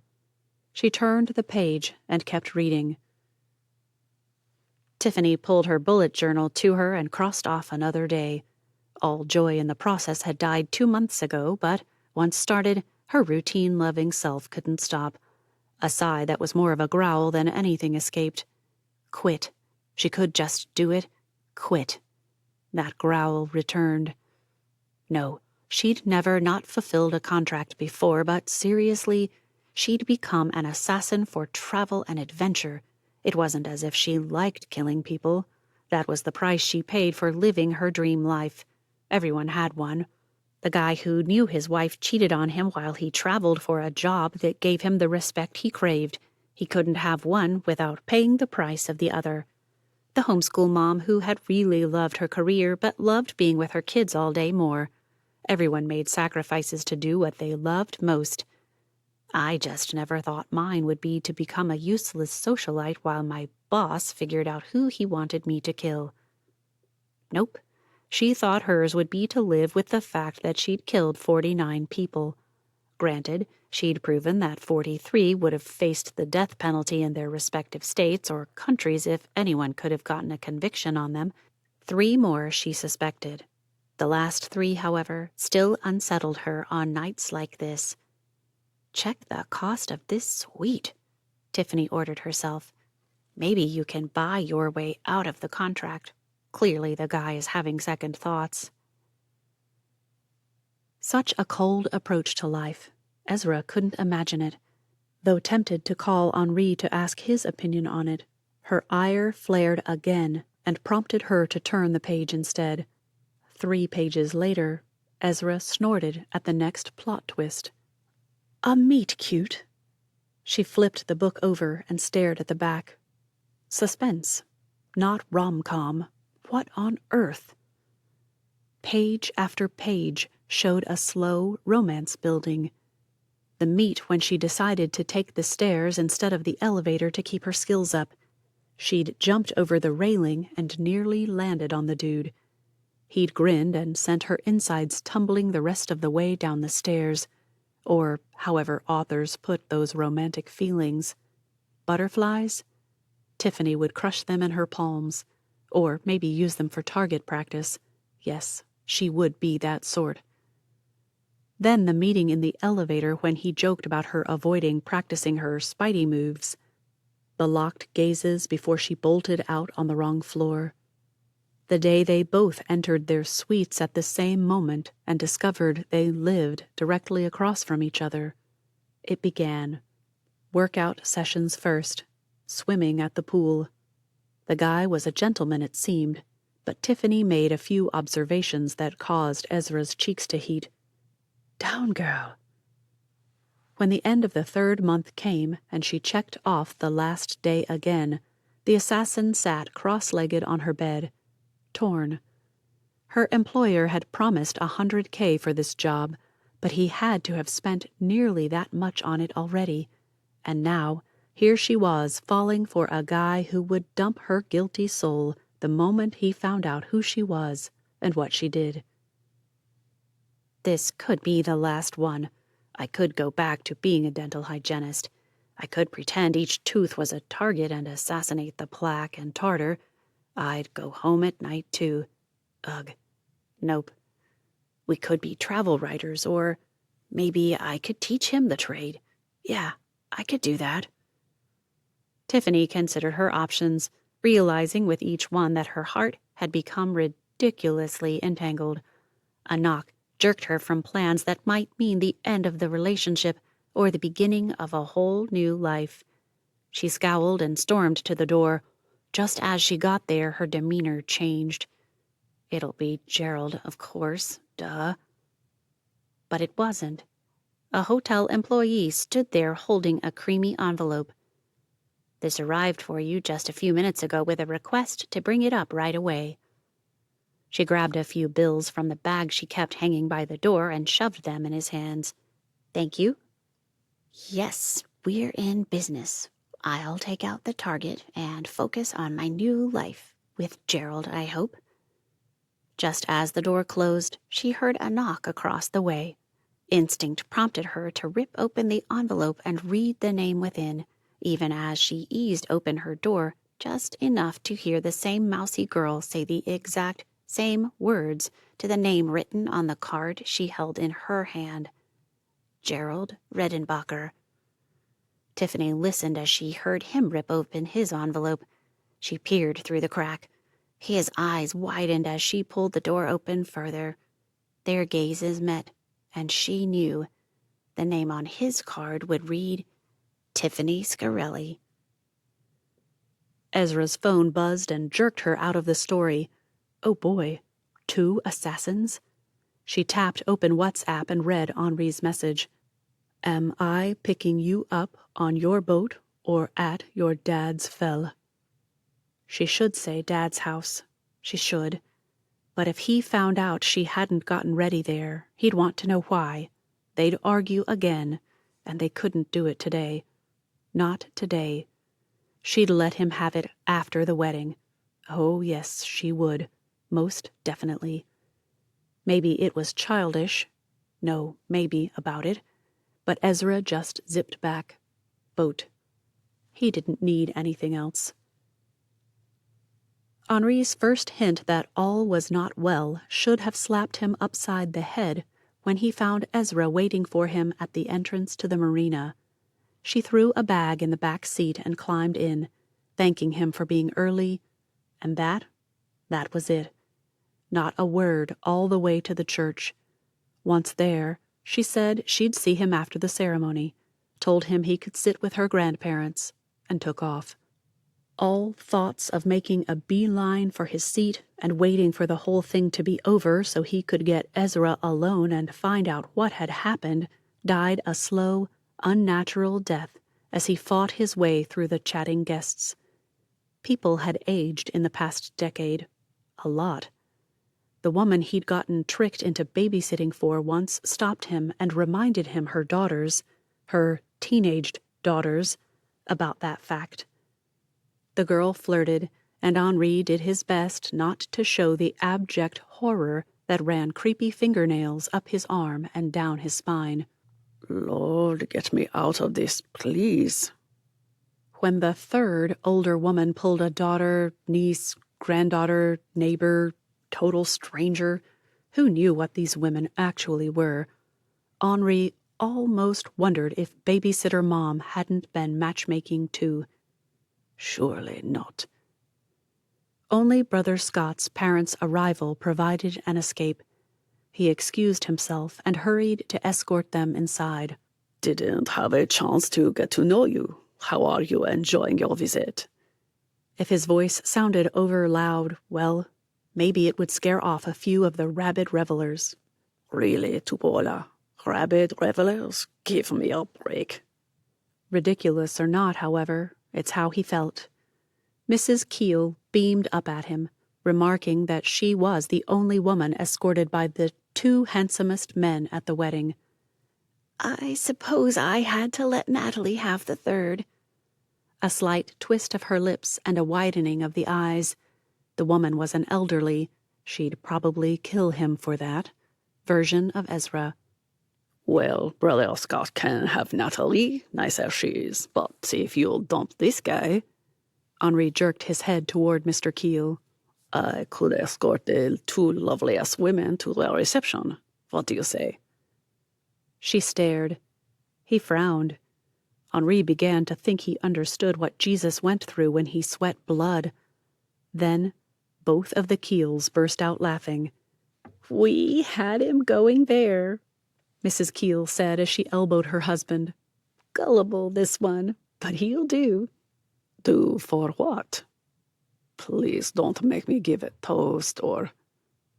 Ezzy, she needs a good man. You'll fit right in. Faster on the uptake than usual, Henri said, Are you saying you're gullible too? The woman blinked. Her husband laughed, and even Brother Scott glanced over to see what was so funny. Eventually, Mrs. Keel got it and tittered. I suppose I deserve that. And as if she hadn't been playing matchmaker 10 seconds earlier, she added, This is such a homey church. I love how relaxed everything is, especially since they're not doing the formal escort thing. It feels more Suamalie to me. Henri hid a smile and let the woman think that an American-style wedding without escorts sounded risque to him, made things even remotely like a Suamalie wedding. That, of course, made him wonder what kind of wedding Ezra would want. Unless she's serious about that elopement thing, it would save the hassle of the church expecting her to do things the island way and the pressure of trying to please her family at the same time. And all the time and energy put into an event could be focused on a honeymoon in Fiji or New Zealand or something. Yeah. As if reading his thoughts, Mr. Keel leaned around his wife, forearms resting on his legs, and said, Have you ever wondered why we do this? Why not just say the vows when we get the license and head off to start the journey together? Why all the fuss? A violin, a guitar, and a ukulele began tuning together. Brother Scott and a man Henri didn't know moved to the front. Someone behind him whispered loudly enough to be heard down the street. It's just like a movie wedding. Ezra would get a laugh out of that. The trio began playing a classical piece he'd heard before but couldn't identify. Next to him, Mrs. Keel elbowed her husband and whispered, Ezzy says it's Amy Jo's favorite, so Natalie chose it to honor her. Henri couldn't help but wonder if it was to honor Miss Dersham or to silence her, but he kept those thoughts to himself. Okay, that was mostly because at that moment Ezra appeared, carrying a bouquet and dancing down the aisle in twists, turns, and giggles, looking more like the bride who'd gotten through the ceremony than the pre-show. Once she reached Brother Scott, Ezra stood on tiptoe, kissed his cheek, and moved off to the side. Only then did Henri notice that one of the local fishermen, an older man who had been Scott Keel's mentor for as long as Henri could remember, stood off to the right. They'd opted for a single attendant each, apparently. The trio became a quintet of ukuleles that, no joke, began playing Mendelssohn's Wedding March. Mrs. Keel giggled. Mr. Keel snorted. Seated on the aisle opposite Mrs. Keel, Miss Dersham, who had insisted she sit there alone because it was correct, wrinkled her nose.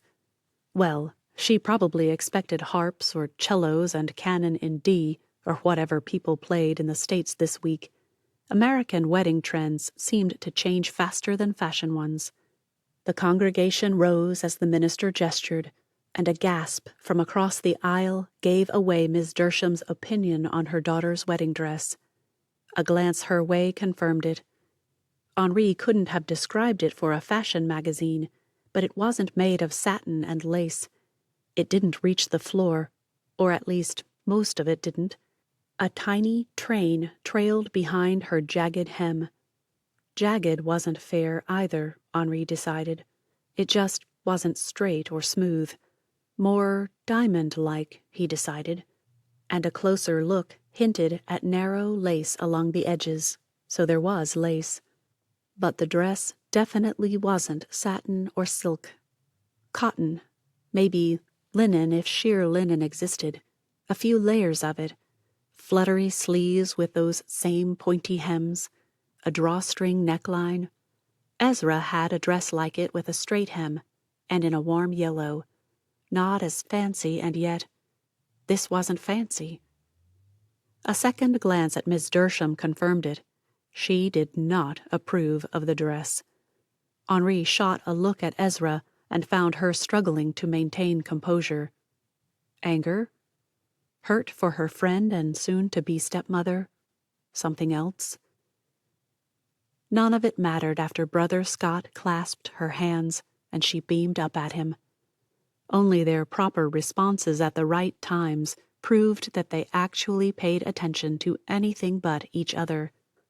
That is how it should be, Lord. More concerned about each other than how things look or the order of affairs. Ezra's got a point about the eloping thing. But when Sister Rosalie stood and sang Be Thou My Vision, Henri hesitated. He wasn't familiar with that particular hymn, but the words pierced his heart and soul. Thou and thou only, first in my heart. To have something like that sung on the very day that tempted you to put someone else first, you couldn't get that at the registry office. We could sing it on the way there, though, together, if I learned it, if you let that happen. It might have been insanity. Who was he kidding? It was. But Henri added, Please, Lord, make that a when rather than an if, please. Chapter 16.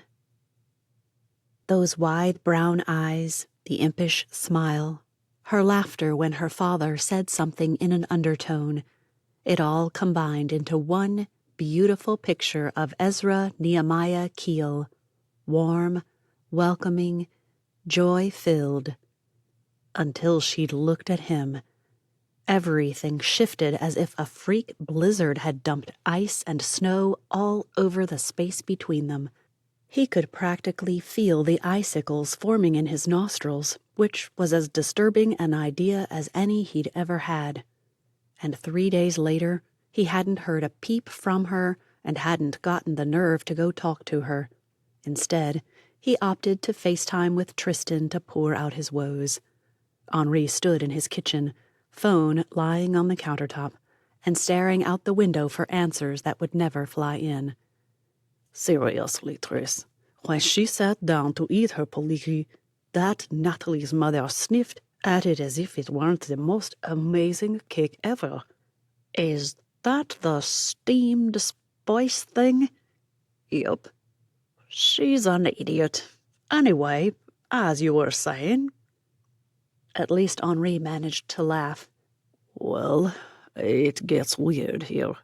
I could swear that when she sat down and glanced my way, she said something about reconsidering the idea of becoming an assassin. Tristan's laughter died out, eventually. After suppressing those trademarked chortles, he said, "Did you offend her?" Yes. The answer came out before he could really think about it. I mean, I think so. But then we were fine. I mean, she was mad, but we talked about it and then everything seemed fine. Then, at the wedding, she was all upset again, and I thought it was something else. But 3 days? Not a word. She's not responding to calls or messages? His slight hesitation gave him away. Before Tristan could jump on him, Henri began his protests. Look, it's not like I ignored her. I did send one, telling her I knew something was wrong and would give her space, but thought we needed to talk about whatever was bothering her. Tristan's laughter killed the rest of his justification attempt. Wrong move, mate. You just reinforced how right she is, and you're the therapist? Maybe you need to retake Therapy 101. Says the podiatrist. At least I don't use my feet to stomp on the love of my life's heart. A low blow, but one he probably deserved. Henri tried again. Look, I've been trying to give myself a therapy lesson for 3 days now. I've failed, which is why I've come to a doctor who deals with foot fungus. If I don't fix this, I'm gonna get it in my mouth and then she'll never kiss me. Henri gripped the counter and glared at his phone. I did not just say that. Oh, but you did. A few chortles followed before Tristan said, Okay, I'm going to tell you what you told me when things were rough and I thought Sarah was going to leave. Don't. I was trying to get you to see that you should let her go. Funny. He could see Tristan swallow hard, and for one brief moment, Henri wondered if he regretted letting his ex-girlfriend go. You told me the right thing. I did it, and it proved she wasn't the woman for me. Hey, at least I got prissy out of it. Because podiatrists who look like surfer models all have purse doggies. This one does. The little rat has me wrapped around her little dew claw, and you know it. Tristan hauled himself up from the sofa and headed out back with the tap, tap, tap of Prissy's toenails following. Once plopped down onto the lounger, he stared into the screen with an intensity that should have warned Henri. This is what you're going to do. You find her love language. Make it related to her new business. Her book language, if you will. Then speak it. That could get interesting. Ezra liked action movies. Did that translate to books? She liked documentaries, too. Or she had as a teen. Still, regardless of what that looked like, Tristan had a point. Right now, coming at her love language sideways, since her quality time thing wasn't going to work if she wouldn't let him in, would work best. He hoped. After a thanks for the couch session to Tristan, Henri grabbed his wallet and took off to the market. He needed dinner and didn't feel like cooking or eating in a restaurant. He'd get a dozen kekepua'a and pair the bite-sized pork buns with palusami. He'd never mastered the steamed taro leaf-wrapped rolls, so getting them from Veni was a must. Suamalie egg rolls, Scott Keel called them. And I'll have grilled pineapple for dessert. A couple of tourists moved as far away from him as they could, reminding Henri that talking to oneself in public just begged for people to judge. And fear. But Henri hated the judging most. By the time he waited by a grill, Manned by a kid hardly old enough to be allowed near matches, Henri had given up. He didn't know Ezra's favorite books anymore. It had been too long. He remembered her reading articles about history and a whole lot of poetry. She'd disdained romances, making the other girls speculate about a secret stash under her bed. He'd actually searched her room once to shut them up, and when Ezra had found out about it, instead of yelling at him, she'd given him a hug and walked into the fray with all the smugness she possessed. And that was saying something. He had two options: call her father or ask her friend Mallory, which necessitated calling her father, of course. Sure, he could ask some of the other young women, but most were married with children and probably didn't keep in touch in the same way. Had she been speaking to him, he might have shown up on the tidal wave to look at what she had lying about. Couldn't do that. But I can't interrupt a guy on his honeymoon, can I? A message. He could WhatsApp, and Brother Scott could answer when Natalie was doing her hair or something. Yeah, that. So, feeling like an idiot, Henri zipped a message to Brother Scott. Quick question. Ezra's favorite reading material, outside the Bible, of course? An answer came almost immediately. Natalie says poetry. I concur. What's up? Maybe he shouldn't have answered, but Henri couldn't help himself. She's upset with me, so I thought I'd try speaking a bookish love language, so to speak. Great idea. Well, at least someone thought so. Now, if Ezra only did. When your bookstore is the equivalent of a fifth wheel on the water, you have to be picky about the books you carry. Mallory had warned her. She'd insisted that there wasn't room for books folks didn't want to read, or ones you couldn't bear to look at day after day. That beautiful spot in the middle of what you loved and what others wanted was where you needed to reside. And the week after her father's wedding taught Ezra that she'd failed in that balancing act. The fact that she'd scheduled an open mic poetry night the first week she'd opened and promptly forgot about it didn't help. Nor did the little flyers she'd had printed and slipped into every paper bag in the little drawer beneath the tiny cash box. Oops. Now that it was only days away, folks kept asking for poetry books. She hadn't stocked enough. Truth be told, she'd bought far more than the floating bookstore could usually sell. But, as with book signings, you never knew who would show up and how many books you'd need. Just as soon as you thought a dozen would be too many, 3 dozen people showed up and wanted a signed copy right then, so you bought too much. Here it was only 2 days from the reading, and she had exactly 3 books left. And the woman wearing little more than a bikini, because did a cover-up that covered little and hung loose and open even count, stood holding all 3 and looking the perfect picture of dissatisfaction. I wanted something more modern. These all rhyme. My boyfriend says no one rhymes anymore. It took everything in her to point out that the book in Samoan did not have rhyming poetry. The woman didn't consider it a contender since she couldn't read it. As the bikini bombshell flicked a perfectly highlighted strand of hair out of the way and frowned at the books in her hands, Ezra reminded herself that this had been a good idea. People were eager to hear the readings, to be part of it. It's like karaoke for poetry. So cool, one guy flirting with her had said.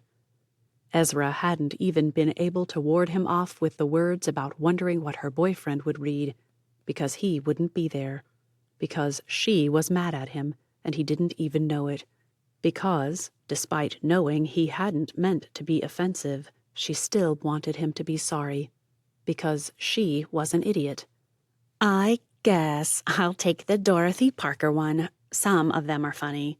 Maybe I'll go for witty instead of romantic. That might actually work better than anything. When the woman passed the collection enough rope over and shoved the other 2 books in an empty spot on the shelves, right on top of the shelf label that said Local History. How the woman expected to read poetry when she couldn't read 2 simple words in large print, Ezra didn't know. He'll propose after one of these. I just know it. The woman gushed as she handed over her Visa card. You expect Dorothy Parker to inspire a proposal? She's likely to convince him that marriage will be the worst thing ever. Ezra managed to keep her thoughts to herself and scribbled a note on a pad to replace that book. She still hadn't gotten more than a peek inside. Dorothy Parker was to have said, "The first thing I do in the morning is brush my teeth and sharpen my tongue."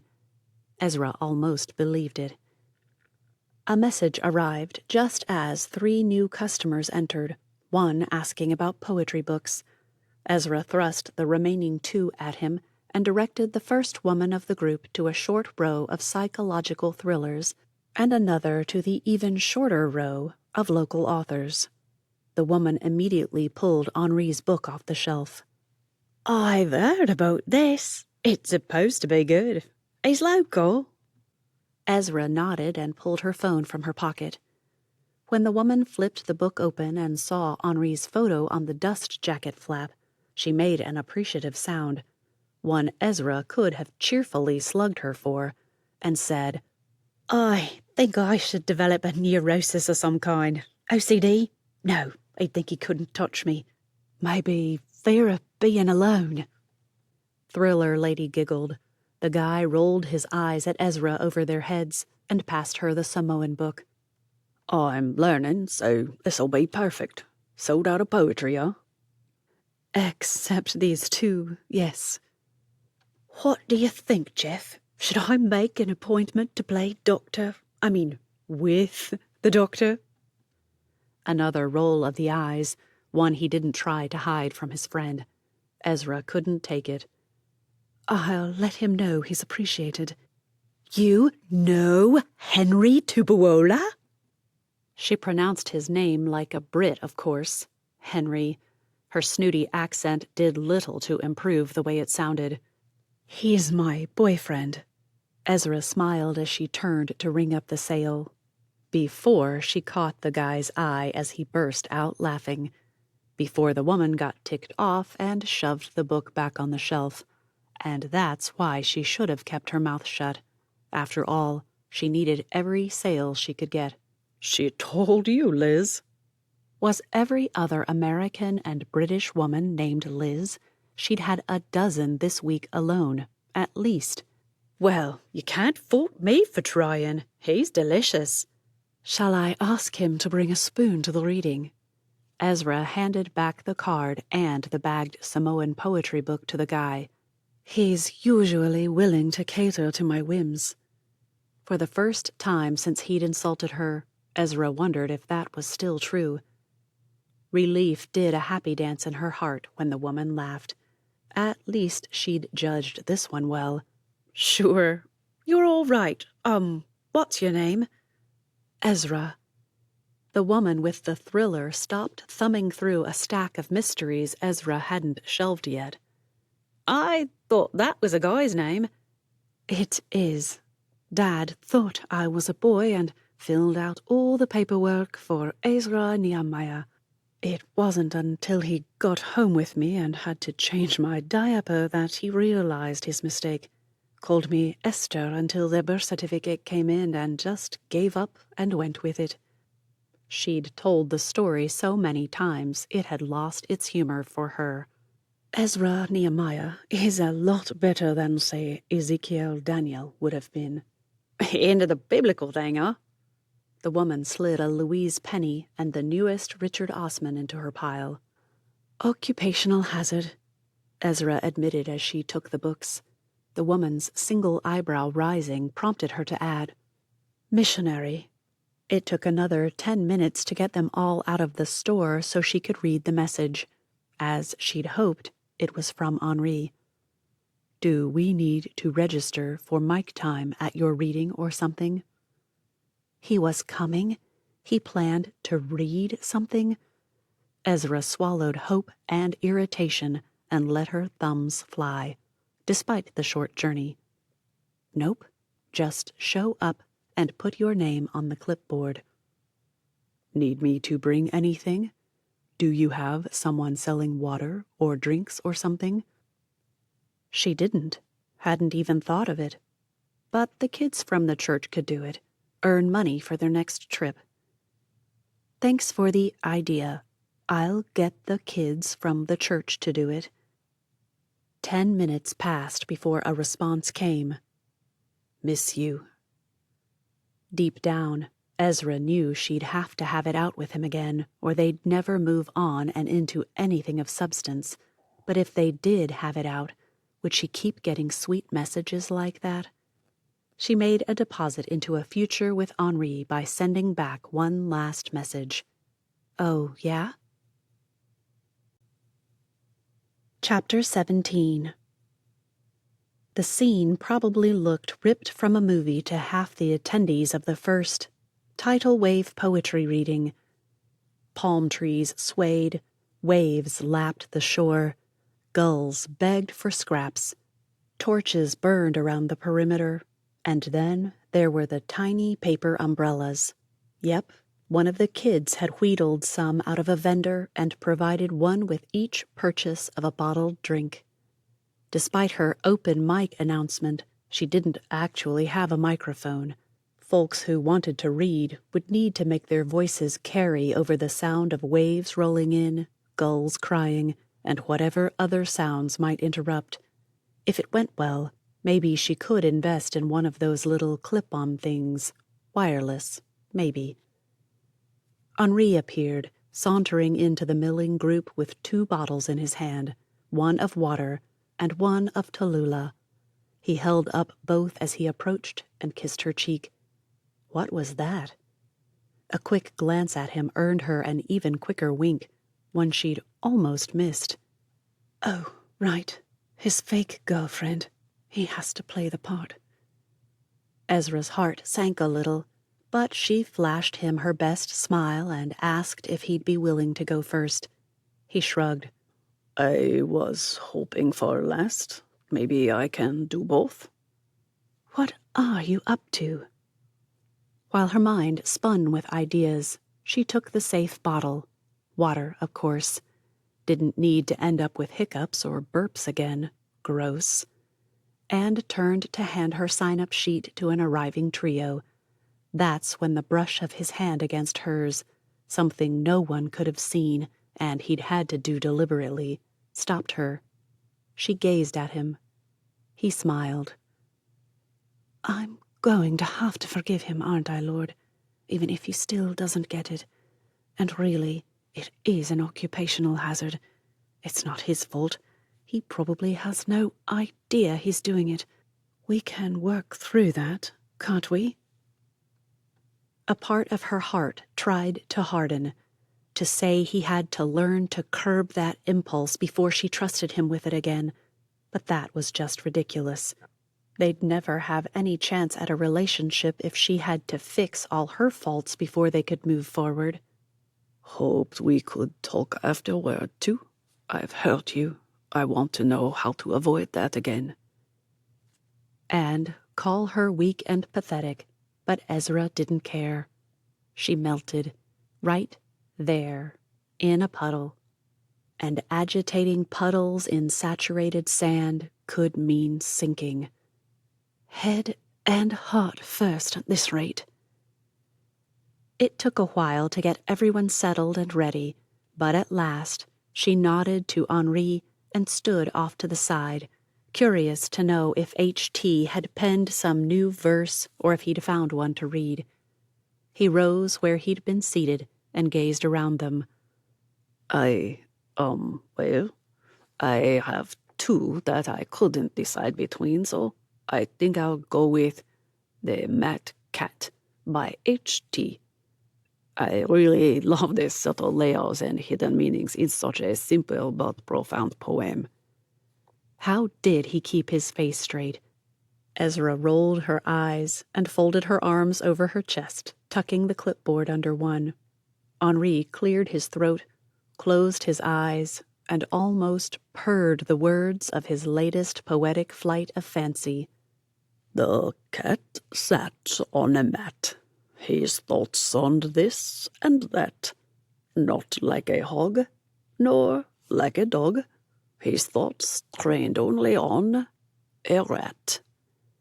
A guy near her murmured to the woman next to her, Was that a joke? The woman looked up at Ezra, whose attempt to keep from laughing must have made her look offended and angry. Shh, it's deep, metaphoric. Really? At this point, a few people had made half-hearted clapping sounds, but the woman, determined not to look a fool, ensured she did by clapping wildly. So good, so deep. Who was that again? How Henri choked out, You can only find his stuff under the initials H.T. Without busting out in belly laughs, Ezra couldn't imagine. She might forgive him and let him analyze all he liked for that one. A few murmurs of disbelief and uncertainty preceded a Frenchman saying, I think I see it. We skitter from thing to thing, meal to meal, like dogs and pigs, but a single-minded focus, such as a cat in pursuit of the thing it wants the most, is content to wait. The man's observations served one good purpose. It stunned Ezra out of her nearly overwhelming desire to laugh until she cried. It also sent Henri into a coughing fit. She eventually handed over her water bottle and called the next person up. A teen girl who looked like a Barbie model stood and recited a dark, emo-riddled free verse of doom and hate that at least made sense to her. The girl got a few polite claps. This would be a very long night. By the time Henri's name came up again, Ezra had actually found a couple of new poets to try. She especially liked the one by K.B. Ballantyne. But when Henri rose, she wondered if he planned another H.T. original or if he'd read or quote something else. This is Even as Love Grows More, I Write the Less, by Robert Hillier. In the flickering light of the beach torches, she caught his gaze. Upon further reflection, is more my style than H.T. After stowing away the tiki torches for another day, Henri managed to talk Ezra into a walk along the beach with his phone for a flashlight. The moon, what little there was of it, stayed wrapped in a cloud and out of sight. Selfish thing. Didn't it know he needed all the help he could get? They walked all the way past the marina and up the east side of the Arch of the Foot, as tourists like to say.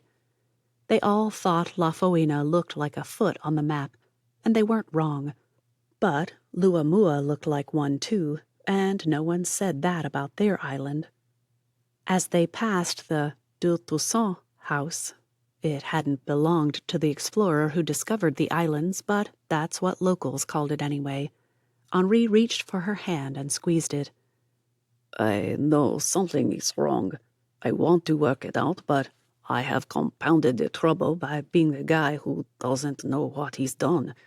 So, can my acknowledgement of my ignorance balance that ignorance out, and you just nab me for the original sin? Jesus took care of it. He stumbled a bit. What? But you've been upset, and now it's just over? How? No, original sin. Jesus took care of it for you. Henri shot her a sidelong glare. I am tempted to drag you into the water for that. This time, Ezra gave him her impish quirk and said, I wouldn't recommend it. I'm, not dressed for it. The gauzy white top proved her words, and Henri sent his thoughts on a 3-mile jog before they stayed where they didn't belong. I see you wearing white every day of your life from this moment on, just to spite me.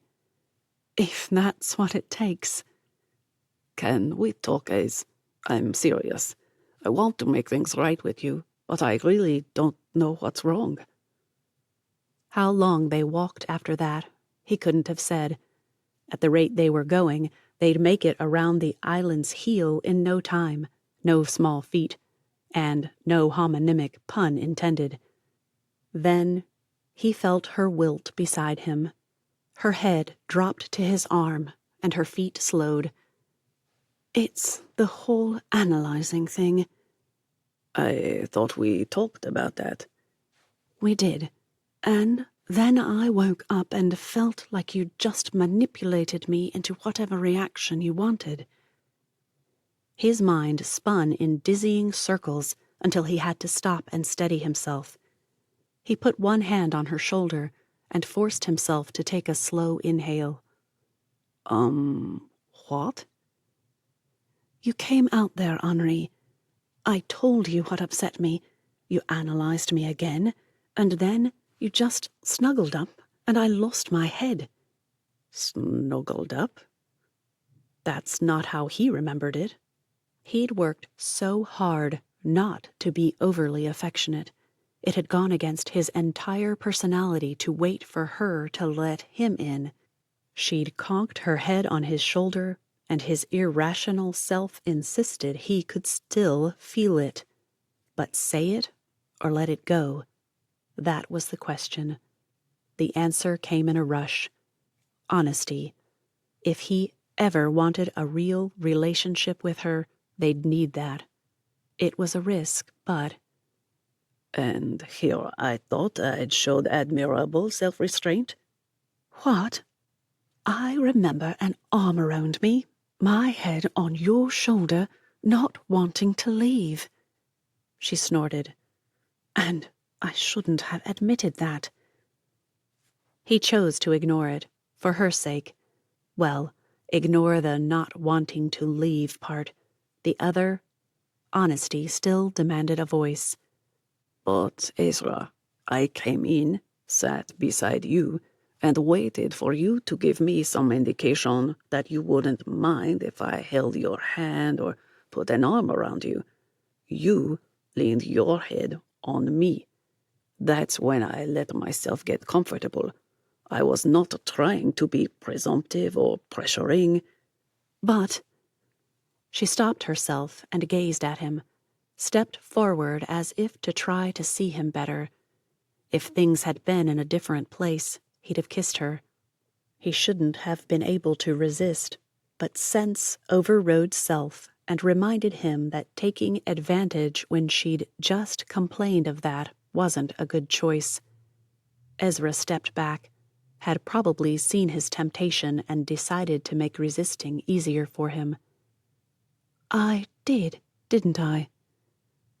If he didn't do something natural right now, she'd know he was in turmoil. So, Henri did what he did best. He draped an arm around her shoulder and led her on, further away from the marina to ensure plenty of time to resolve issues if he'd just made a terrific blunder. You were upset. I think I was more upset about you analyzing me and getting it wrong than I was with my dad.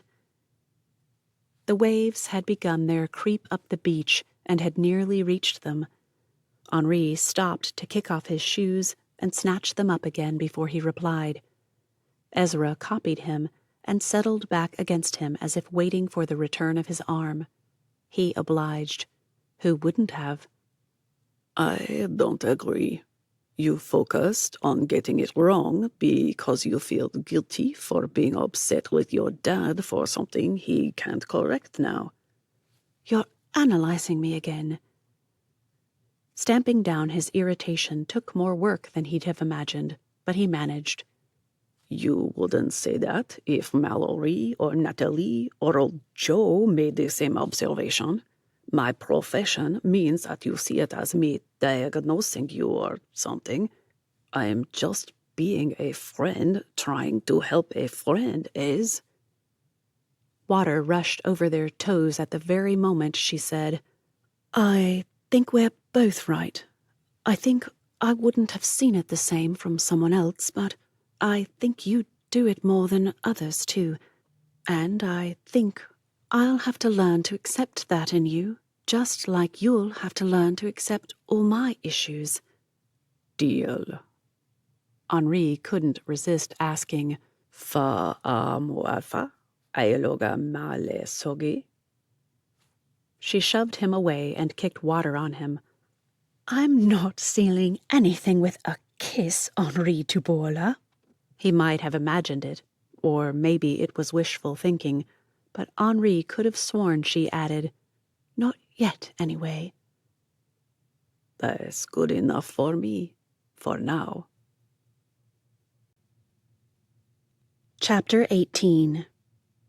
Late April. 4 whole months of being Henri's...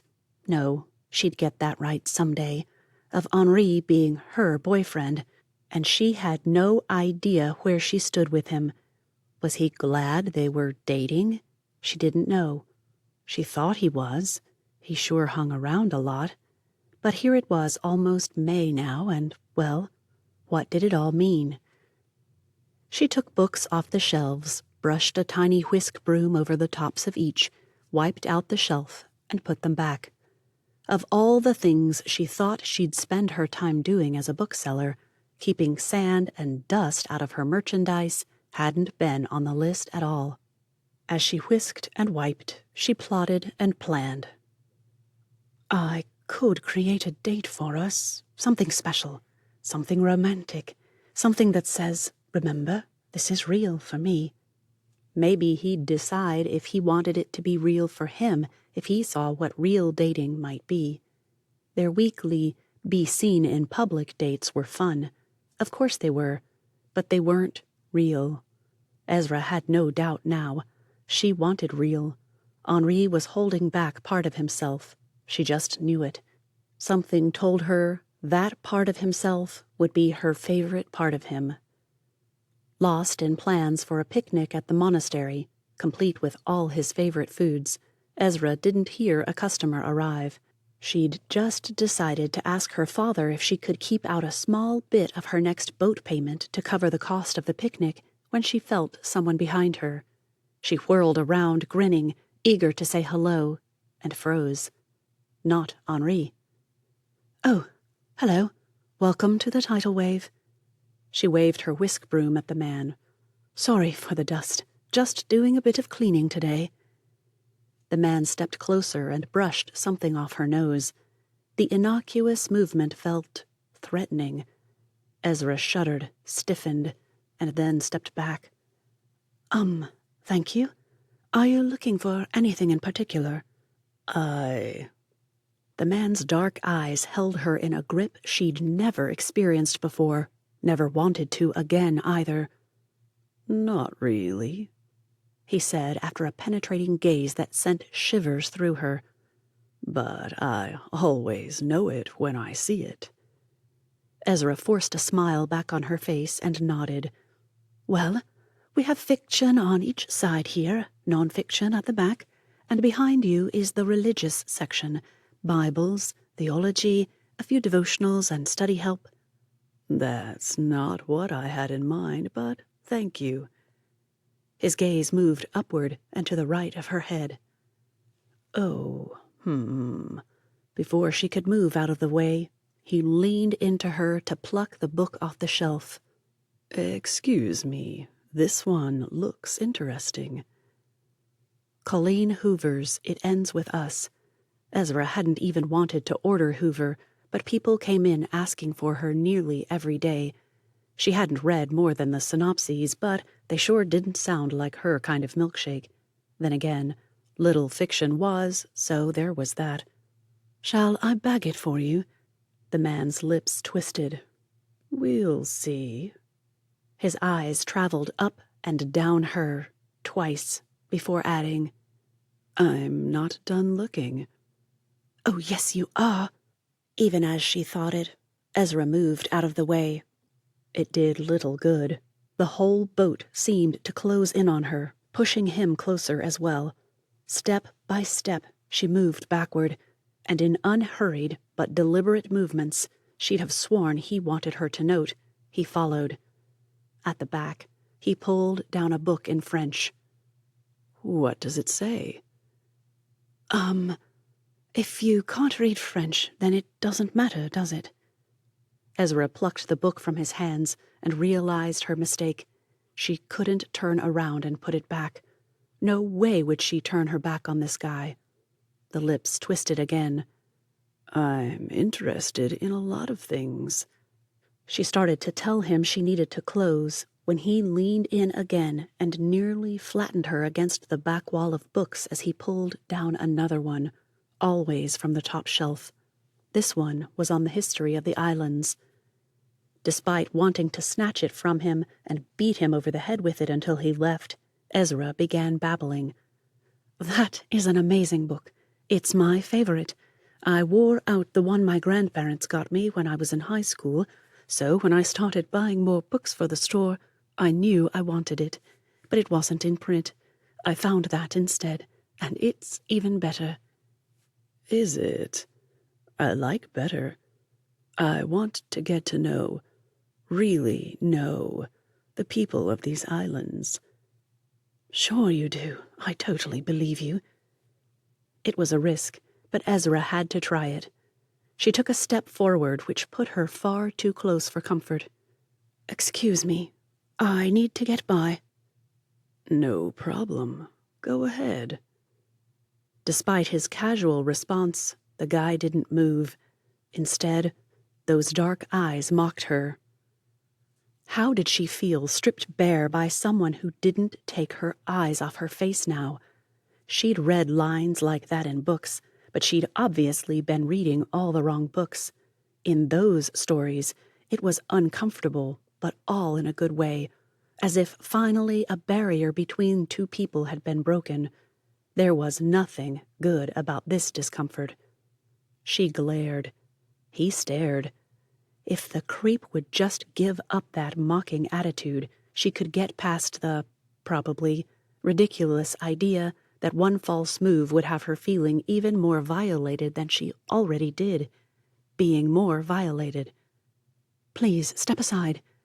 Maybe I'd rather get closer. This time, his smile was completely genuine. She could see it. So why were his eyes even more menacing? Was that the word? She flicked her gaze that way and fought back bile. Oh yes, it was the right one. You know, you are. No, she couldn't tell him he was making her uncomfortable. He'd win, and then he wouldn't quit. Welcome to shop, if there's something you want, but you need to hurry. I need to close up soon. It's nowhere near closing time, little lady. That did it.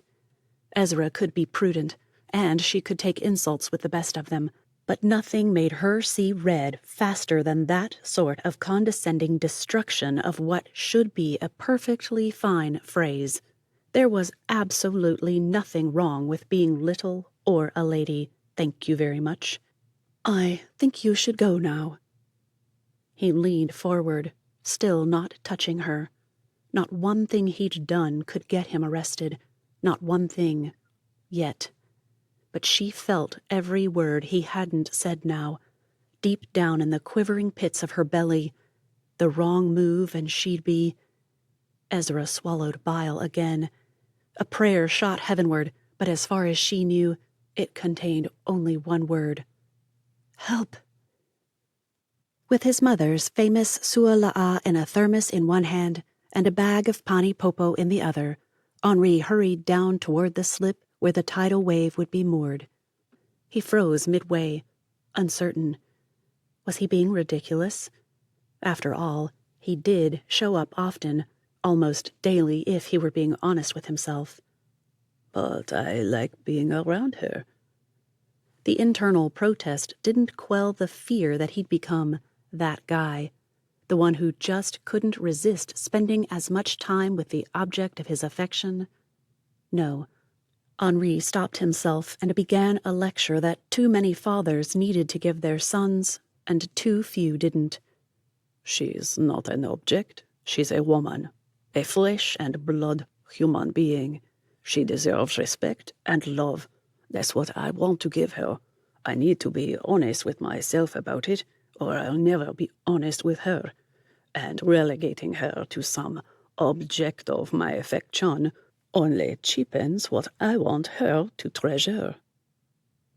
Maybe he should have sent Gus with a book order. He'd have heard how she was doing without making a fool of himself for showing up every other minute. But he hadn't. Just as he reached the boat, he hesitated. The thermos banged his leg.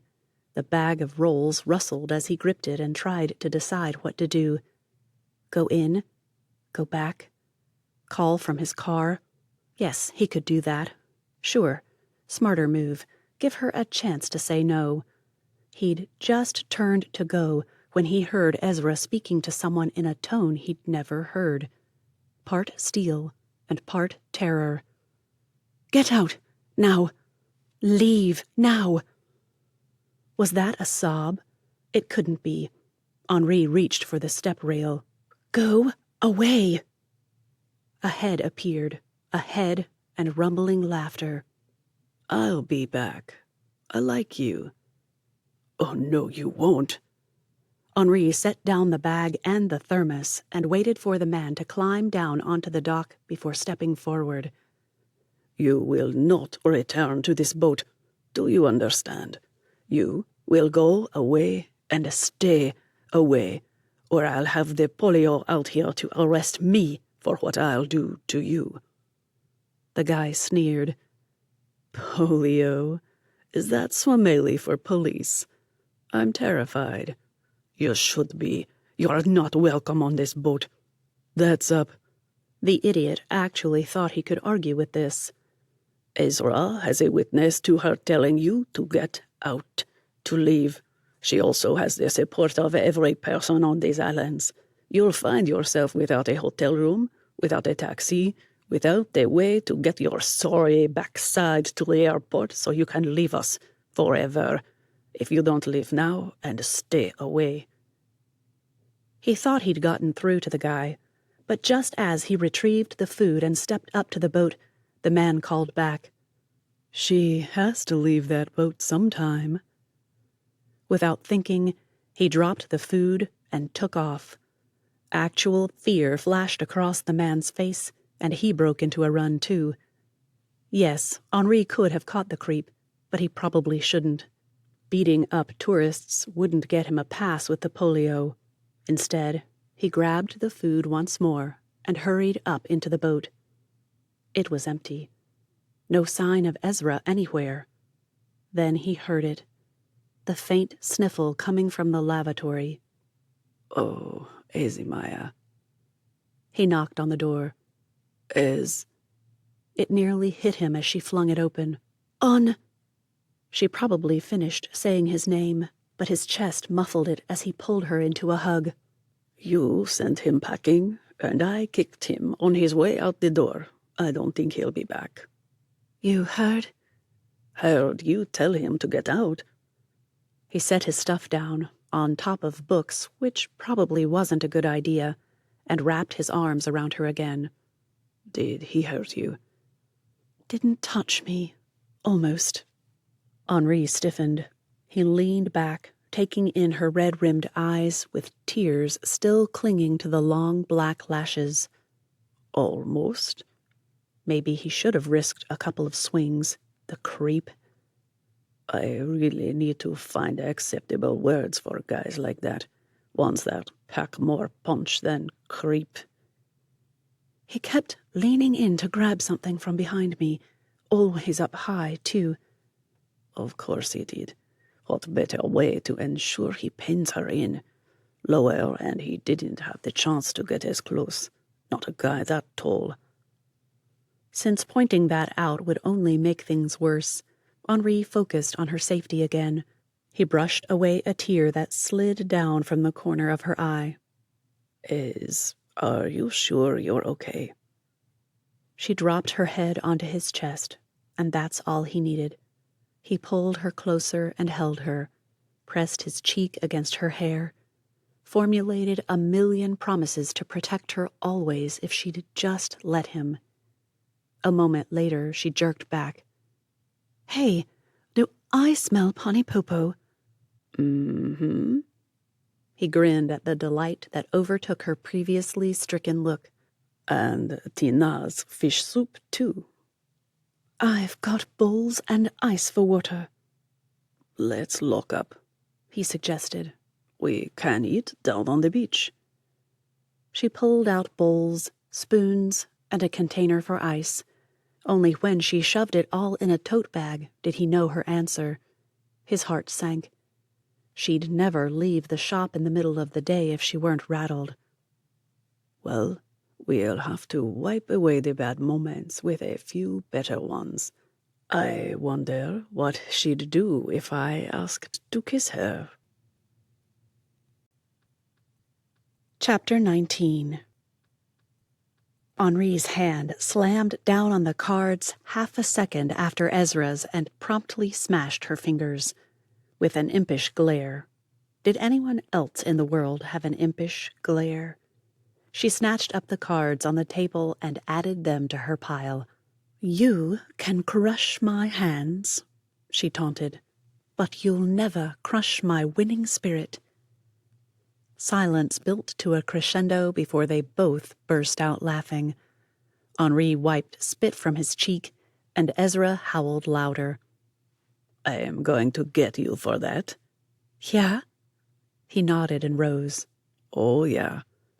With hands settled on her hips and her head cocked, Ezra looked like she had at 12 when his friends hadn't let one of the other guys go out on the Hobie with them. Eyes blazing, she'd harangued them until he'd finally stepped forward and whispered, He'll get in trouble with his tama. We're helping him save face. Just stop. Without missing a beat, she'd shoved him, hard, and grabbed Vasa's hand and said, Come on, Vasa. They're just a bunch of jerks. We'll go hunt mud crabs. Maybe your Tina will cook them for us. But even as they walked away, she'd had her thumb up behind her back. And that was Ezra in a crab shell.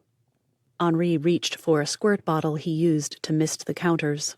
With a twist, he created a stream and pointed it at her. Double, yeah. That better be plain, unadulterated water. It is. That's what he told me back home, a voice said from the doorway. I ended up with vinegar in my eye. The bottle abandoned, Henri turned and cheered. Hey, mate. 3 bounds and he began slapping his friend's back. When do you come in? Why didn't you tell me? Needed to see this. Tristan raised his eyebrows and gave Ezra a pointed look. Needed to see it for myself. That's all it took for Henri to rush back to Ezra and lead her forward. He felt like he'd brought home a girl for his tama to approve of. Ezra, have you met Tristan? All the competitiveness dissolved, but Ezra's sass refused to go. Met? No, but I saw him a time or two when you were eager to get as far away from me as possible. She leaned into Henri. Now he needs me to keep away the ladies. Among other things. Tristan ignored Henry's proprietary stance and pulled Ezra into a hug too. Good to see you again. Maybe now I can actually get to know the famous Ezimaya. Call me that again, Ez said as she stepped back, and I'll slug you. As if waiting for her cue, Prissy growled and yapped from the carrier. Henri hadn't seen her there on the floor, but now the bow-decked Yorkie yapped again, a definite demand to be released. Okay if I let Prissy out? Sure, but if she bites Ezra, I'll kick her back home. With the grace of a ballet dancer, when had Ezra ever shown that kind of grace? She sank to the floor, her skirt swirling about her, and held out her arms for the dog. Prissy won't hurt me. Would you, Lua Moasawama? Tristan shot Henri a look that demanded, Is that an insult or a term of endearment? I see how it is. You've never called me sweetheart, and you've known me most of your life. As expected, Tristan smirked and rolled his eyes. She has better taste than you give her credit for. Yeah. To look at her, no one would believe she'd been listening. Ezra ruffled Prissy's ears, kissed her snout, gross, and hugged the little rat to her. What he said. She looked up at Tristan and said, "Maybe I'll dump Henri and take you instead. You come with an adorable dog." And to Henri's disgust, she kissed the creature again and began making obnoxious baby talk about the sweet little dinkums, whatever that was.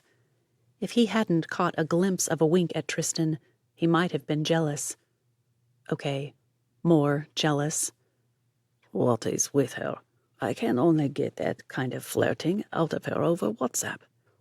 Well, after a quick trip outside, I say we all go get me what I really came for.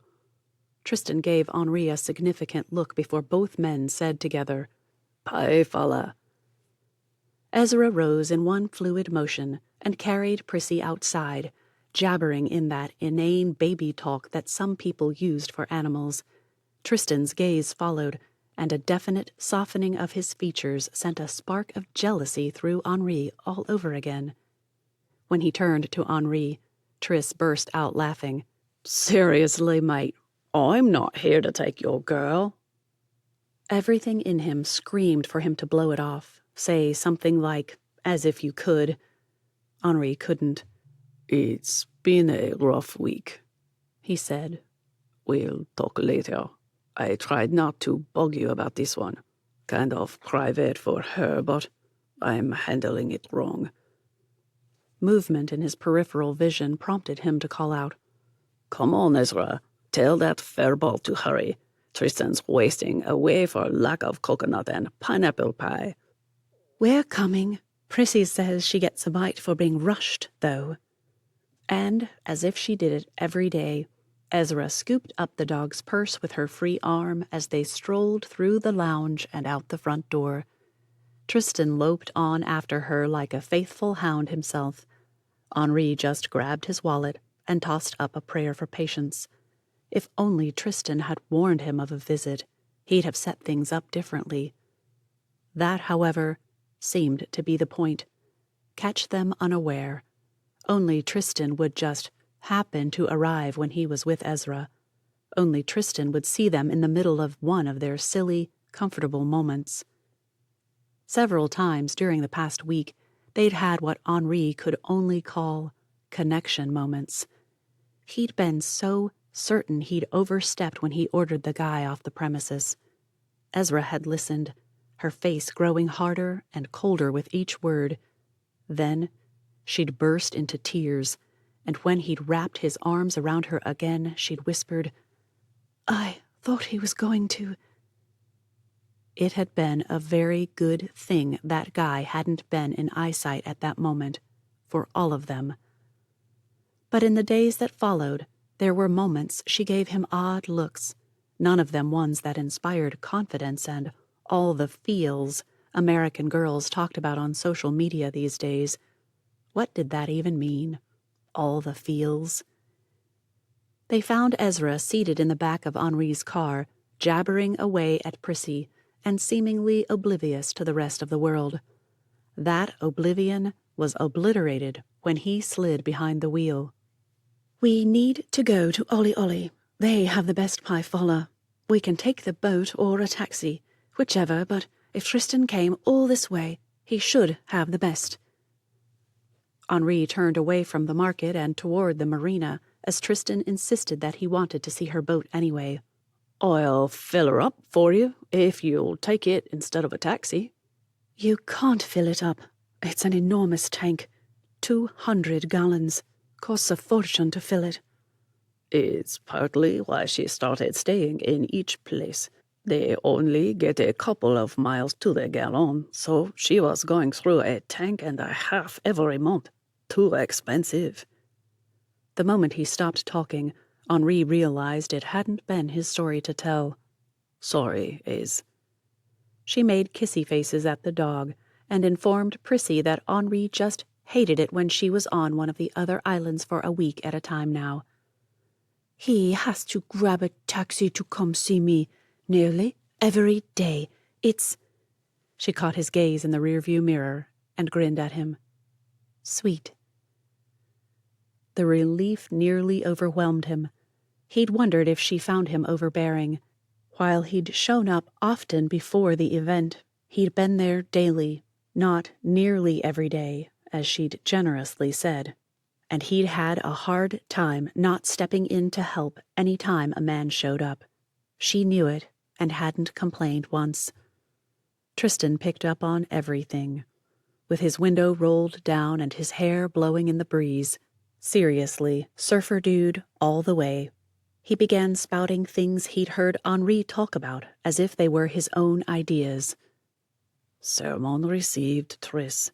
When you have a new relationship, you want to spend all the time together. Makes sense that when you're reviving an old one and pretending it's something different from what it had been, it's even harder. Just make sure you don't neglect your other friendships." Tristan turned his head to grin at Ezra and reached back to ruffle Prissy's ears. "Being this bloke's fake girlfriend is really great of you, but you have a life too." Gritting his teeth and gripping the steering wheel so tightly that he almost couldn't turn it into a parking space, Henri avoided letting Tristan know just what he thought of that little speech. Barely. While the islands had flooded with tourists wanting adventure in paradise, the first wave of the upcoming season, Ezra had been tossed by every emotion under the planet until she felt herself sinking into confusion and, a time or two anyway, despair. The encounter with the guy Henri insisted calling the creep, not that she disagreed with the assessment, left her raw and uncertain. It could happen again, not just with this guy, but with others too. The idea that some men might be inappropriate hadn't escaped her. It happened often enough before her book business days. Just walking through the market could mean having to dodge eyes, comments, and even hands at times. But this had been different. The guy had wanted her to feel unsettled. He'd wanted her to know that he could hurt her if he chose. Maybe she should have felt powerful enough not to let it get to her. On trips to deliver books on her bicycle, not a problem.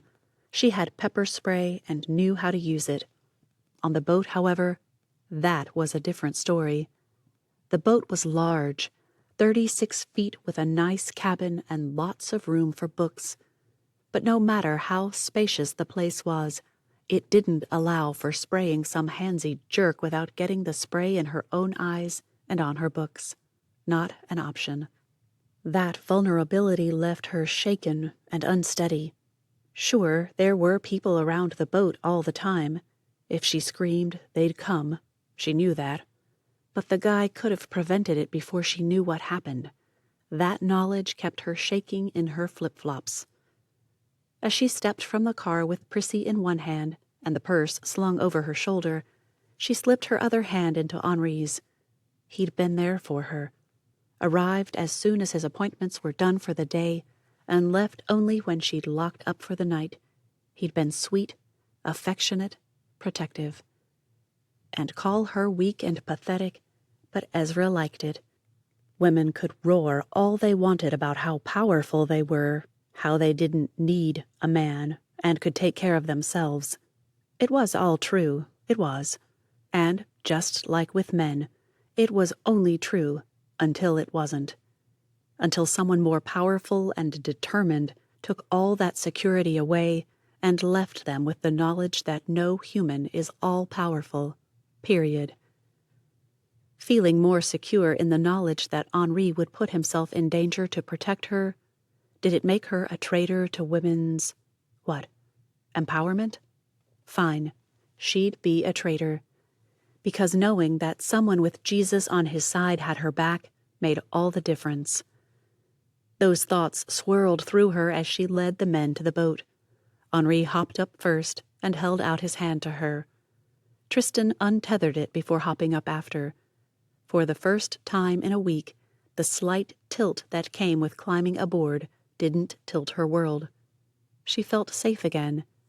Setting Prissy down to let the dog sniff to her heart's delight, Ezra beamed up at Tristan. Welcome to the tidal wave. Where are the books? She snorted. Inside, where rain doesn't turn them back into tree pulp. Fair enough. Lead the way, book lady. Book lady. Now that was a nickname she could get behind. Ezra tugged Henri's hand as she headed down into the cabin. Come on, Uatama. Let's show him the digs. Behind her, she heard Tristan stage whisper, The digs? What does that even mean? And chose to ignore it. She did snicker at his, And what is Uatama? Or rather, at Henri's mumbled, Boyfriend. I like boyfriend on you, Henri. You wear it well. And it gives you a, shall we say, rosy glow. A glance at Henri showed ruddiness beneath his dark complexion. She grinned. You're right, Tristan. Maybe he'll keep me if I'm so good for him. Her heart skipped a beat or two or three when Tristan stopped to peruse the Bibles and theology books, and Henri used the moment to murmur, Count on it, Luepele, before pointing out a book he'd been eyeing. Ezra, on the other hand, stood in the center of her little store, arms wrapped around her middle, and allowed herself to revel in the moment.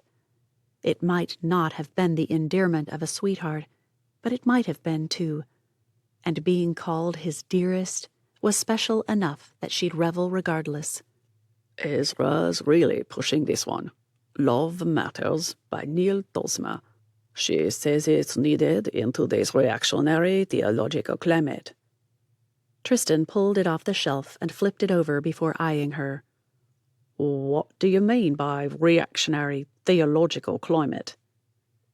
This could get dicey, depending on where Tristan's views fell, but Ezra took a steadying breath and dove in. Well, there are some pretty strong extremes right now. Either love is defined as whatever makes you feel good, or as whatever makes you see how bad you are, each one a constant reaction to the other. At Tristan's nod, she plowed on more boldly.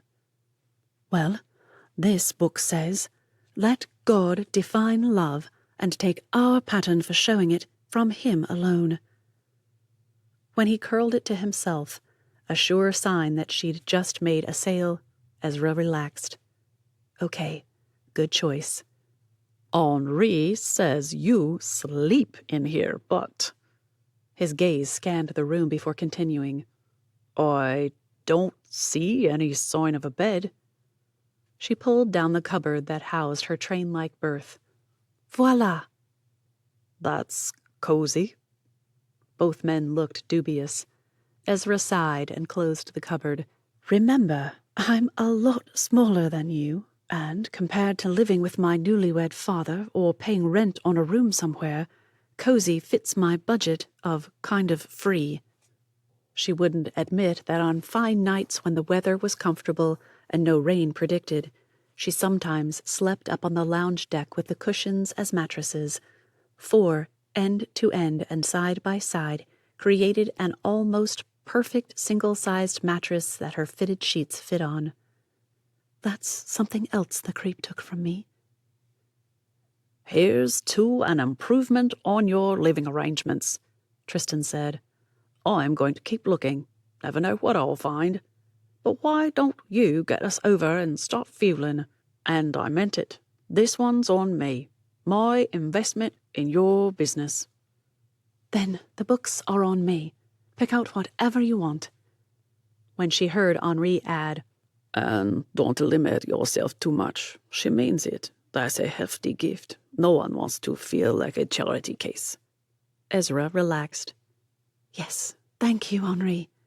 She'd thank him properly, maybe even a kiss to his cheek if no one were looking, when he came up to check on her. I'm probably the only woman of 30 left in so-called Western society who considers kissing a guy's cheek bold and daring. I'm pathetic. Just about then, and just as she'd have checked the fuel compartments, she heard Tristan ask, Hey, does she carry poetry? I heard about this new guy, H.T. The sounds of scuffling followed, and Ezra reached for the bilge blower. This would be a fun trip, if detrimental to her finances. Ezra remembered the upcoming full tank and changed her mind. Somewhat. Chapter 20. On Monday morning, Tristan stood waiting for a water taxi to Luamua and chatting with them. He demanded she come visit the next time she had a few days off, promising to find her some friends to stay with so Henri didn't come unglued. They'd laughed. He hadn't. Tristan also demanded that Henri learn to make pie fala before his next visit. I found that Rue Air is having an unlimited flights deal, cheap enough that I could visit once a month for the cost of about 2 normal tickets. You learn to make it, and I'll bring the Tim Tams. Not everyone would fly 5,000 kilometers, even twice a year. Normally, she'd have brushed it off as guys joking around, but she heard something in Tristan's tone and decided to push for it. Do that, even if it's just to bring Prissy to see me. She'll miss me. Ezra buried her face in the tiny dog's ruff. Won't you, little princess? The men rolled their eyes. That she knew when she could only see brown and black fur proved she'd learned their rhythm already. The water taxi rumbled up to the slip, and Tristan picked up his suitcase. Before I go, I have one question for you two. Her heart doubled its pace, as if trying to convince her she should be running right about now. Henri scowled. What's that? When are you going to quit pretending that this isn't real? You both know it is. You both want it. Tristan gripped the railing to pull himself up into the taxi and hesitated again. My advice, that you were too wimpy to ask for, I might add. Stop playing this game. Her temper flared. Hey, I told him up front that I wasn't going to do the fake thing, so don't jump on me. But Tristan wouldn't have any of it. Yeah, you did. You kept yourself honest with others. Her guard let down just enough to meet his gaze. Wrong move. He shook his head. You're just not being honest with yourself. Then, as if he hadn't dropped a bomb that would leave her dealing with the fallout for the next couple of days, weeks, months, the rest of her life, whatever time period, as if he hadn't just shaken it all up and poured it out on her, Tristan climbed onto the deck and set Prissy's purse where she could yap a goodbye from the deck benches. What was that all about? Ezra glared over at him. I don't know. You tell me. What aren't you being honest about? What aren't you? Scooping an arm around her and using it to turn her back to his car, Henri mumbled a few things, grumbled about more, and looked at her as if she should know what any of it meant. Ezra raised her eyebrows and pursed her lips. He sighed. What? I have no idea what you're asking me. That was about as intelligible as a Japanese man trying to read French out of a dictionary, or vice versa. Still, Henri hesitated. Rain threatened, but she knew the weather all too well. It wouldn't let loose until evening. It just liked to keep folks on their toes. They could go to her boat, but if they did, she'd need to open. She didn't want to, and she knew Henri had the rest of the day off. Or she thought he did. Did Gus manage to reschedule your appointments? Yep. He's out surfing with the guys. Henri stopped at the back of his car and leaned against it, hands shoved in his shorts pockets. Want to do something? Like what? Inside, she said, How about, talking about this taboo thing we're not talking about? Tristan said we were pretending it wasn't real. What does that mean? The sun dipped behind the clouds, only to re-emerge seconds later. A gull appeared, and Ezra glared at it. Fine. I'm grateful for friends who stab us with faithful wounds, as long as it doesn't kill us before we're really an us. We could go get something to eat, or... He gave her that smile that she'd fallen for when she was too young to really know what that meant. We could go get this stuff to make something, and talk about Tristan's observations. And that's when Ezra understood. He was afraid of her reaction.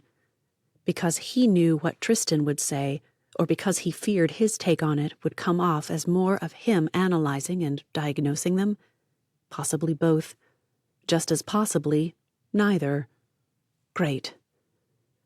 Maybe we could throw a frisbee around first. I'm not hungry yet. Sounds good, but what about a volleyball? I am not eager to chase it into the water right now, and I know how you throw. Ezra decided to cut the guy a little slack. A very little. She kissed his cheek and dashed for her door. Wimp. But am a dry wimp. I'll give you that. Her door slammed shut just as his opened. Behind the wheel, hand on the key, Henri paused. I always thought Tristan wasted his time on feet. He is one of the most insightful people I've ever met. Amanda was an idiot to walk out on him. I prefer to think of it as realizing she wasn't good enough and saving face. Equally self-centered, which seems to fit what I've heard about her. But she was intelligent enough to pick a super cute dog, so she can't be totally stupid. This time, Henri turned to really look at her. You like that walking beanie baby? She's sweet. I wish I could afford a dog. This time he started the car and put it in gear, backing out of the space in one smooth movement that should have meant he hit something. She would have without a million turns and twists to make sure she didn't slam into the car behind her. Henri just glided, glowed. No, definitely glided. Although Ezra decided that they should have come up with a better past tense word for glide. Definitely. I would never have pictured you with a purse dog. That set off giggles, probably nerves more than actual amusement. Henri had avoided the question, and now he'd changed the subject. This could be serious, in either direction. I'm not. I'd like a big one. Really big. Compensation issues? Call it what you will. I'd like a dog I could use as a beanbag chair rather than a walking beanie baby. That got him laughing. Good one. After a couple of streets, he looked over at her while waiting at a stop sign. So, Saint Bernard? Too furry. I'd love it, but they'd be miserable here. No husky either. Something more short-haired, but not a greyhound or wolfhound or whatever. More like a boxer, maybe, or mastiff, maybe a Great Dane. Do they have lots of fur? The laughter kicked up a notch. You aren't kidding. A dog like that would eat twice what you do. She snorted at that. You think that? You forget how much I love food. And yet you're as tiny as you can be. How is that? Dad always said I got my mom's eyes and his metabolism. They'd nearly reached his street, and he pulled over instead of turning. Sitting right there in his car, he looked at her. Really looked. Ezra wanted to squirm under his scrutiny, but she managed not to. After a moment, he grinned. Gotcha. Ezra whacked his arm for it. I'll get you. No, seriously, though. I'll tell you my first thought. Then I wanted to see if I was just biased or if I was right. And? Totally right. You got the best genes of both. You clearly have your Tina's hair, her eyes, and a bit of hair coloring. You have your father's expressions and his sense of humor. You must have your grandmother's height, though. I know your mother's family. They are all much bigger than you are. The words cut. He might know her family, but Ezra had only just seen them here or there, and met them when they couldn't avoid her or her father. They blamed him for her mother's death, for taking her mother away from the traditional churches of the islands, one part native religions blended with another part French Catholicism. Her dad had wooed Ilsa Tilo away from their faith, their family, and then, ultimately, away from life. And that last one was her fault. It's not your fault, you know. How did he always know when her mind went there? If I weren't here, You didn't rip your mother's placenta out because the doctor was in a hurry. You didn't leave her there to bleed to death. That was his fault. tell that to my Tina, Matua. It all rested on her grandmother. Once or twice a year, her grandfather would see her somewhere and smile at her. As a child, he'd even given her treats if no one were around to tattle on him. But her grandmother had forbidden the family to speak to Scott Keel or his daughter, and they all obeyed. My head knows you're right. It does. She swallowed hard and rested her head on the back of the seat even as he pulled up to his condo. But it still hurts, even if it is all Dad's fault. And it isn't. But even if it were, it's not mine. I didn't do anything. Dad told them he'd let me spend time with them. He'd stay away. What good did it do? None. Because once my mother chose a simple faith in Jesus over a combination religion that sometimes included him and other times didn't, we were cut off forever. I know. Henri hopped out and came around to open her door. It reminded her of some of the guys doing that at college. It wasn't common on the islands, though. I've never understood it. I mean, it's not a great way to convince someone that you are right. He held out his hand. Beach ball? Ezra chose to smile. Yeah, beach ball. Be prepared to run until you drop. A squeeze of her hand should have warned her, but Ezra had lost herself in a warm, fuzzy glow. Playing with you, I always do. You can't hit a ball straight to save your life, or mine. And with that, he ran. Smart guy. She'd tackle him just as soon as there was soft sand to do it on. I'll get you for that. As Henri let the volleyball fly, he allowed himself the luxury of pretending it was Tristan's head. Oh yes, Tristan deserved a good serve with everything Henri could put into it. What was that all about? Ezra whopped it back at him. Sort of. He had to dive toward the water to send it back, but he'd expected that. She liked to make him run. A memory hit him. It had been just before he left for university, and a group of them had been playing. One by one, the others left until only the two of them remained. She'd run him ragged until, dripping with sweat, he'd stripped off his shirt for relief. She hadn't been able to hit a ball anywhere near where it needed to go after that. Would she turn as red today as she did then? Since she'd try to wear him out, Henri decided to let her, and then see. If it embarrassed her, well, she deserved it. The fact that he was in much better physical shape and knew it didn't hurt either. You play the wrong hand, Ezimaya. Occasionally, he hit a tough one for her, but for the most part, he lobbed balls back to where she stood, waiting for them, and raced to reach the ones she sent whizzing just out of reach. Every time. Anyone who didn't know her would assume she was a terrible player. Henri knew better. Twice he dove for it, barely sending the ball back and making her run. Well, she deserved it.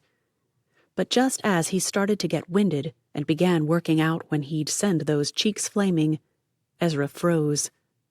Eyes wide, mouth slightly agape. She knew.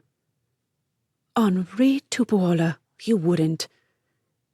The hard swallow that followed her panicked assertion told him all he needed to know. Wouldn't what?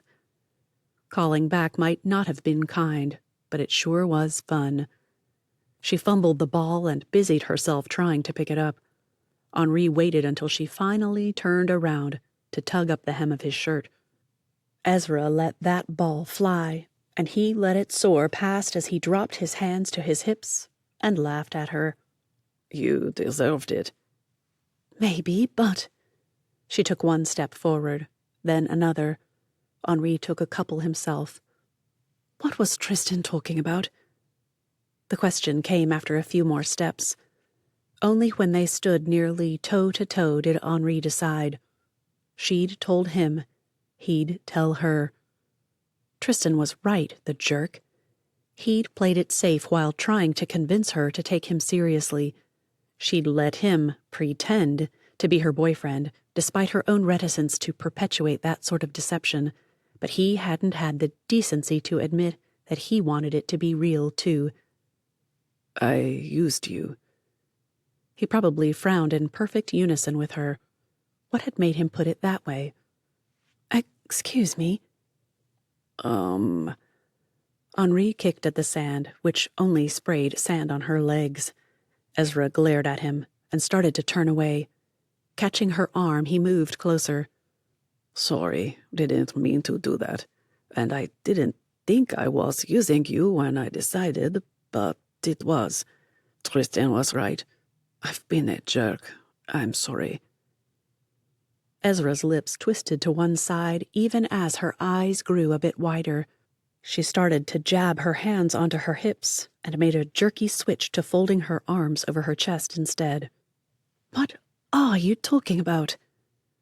Just in time, Henri remembered how sweaty he was and stopped himself from putting an arm around her.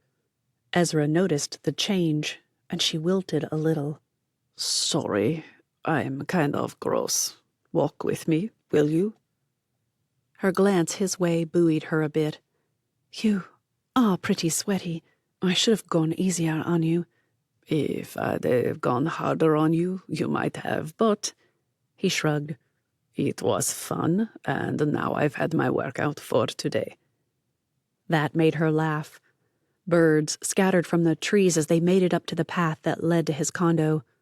I never imagined hearing Henri Tupuola speak so casually about workouts. You hated exercise when you were younger. Learned it was a good stress and frustration reliever. He tossed her a look and waited until she caught it before adding, It also helps to drive pretty girls from your mind when you should be focusing on mental illness. If he were a real poet, one that knew how to write something worth reading, he'd find a way to talk about cheeks blooming like a rose, or something. Hers sure did. At least she didn't pretend not to know he spoke of her. Instead, she asked, Yeah? Yeah. At his door, he leaned his back against it, shoved his hands in his pockets, and gazed down at her. Remember how you called and said you wouldn't deceive people? As far as you were concerned, I was your real boyfriend. The rosy cheeks darkened, and she couldn't meet his gaze. She did, however, manage a small nod. Well, I was dishonest, because the whole idea, almost from the moment I suggested it, was to see if you'd see me as anything but your buddy from way back. While you were seeing me as your real boyfriend, I was imagining you as my real girlfriend. He sighed. Tristan's right. I just wasn't honest enough to tell you. She stood there, not quite meeting his gaze and not looking away anymore either. He said I wasn't honest either. Don't know what that was about. You never pretended to be anything but... Her head snapped up. She stared at him, surprise making her eyes go wide. But he is right. I never admitted to myself how much I wanted you to change your mind, to make it work, to actually want me. Those great brown eyes became enormous. She stepped back, blinked. Did I just say that? A second later, Henri watched as she fled on foot, her bicycle still leaning against the side of his condo. Chapter 21.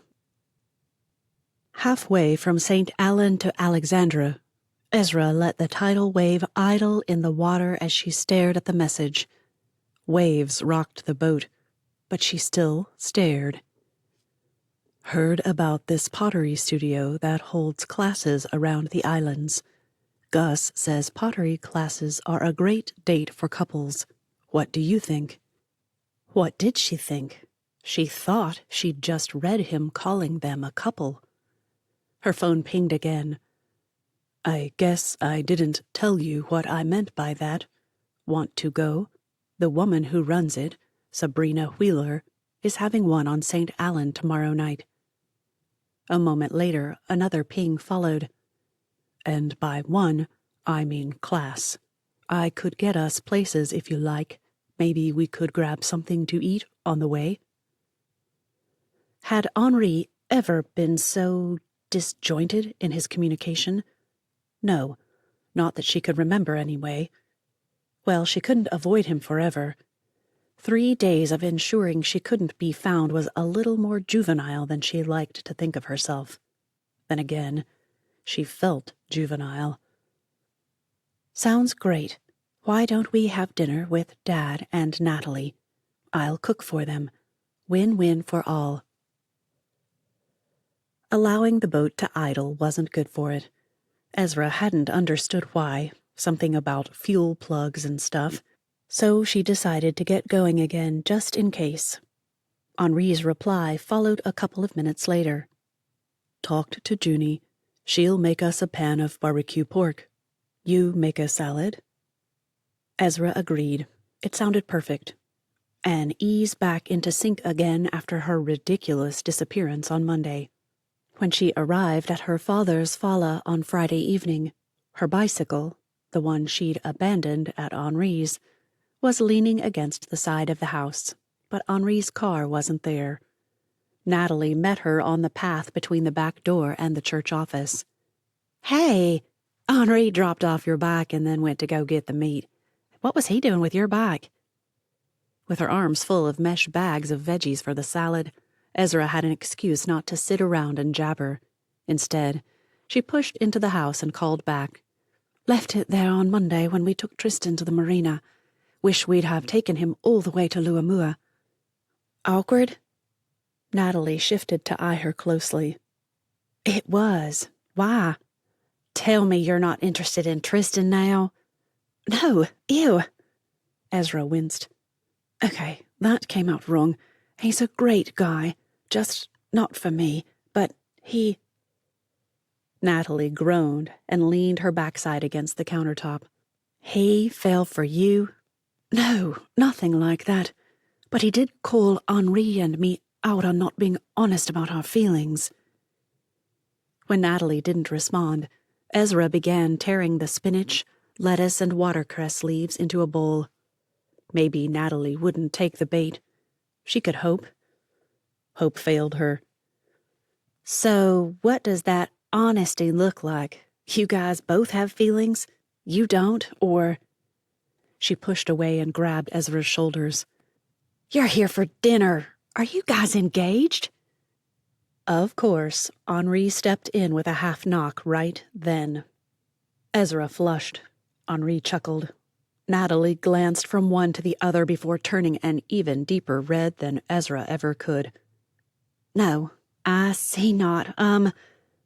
We're taking a pottery class tonight, Ezra explained. Here, on the island. Remember Sabrina Wheeler from that gospel meeting over on Luamua? Yeah, her. Henri set the pork container on the stove. I saw Brother Scott down by the marketplace. He said he'd be home in 10, so you've probably got 30. 15, Natalie corrected. He's doing much better these days, and he calls if it's the time and he hadn't left yet, so that helps. Can you chop tomatoes, Henri? Ezra wanted anything to keep the conversation off their non-existent engagement, off their relationship entirely. Dad came through the door, and all three of them turned to stare. He grinned. Knew I'd surprise you with that. I saw the Karen sisters and had to duck out of sight and hurry before they waylaid me. I'd have been late for sure. After kissing his wife, he came to hug Ezra. They're on quite the matchmaking kick these days. They think I need to have a talk with your young man. Ezra could have melted into a puddle and slid under the stove. A wink at her warned her that it was about to get even worse. Dad turned to Henri and added, Apparently, I am supposed to ask your intentions with a firm undertone of letting you know that you've practically compromised my daughter, so those intentions better be a ring now. Kill me now, Lord. Take me home, please. I told them I'd pray about it. He grinned at Natalie's scowl. And talk to you both. Now, I have done both, and you can move along at whatever pace you do or don't want.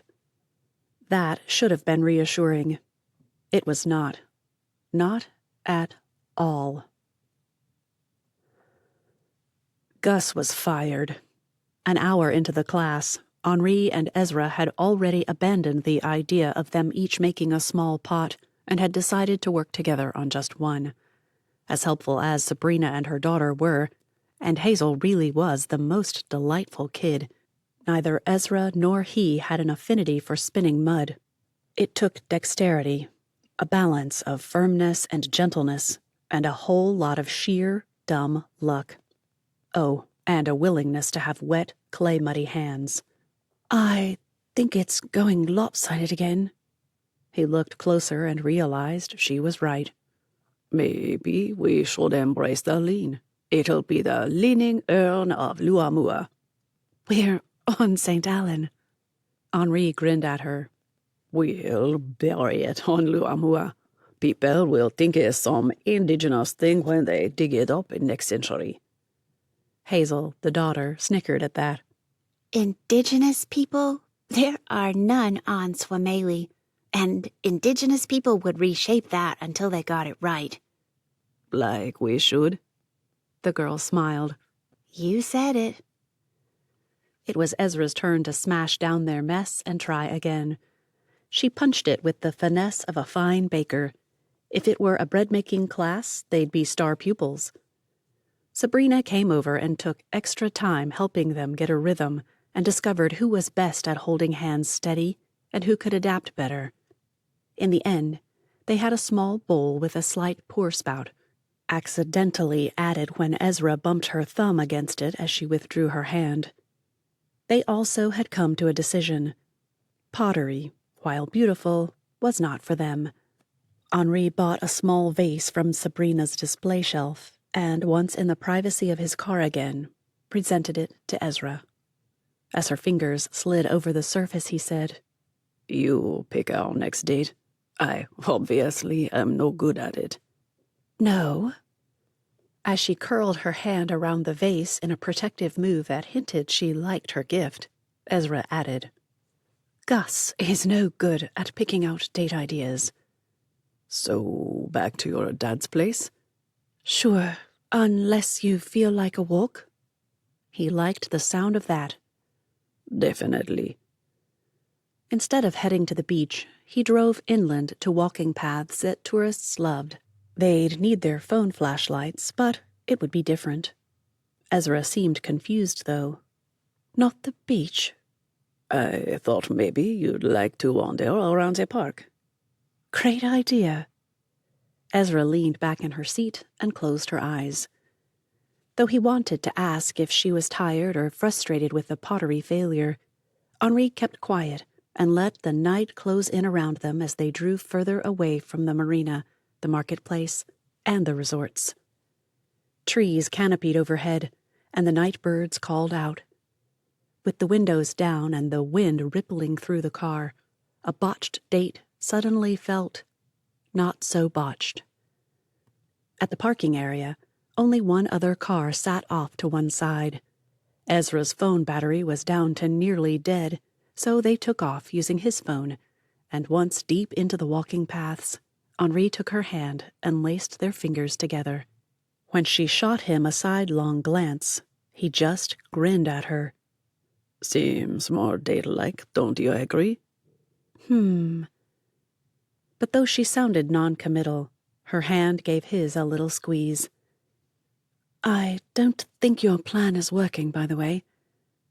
Henri couldn't imagine what plan that was, but decided to play it cool. Yeah? How's that? An old lady I've never met, I mean, really old, came to the store today. She walked right up to me and let me know that you were not available, that I wasn't to keep clinging. His heart clenched. Oh. What did you do?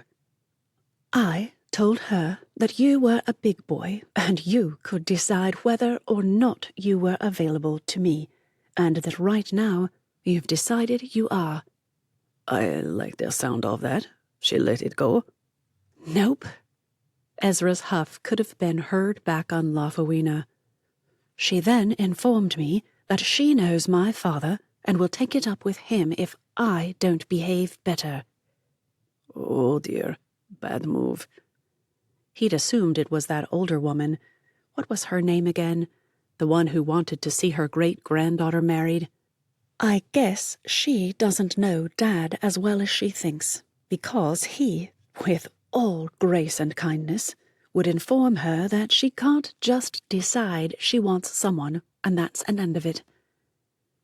What could Henri do but tug her a bit closer and kiss her temple? Good.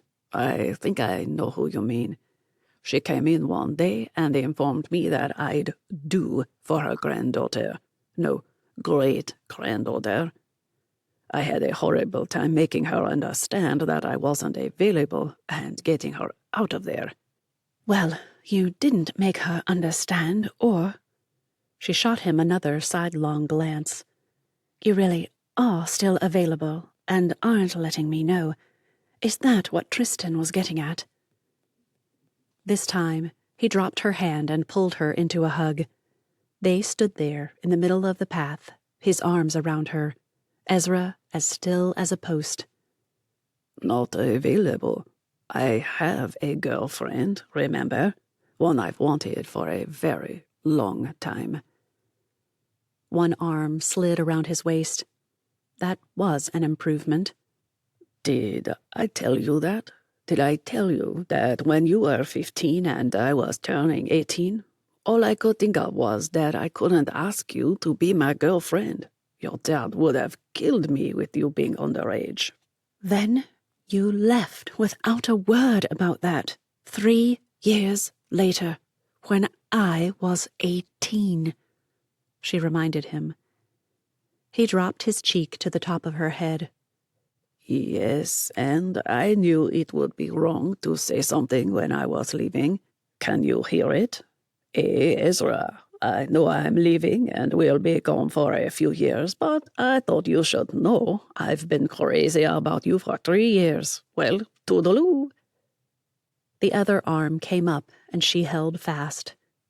You could have said something, told me that even, told me you were interested, but the timing was wrong. We could have written and WhatsApped, Skyped, or whatever. Panic rose in him, the same panic he'd felt at the thought of doing that very thing all those years ago. With one arm around her waist, Henri pushed them forward and tried to make sense of it all. This is going to sound pathetic, he began.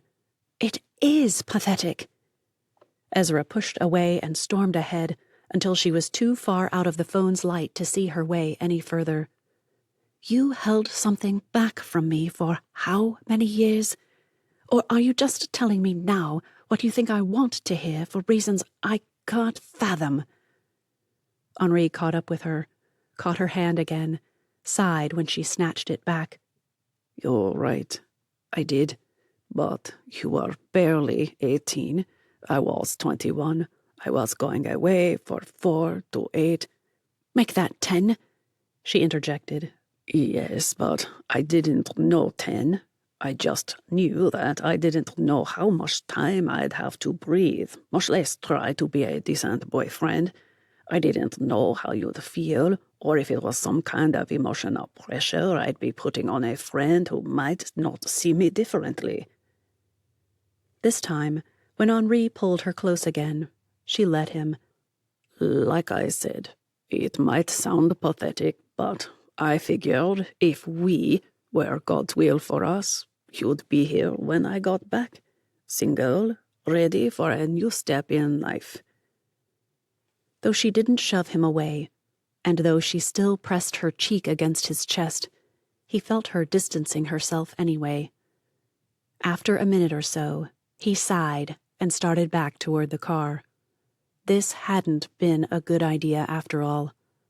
He'd considered seeing how she felt about a kiss goodnight. That would not be happening. Not at all.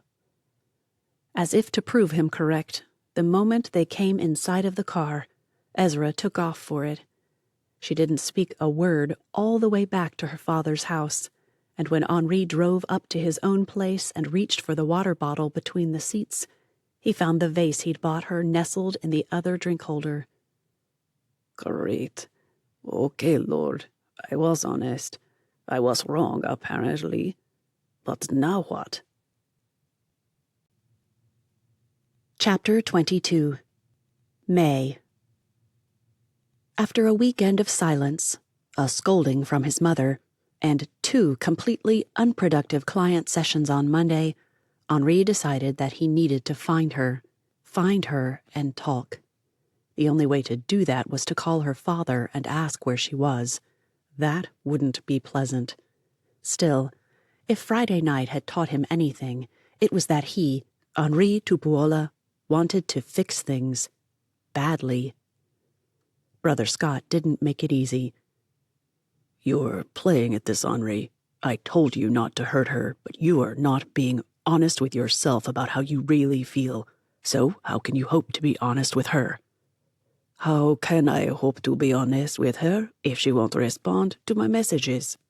In the old days, the line would have crackled while waiting for a reply, but in this age of airwaves and cell towers, only silence or background noises, sometimes breathing, as gross as that was, filled the moments until the person responded again. Well, how about a compromise? I will say that she put up a schedule on the bulletin board in the marketplace. As far as I know, she's sticking to that. Thanks, Brother Scott, He didn't know what, but what he did know was that he needed to get to Ezra. I'll talk to her, and I'll pray while I go find her, and I'll make this right, somehow. Finding her advertisement on the market board proved harder than Henri expected. Someone had taped up a big festival sign that covered half the board. When he peeled back the corner, he groaned. St. Allen. She was still on the island. He hadn't even looked at the marina when he'd gotten there. Brother Scott must have no doubt about his idiocy now. It was a short walk to the tidal wave, but a long line to get on it. Henri found shade within sight and watched and prayed. He didn't know what had sparked a run on books, but he was glad of it, for Ezra's sake. He'd have to tell her that he'd not just been interested, but actually loved her. He'd have to admit something to her he still hadn't admitted to himself, and he'd have to admit.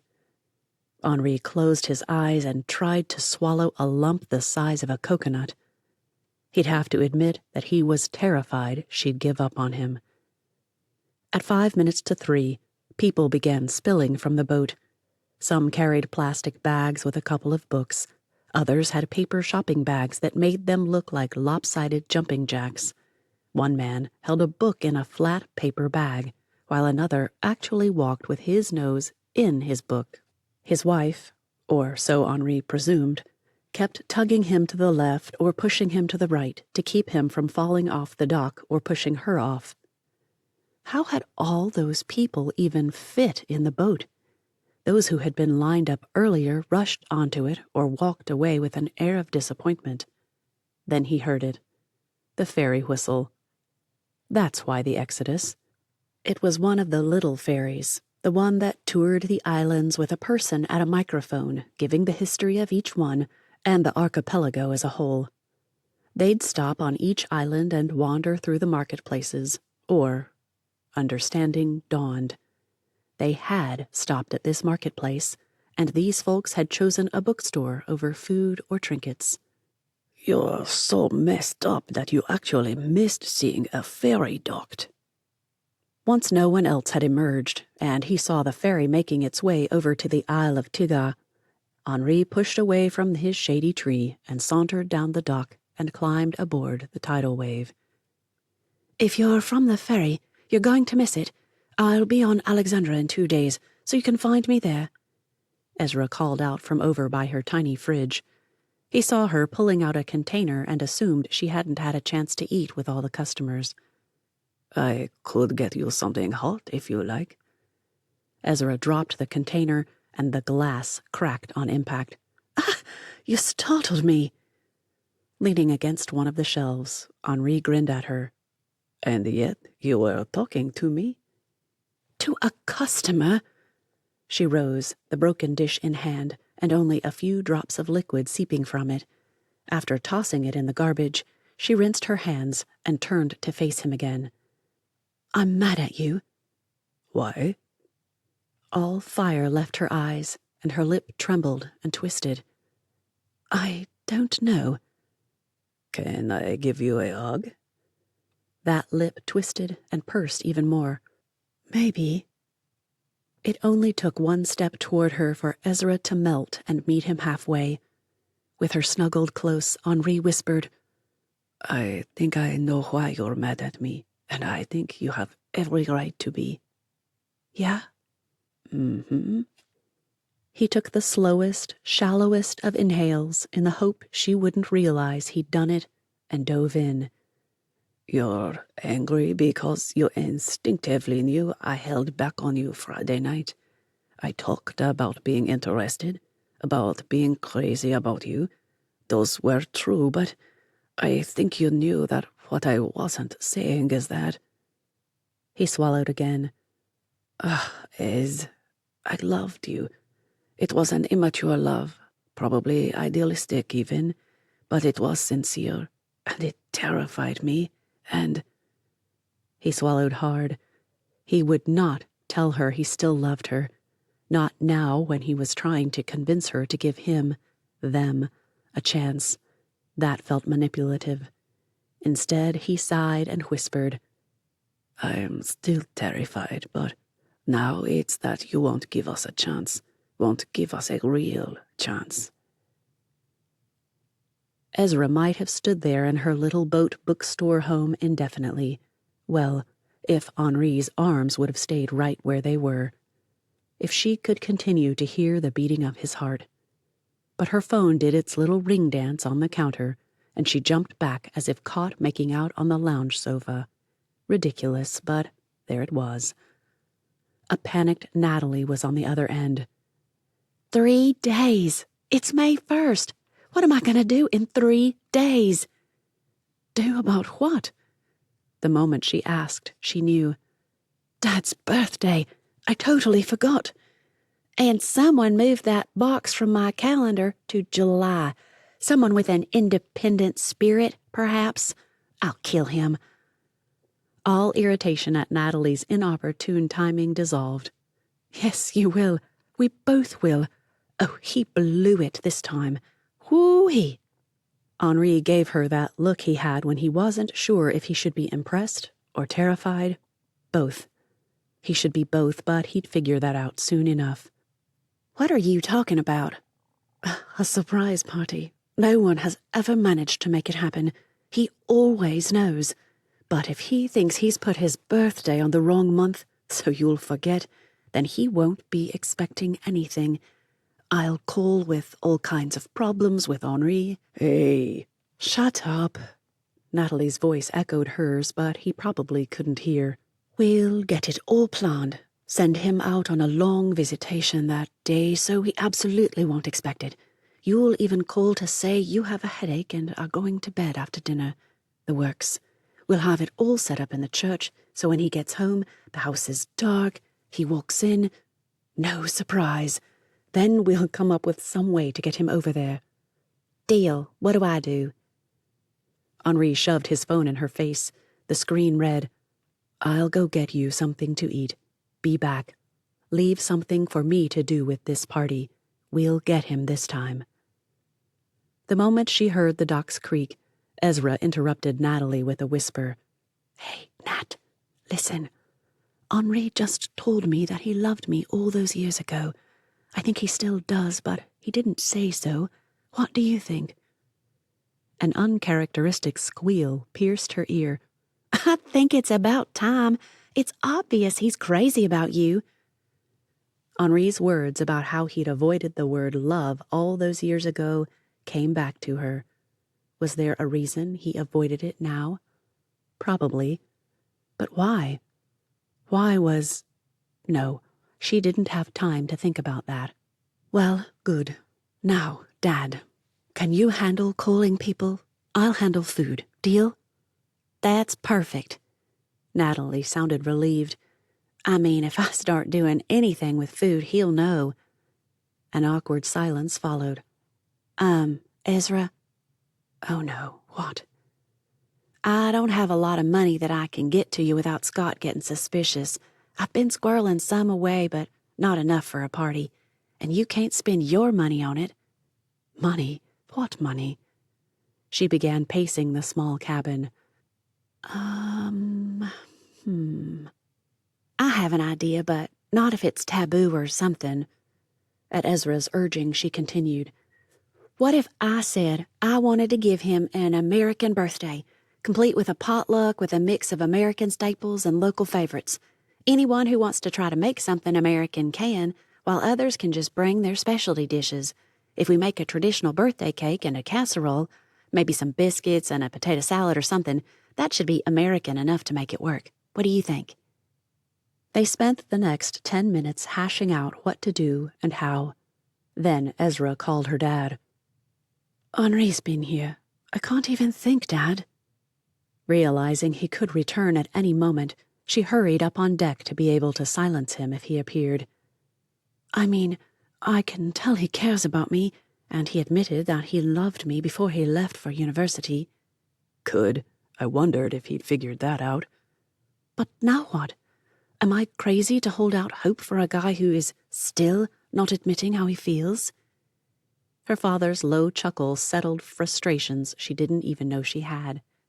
But isn't he, sweetheart? She stifled a giggle.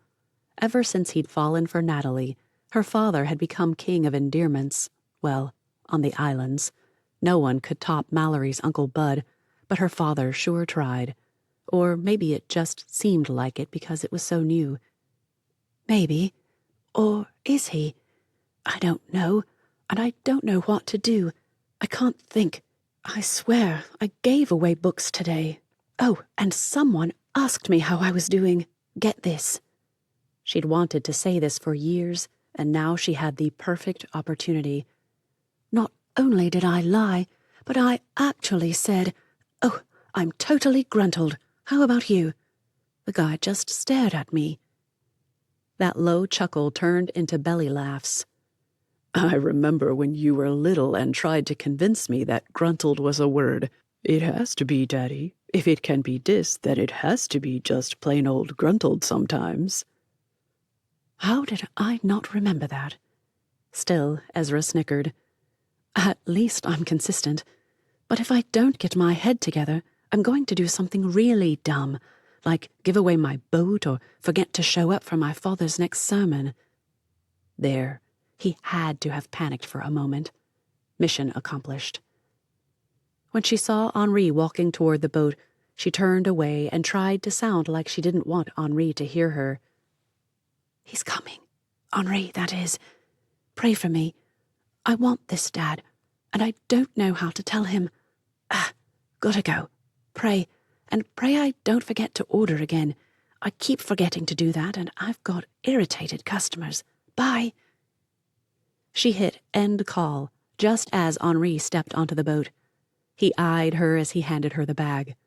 And I think I did it, but we have to cook, a lot, and cheaply. What American foods are cheap?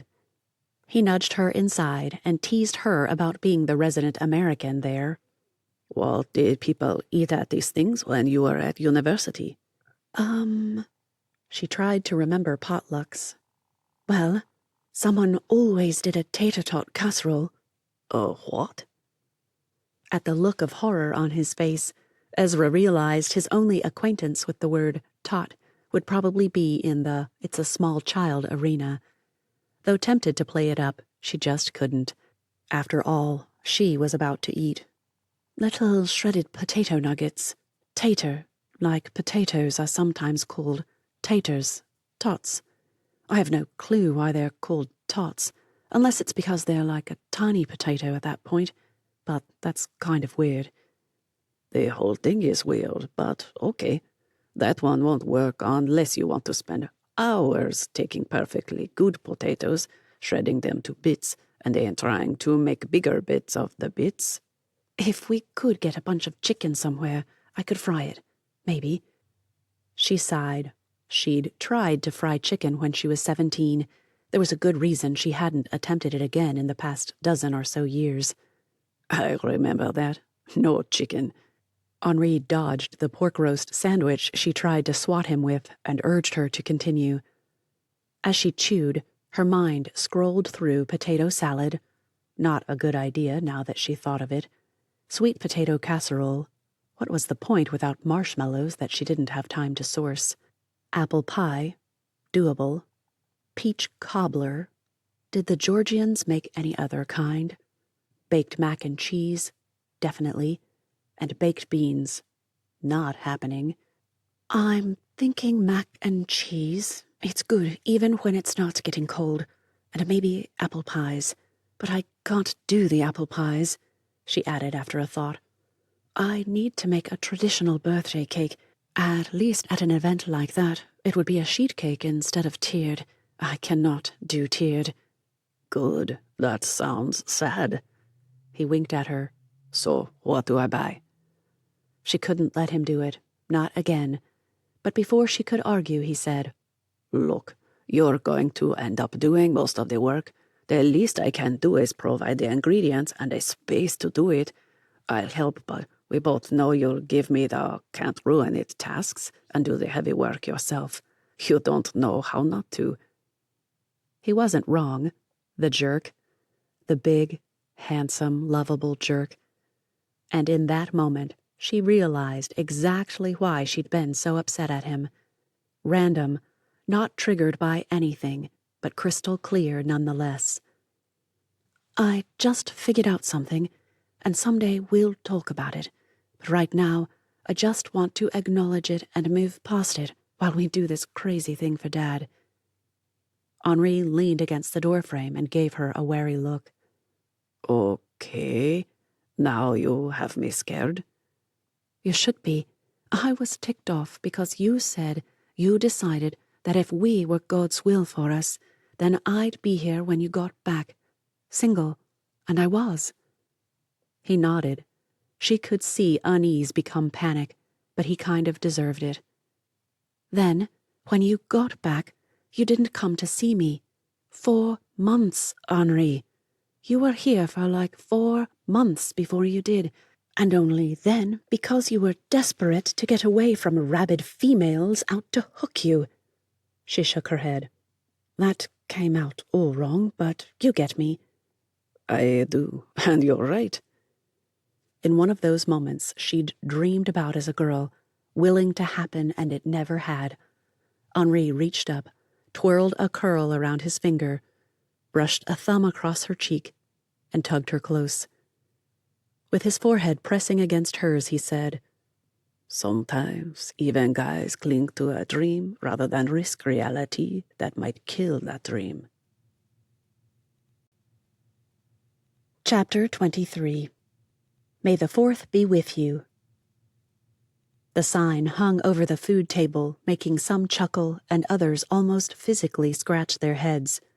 Ezra had found the May 4th jokes confusing until Mallory had set her down and forced her to watch the original 3 Star Wars movies. Mallory hated the newer ones, the ones Ezra preferred, but at least all the jokes made sense, and she'd enjoyed teasing her father with it. His birthday, May 4th, and sci-fi. Scott Keel wasn't much for sci-fi. They'd sent him off to visit with old Malachi, who'd been sent to a residential home on Le Cadeau Isle. He'd outlived his whole family, so he'd sold up to a big developer and used the money to move into a home that would take care of his physical needs in a manner to which he'd never become accustomed. Still, it gave him status, and it gave Scott Keel an excuse to see some of the more exotic areas of Suamalie. Outside, a storm raged, and he should have been home an hour ago. Natalie nudged her. "Should we tell them to eat?" Nodding, Ezra whispered. Still no response. "He's not answering, and I did that phone thing where you find it. It's giving me nothing. I think a tower is out or something." That did it, Ezra decided. "I think I'll go see if all the taxis are in, if anyone saw him." As a blast of rain battered the building, Natalie shivered and added, "Take Henri." "No, he needs to be here in case there's a call and Dad needs help. Tell him where I went, okay? And get people to eat. Save the cake with Dad's name on it for him, but get them to eat the rest. They've got to be starving." Only when she dashed outside did she realize she'd be soaked before she hit the marina. She diverted to the house, and remembering her coat was on her boat, grabbed her father's raincoat instead. The thing would dwarf her, but more of her would stay dry. There was that anyway. By the time she reached the marina, she could tell that no one was about. Lightning flashed overhead. Boats sat moored in their slips, rocking more than usual. Great. She'd have to try to get to La Cadeau Isle and see if Dad had left or not. He probably decided to stay and didn't realize he wouldn't be able to get through, or that messages would fail. But if he'd rented a boat to take himself... At that thought, she knew. He had. He wouldn't have wanted to wait around for a taxi to come get him, and if one had to come from St. Allen, renting a boat himself would have been cheaper. Still, she needed to confirm, so Ezra pounded her way to the rental shack to see if someone was still there, waiting. She bumped into Bernard as she rounded a corner. "Dad," she gasped out, "did he rent a boat today?" "Flo, this morning. Said he'd be back by 7 or so. I waited, of course, but it's almost 9 and he's not answering his phone, and I'm tired." "I think service is out. I'm going to head out and see if I can see him." "Call the water patrol?" The man rubbed his jaw before adding, "Want me to go?" She couldn't let him do it. "Nah, it's fine. I've gotten good at navigating. My cruiser is a lot bigger than these bow riders. I'll be just fine." If only she believed it herself. After staring at her with eyes that doubted her words more than she did, Bernard nodded and turned to go. "I'll pray. Let me know when you get back. If you're too long, I'll send out the water patrol." "Good idea." She dashed away, praying that he wouldn't have to do that. The worst birthday gift ever, the embarrassment of having water patrol called out to rescue you from yourself. Locals called the water that made up the center of the archipelago the alo-alo, but it wasn't a true lagoon. Usually, the water was milder here with smaller waves that surfers eschewed for the more powerful southern and western waves. As Ezra piloted her boat across the water, unease gripped her even as her hands gripped the steering wheel. Choppy waves, battering wind, and pounding rain made it hard to see and even harder to steer. Sense told her to turn back. No way would her father try to get home in this mess. Then again, he'd been reckless quite a lot in the last few months. First when distracted by wedding plans, then as a new husband eager to spend all the time he could with his wife. It was just possible that he might have left before the storm got too bad, and then decided he'd just have to plow through. So Ezra continued on, not certain what to do if she arrived and found him gone. and that presumed her own arrival. Instinct ordered her to push the boat faster. She resisted, but barely. Instead, she pulled on a life vest, something she should wear all the time and didn't, and made sure the watertight doors were still secure before slowing the boat to match the speed of the waves. An enormous wave splashed over the side, nearly knocking her off her feet, but Ezra held on. Her hands slipped, even with her rubber-palmed gloves, but she kept regaining purchase. Arms aching, head pounding, shivers overtaking her as water seeped in, down from her neck, and soaked her through. Ezra determined that she'd make it, no matter what. If Henri clenched his teeth any harder, they'd shatter like a Looney Tune character's. His hands clenched too, turning his dark skin almost as light as Ezra's. And with all of it, he couldn't even say what he wanted to. Natalie was a big enough basket case without him adding to her stress. Everything in him demanded he commandeer a boat and go find her, rescue her. She'd been gone for hours. In one corner of the church, a dozen people sat in a circle, holding hands and taking turns praying aloud. The party had already been cleaned up. Only the cake for Brother Scott remained on a lone table, as if a memorial at an accident site. Natalie moved between the prayer group and a few women who kept cocoa brewing for anyone who wanted it. Now and then, one of those women would swap places with someone in the prayer group. After pacing for what seemed to be hours, and probably was, he decided. Natalie would have to accept that he wasn't going to risk Ezra's life. He pulled her out of earshot of the others and said, I am going for the water patrol. We've waited too long. She should have been there and back by now, even in a storm, unless something was wrong. He gaped as Natalie burst into tears. Oh, thank you. I've been going crazy wondering when you'd think it was right. It took another babble of words, a couple of answered questions, and more babbling for him to realize she thought she'd begged him to go to the water patrol, not pleaded for him not to. So much time wasted. Keep praying, he said. I'll send someone with a message as soon as I hear. Oh, and try checking the internet. If it's running, I can send messages from the patrol office. Wind lashed at him as he rushed to his car. Rain stung his cheeks and soaked him before he reached the door, but despite it all, it felt a little less intense than it had when branches battered the side of the church at random intervals. The roads were strewn with puddles, palm fronds and bark, tree branches, and various other debris. Twice he had to get out of the car and move a limb too large to drive over. The darkness still felt ominous, though, and that thought was what made him realize that a big part of the storm had passed. No more thunder, no more lightning. At the Water Patrol office, lounge chairs lay strewn across paths and blocking the door. He suspected a couple would never open properly again. Once inside the tiny office, everything changed. A man stepped forward, one Henri recognized but couldn't name. Brother Scott went to Le Cadeau today.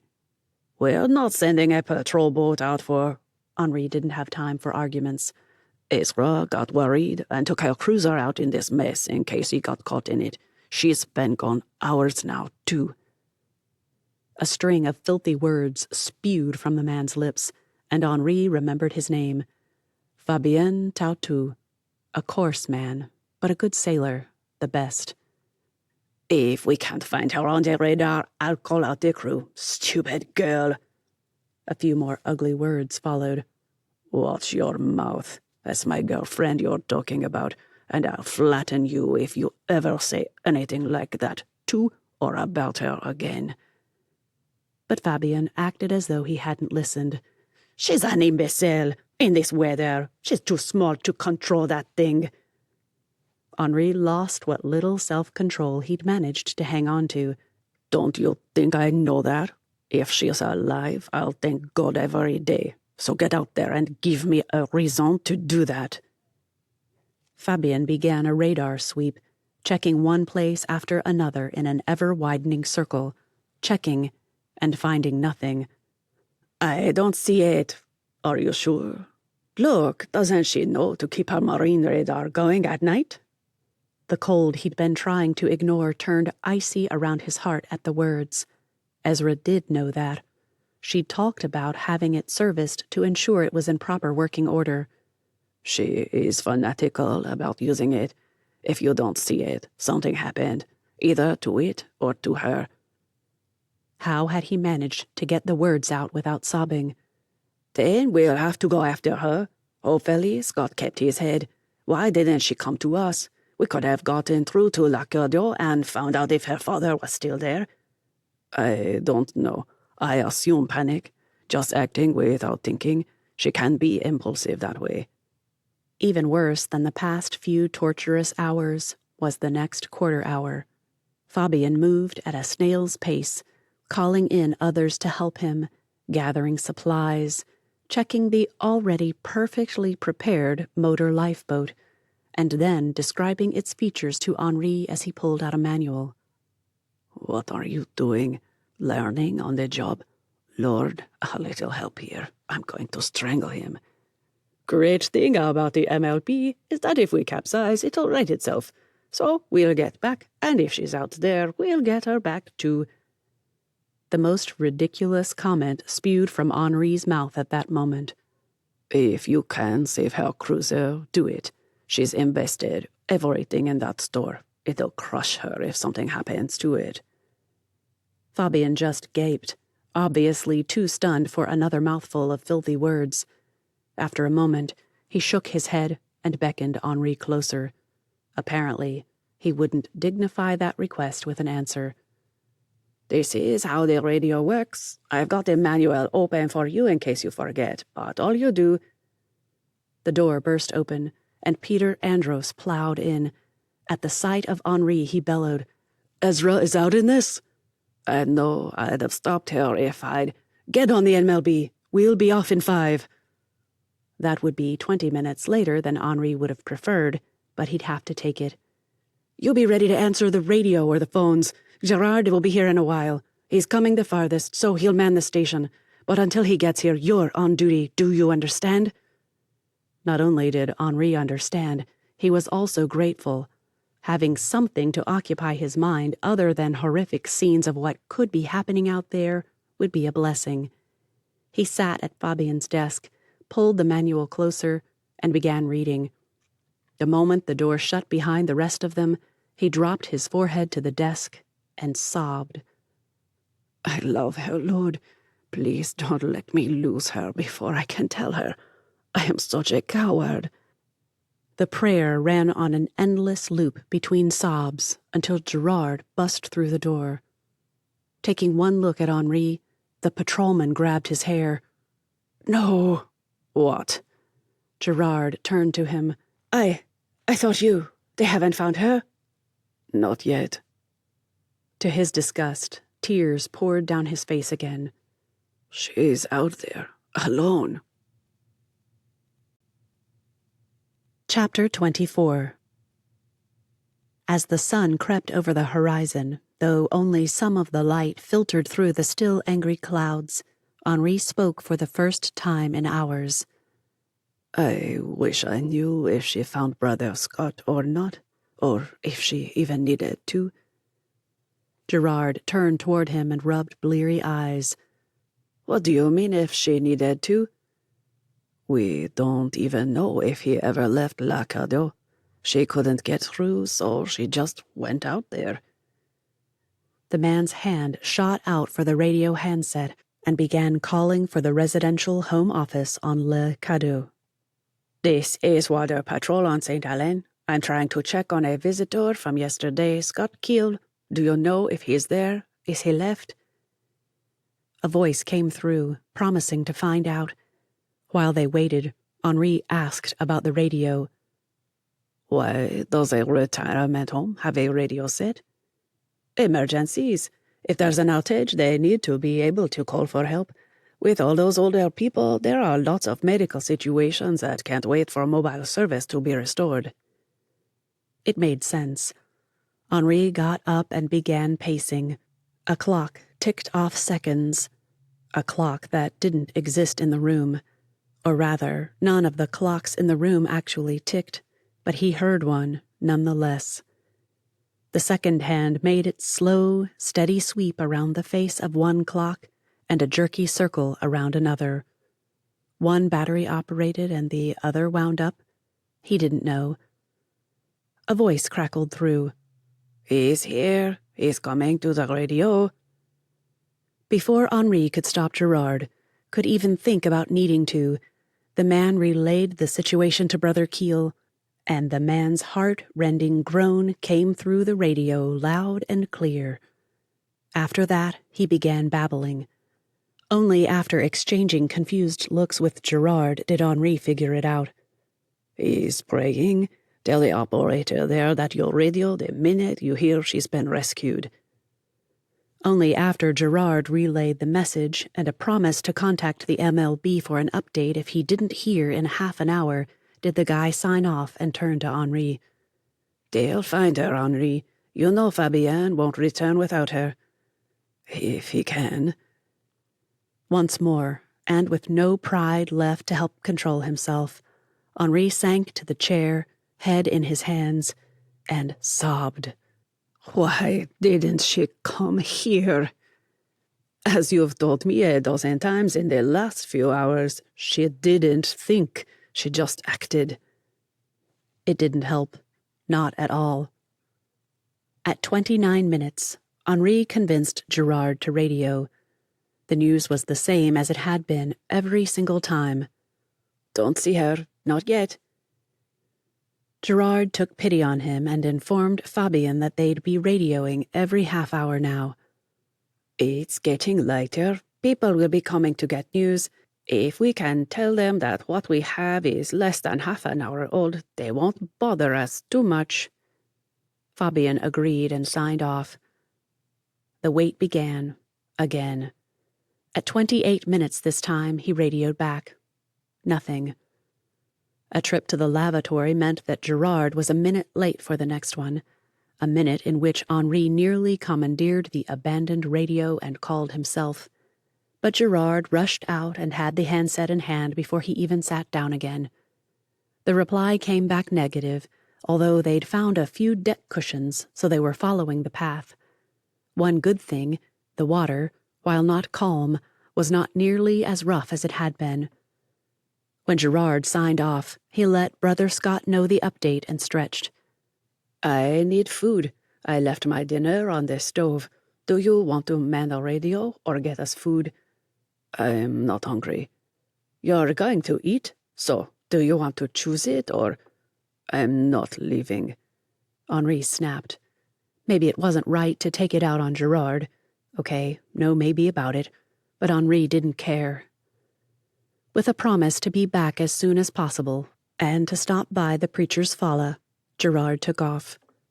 The moment he left, Henri jumped back on the radio.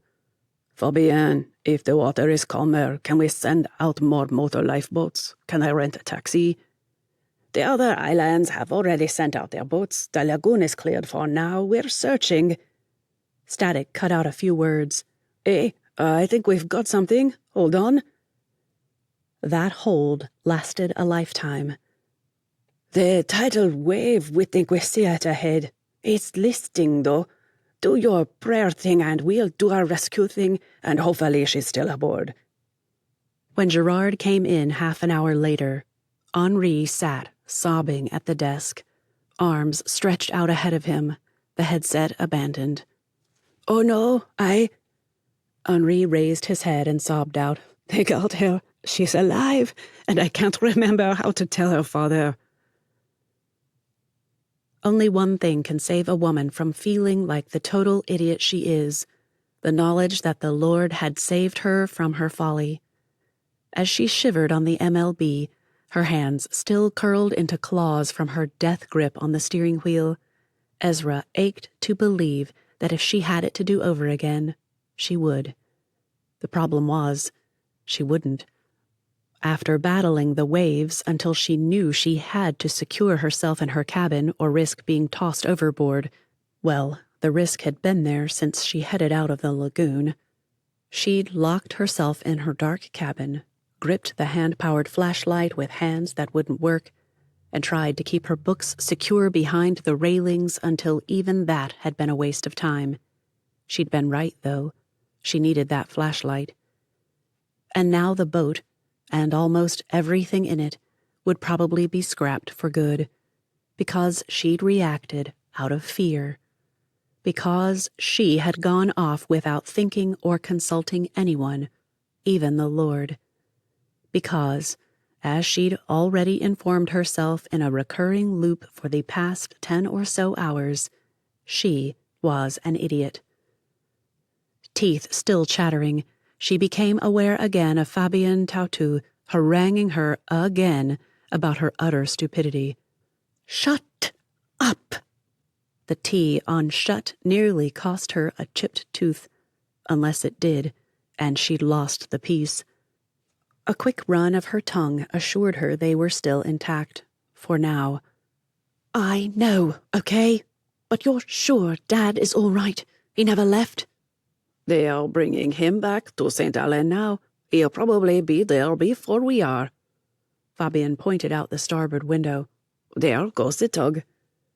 "Can my cruiser be saved?" Fabien rolled his eyes. It's not worth saving, but yes, I think it'll make it back. That tow is going to be expensive, though.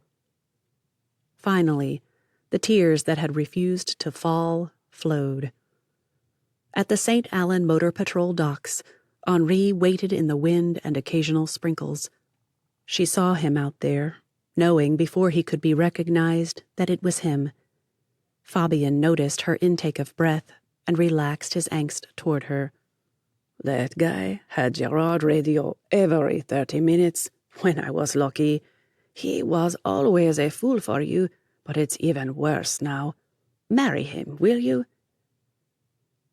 Every romance novel she'd ever read, not that there were many, had described moments of hearts swelling, stomachs flopping, a revolting idea if she'd ever heard it, and breath catching. What she'd taken for weak literary license all hit her at once. "He loves me, even still." She shot Fabien a grin. "I might just do that, if he doesn't kill me first." The biggest man on the crew scooped her up when she tottered on the gangway and carried her down the dock to Henri's waiting arms. "And if this isn't a romantic line from said sappy books, what is?" "I thought I'd lost you." There, she had a perfect opportunity to say something sweet, loving, and with just a hint of a kick in the heart to get his going in a new direction. And what brilliance did she speak? "Yeah, I thought I'd lost me too. I'd say kill me now, Lord, but I kind of want to live and see what you do with this thing happening here." This thing turned out to be a kiss that curled her toes tighter than the curling cramps that were still in her fingers. "I love you, Ezra." "I hate that name." Of course, she'd make her first words inane and her second antagonistic. If she went for 3, she could add insulting, too. "You wouldn't if you knew the story," he whispered in her ear. "Tell me." He headed back toward the motor patrol office. "Not enough time. Your dad had to go reassure Natalie that all is well, but I saw the Land Rover pull in."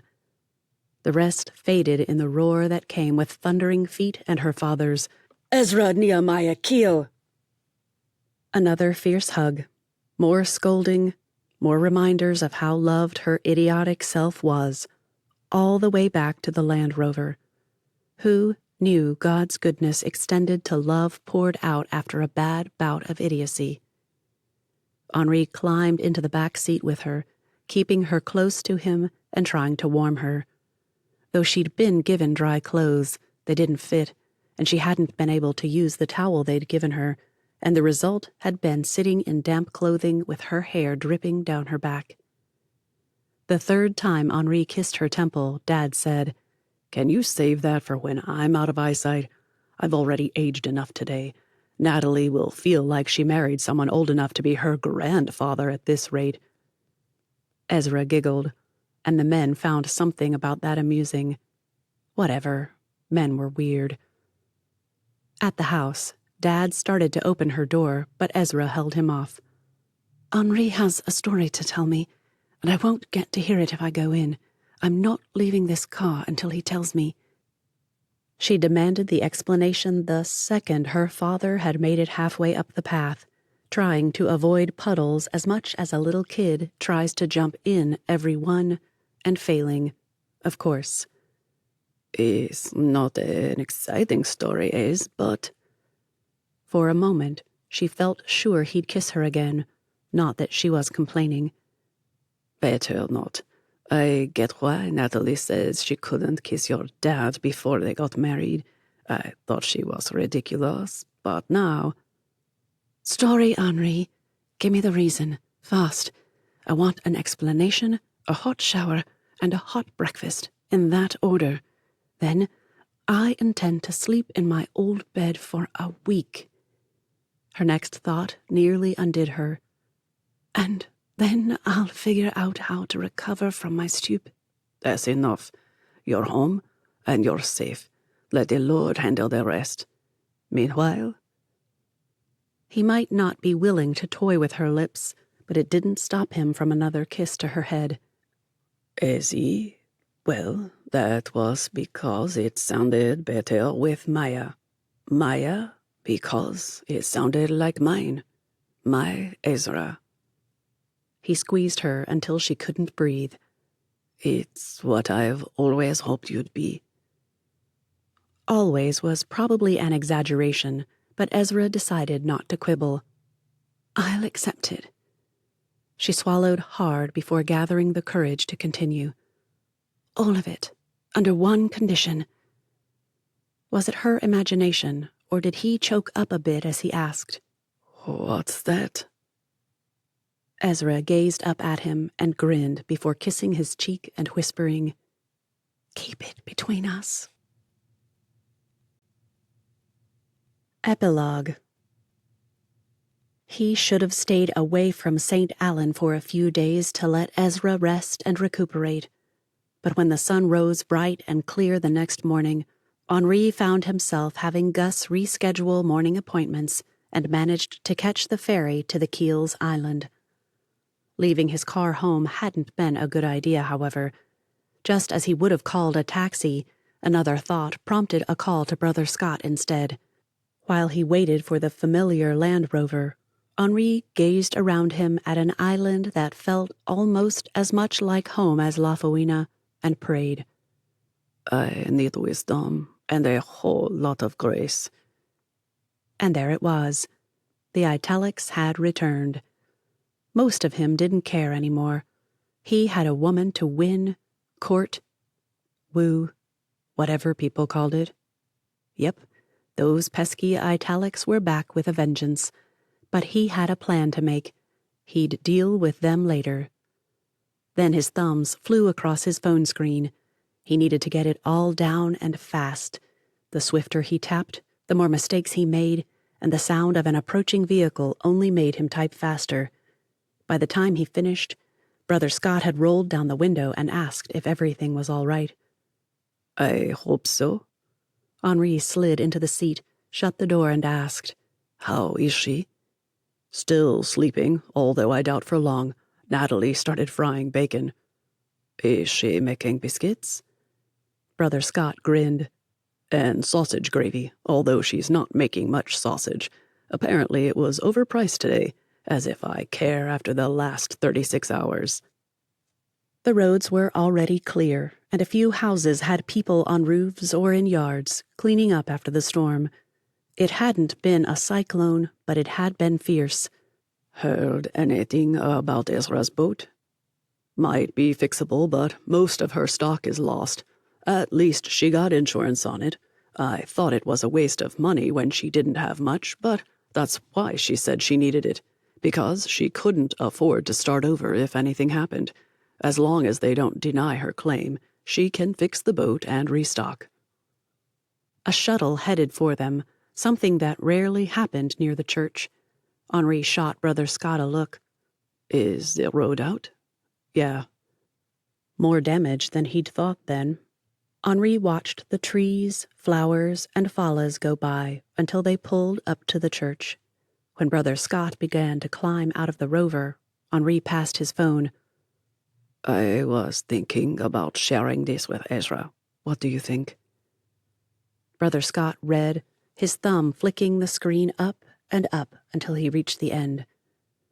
Are you asking for my opinion or my approval? The question sucked all the moisture out of his throat. Both, he croaked. Good, and you've got it. And with that, Brother Scott climbed out of the vehicle and sauntered up the walkway. At the door to the house, he turned and gave Henri a thumbs up. She must be awake, Lord, so here goes. If I'm misreading you, stop me now. It must have been the fastest answered prayer in his life, because a second later, Ezra sauntered down the walk in bare feet, her hair a frizzy mess around her braid, and a smile that did frightening things to his heart on her lips. Henri met her halfway, caught her in a hug, and held her close. Still grateful that you're here and okay. Bruised, though. I feel like in a few days I'll be as green as a cartoon alien. She pulled back and peered at him. Why aren't you working? Resting his forehead against hers, he murmured, Needed an infusion of my Ezimaya. Isn't that redundant? My Ezimaya? Henri just grinned and turned her toward the church. Come in here. I want to talk to you. She stiffened and shot a wary look at him. What about? The poor girl probably thought he'd propose right then and there. Well, he wouldn't. For one thing, he preferred more privacy. At least she didn't refuse, though. Ezra allowed him to lace their fingers together and lead her into the building. He picked out chairs near the back and prepared himself. Because now that he sat there, with her uncertain demeanor, Henri Tupuola wasn't as confident of his plan anymore. So, I want to say... The words made no sense, but he kept going, hoping he wouldn't make a complete fool of himself before he found his way. That this began back when I asked if you wanted to pretend to be my girlfriend. But thinking about it, that's not true. Though she didn't respond, Ezra's eyes narrowed a bit. I think it all began before I ever went off to Brisbane. The problem was, I didn't know what to do about it. And you do now? Have a real, pretend real relationship? Unable to follow those mental gymnastics, Henri ignored her ire and kept going. It might just be the only thing that kept them talking, eventually. So this morning, when I woke up, I came up with a plan. Something so we both knew where we are. Which is? The plan, or... Henri shook his head at her scowl. Right where we are. That's the thing. I don't know if either of us can define that yet, but I think it won't take long to learn. So, here's my proposition. He winked at her and caught the relief she tried to stifle. Ezra blushed. It's not that you don't know how I feel about you, but it would be a bit sudden. Good. She'd dragged the elephant into the room. He doubted they kicked and screamed, but trumpeting, perhaps, and let it stand there between them. I say we date for however long we need to. We've been doing that. But this is where I want to make it different. We keep things fun, light, and not too elaborate. But once a week, we spend concentrated time in the Word together. We use it to see if the Lord is in this relationship, in accord with us becoming one together. Her eyebrows raised, and he elbowed her. I mean, see if he will build something wonderful between us. Henri thought he caught her swallowing hard. Was that a good thing? He sure hoped so. I promise that as soon as I feel a go-ahead from the Lord, I'll tell you. She stopped him there, leaning forward with one hand, gripping the chair in front of her. Wait, as in, Ezra, I'm done, not interested. Or, she continued when he tried to argue, hey, Ezimaya, will you marry me? Well, that was one way of laying it on the line. Henri had his own private gulp moment and nodded. The latter, sort of. I think I'd just tell you that I'd made up my mind and was ready to move forward whenever you were. All you'd have to do is let me know you're ready or not. He steadied himself before continuing. And if you are, I'll set up a great proposal. It occurred to him as he sat on the battered old chair in the well-loved and used church falla that he could have picked a more romantic spot.